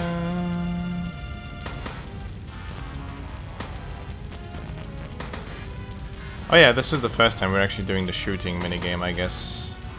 Because we haven't done anything else other than this. So this is how you fight people. QT... Before Shenmue. People say Shenmue was the first game to introduce QTs. It was actually this game. And yeah. You're shooting with the QT buttons.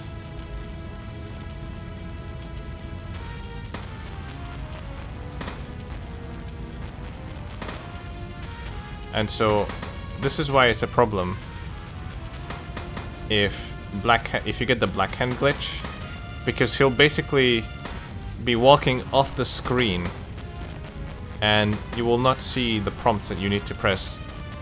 But it's not too bad, honestly. Like, I have it written down in case I need it, and then I just look at my notes, and then there are the black hand QT buttons. There he is. But I've had it happen once where he didn't completely walk off the screen, he was just a bit further away. I could still kind of see the buttons.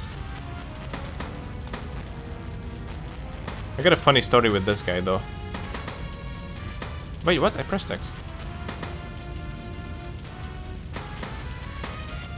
Oh, all the buttons, okay. So, on my first ever run for this game, I got the black hand glitch.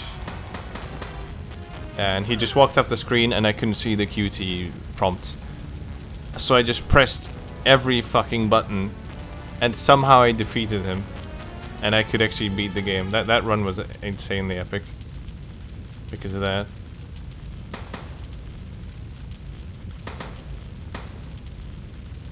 I was just basically guessing the buttons. I couldn't see them.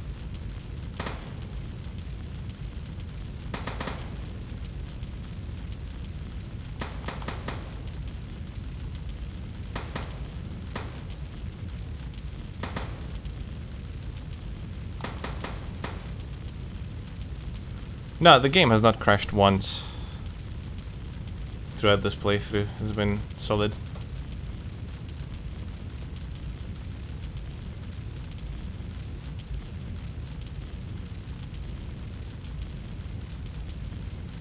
I thought it crashed once, but it was just loading for a very long time for some reason. And it was fine after that.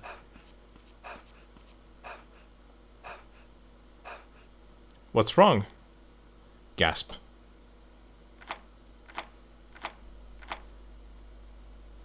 Shit. Out of bullets? Back. What? Stay back. The epoch, it's wearing off. Quickly.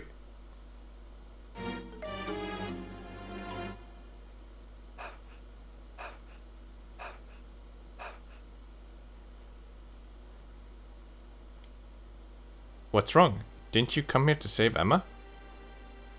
If it weren't for this, I'd have stayed weak, pathetic.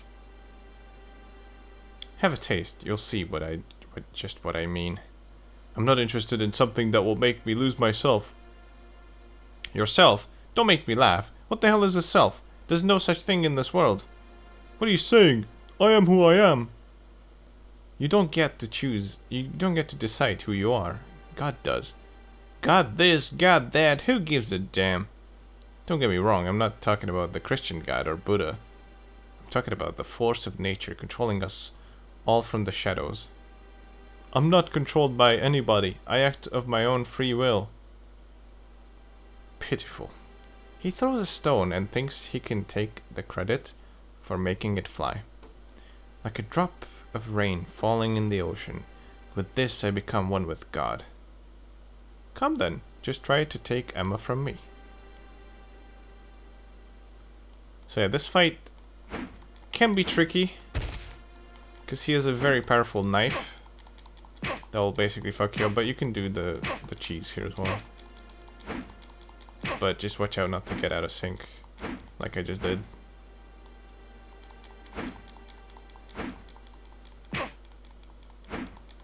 It's really hard to time this right, because if you don't press it quick enough, you'll walk backwards. If you press it too quickly, you'll, like, desync with him walking towards you.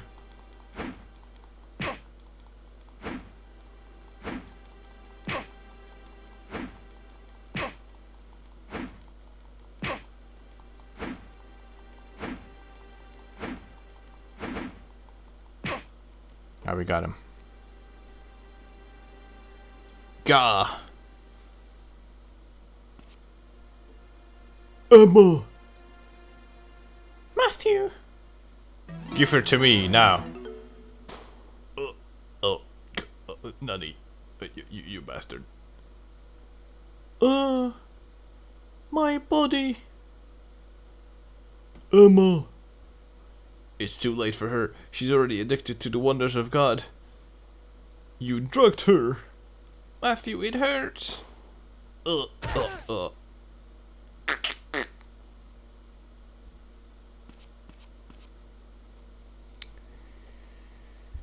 Ah, beautiful. We finally found Emma. It was about time.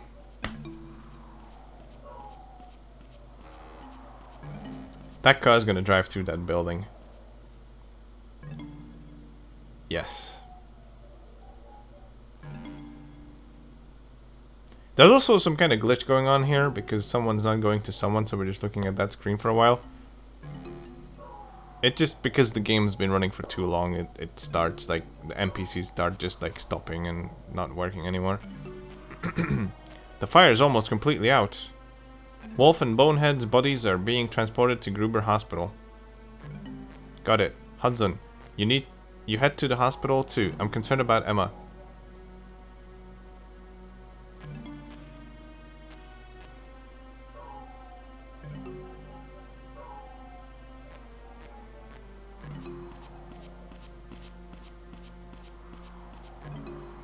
Are you alright? Yeah. I'm more worried about Emma. James is taking her to the hospital right now. No need to worry. James is taking her? Yes, he says her condition isn't life-threatening. I see. Matthew! Winona. Oh, thank goodness. Can't believe you got out of that without a scratch on you. I thought that was done for at the end there. If you hadn't shot Wolf, I'm not sure we would have made it. Shoot him? I didn't shoot anyone. I don't even have a gun. Remember, I couldn't even protect you during that robbery in the diner. Huh? Did Hudson or somebody? None of us shot anyone. We don't have guns. It's a small town. We don't need guns here.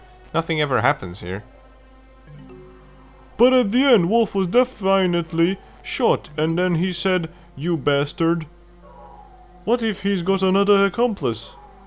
Really? I'm worried about Emma. We have to get to the hospital. Ouch. Matthew, what's wrong? Don't stress yourself. I sent Hudson to the hospital. Sheriff!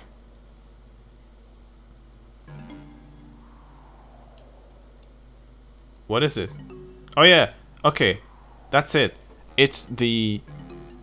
I think it's the nurse guy glitch. NGG. Because the nurse guy, whatever, was supposed to walk over to us, or doctor or whatever, and then tell us this thing. We just got a call from Hudson at the hospital. The ambulance never arrived. Or maybe like one of the officers. Or maybe it's like... I don't know, maybe it's one of the officers. I don't know for sure who this is. She's got a call from Hudson at the hospital. The ambulance never arrived. What? Emma and James must be in trouble. Alright, I'm heading to the hospital. Hey, Digital Duck, thank you for the raid. How's it going?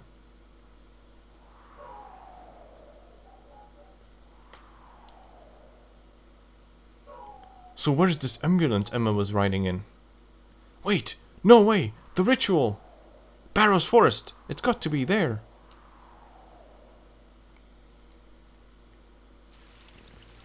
James? Gah. Matthew, is that you? James, get it together, what on earth happened? It's Emma. Go quickly. But... Just go. Emma.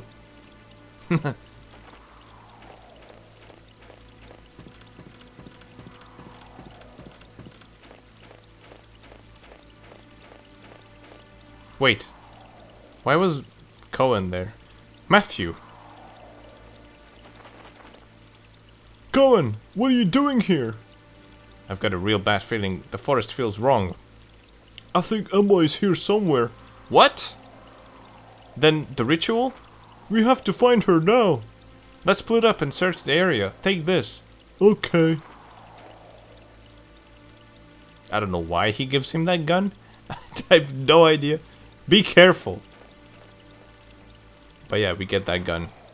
And stuff.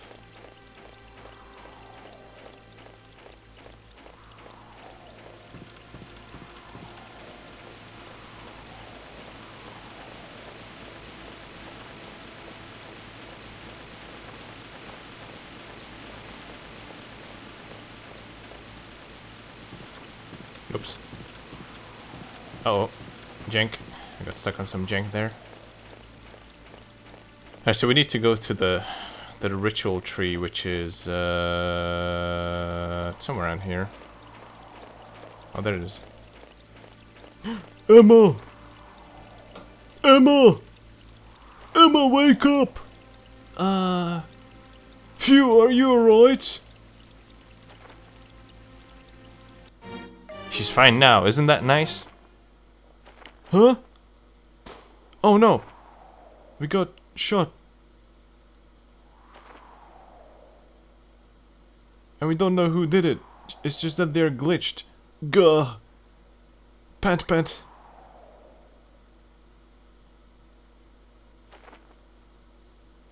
You... Why? I see. Why does it say I see at the end? Where am I? Oh, I got shot. It's no good. I can feel my strength leaving the... I never pictured myself dying. Ow, fuck, that was bright. What Emma was so afraid of. At this final moment, I really feel alive. I think I finally understand. I think I...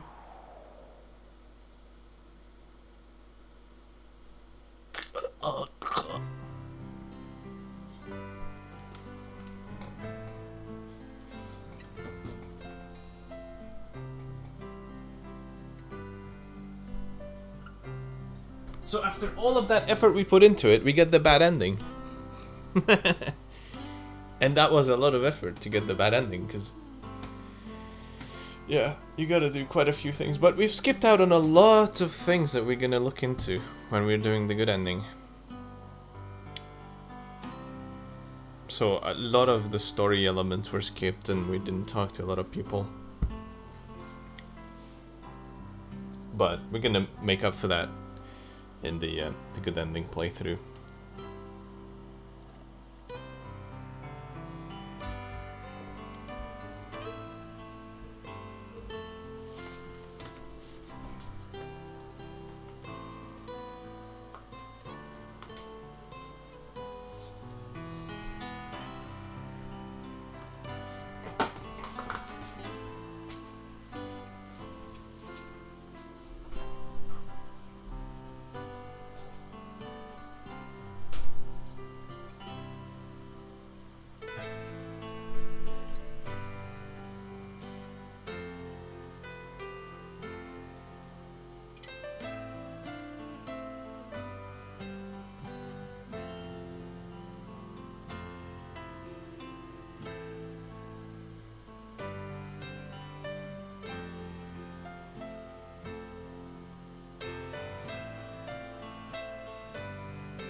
try again.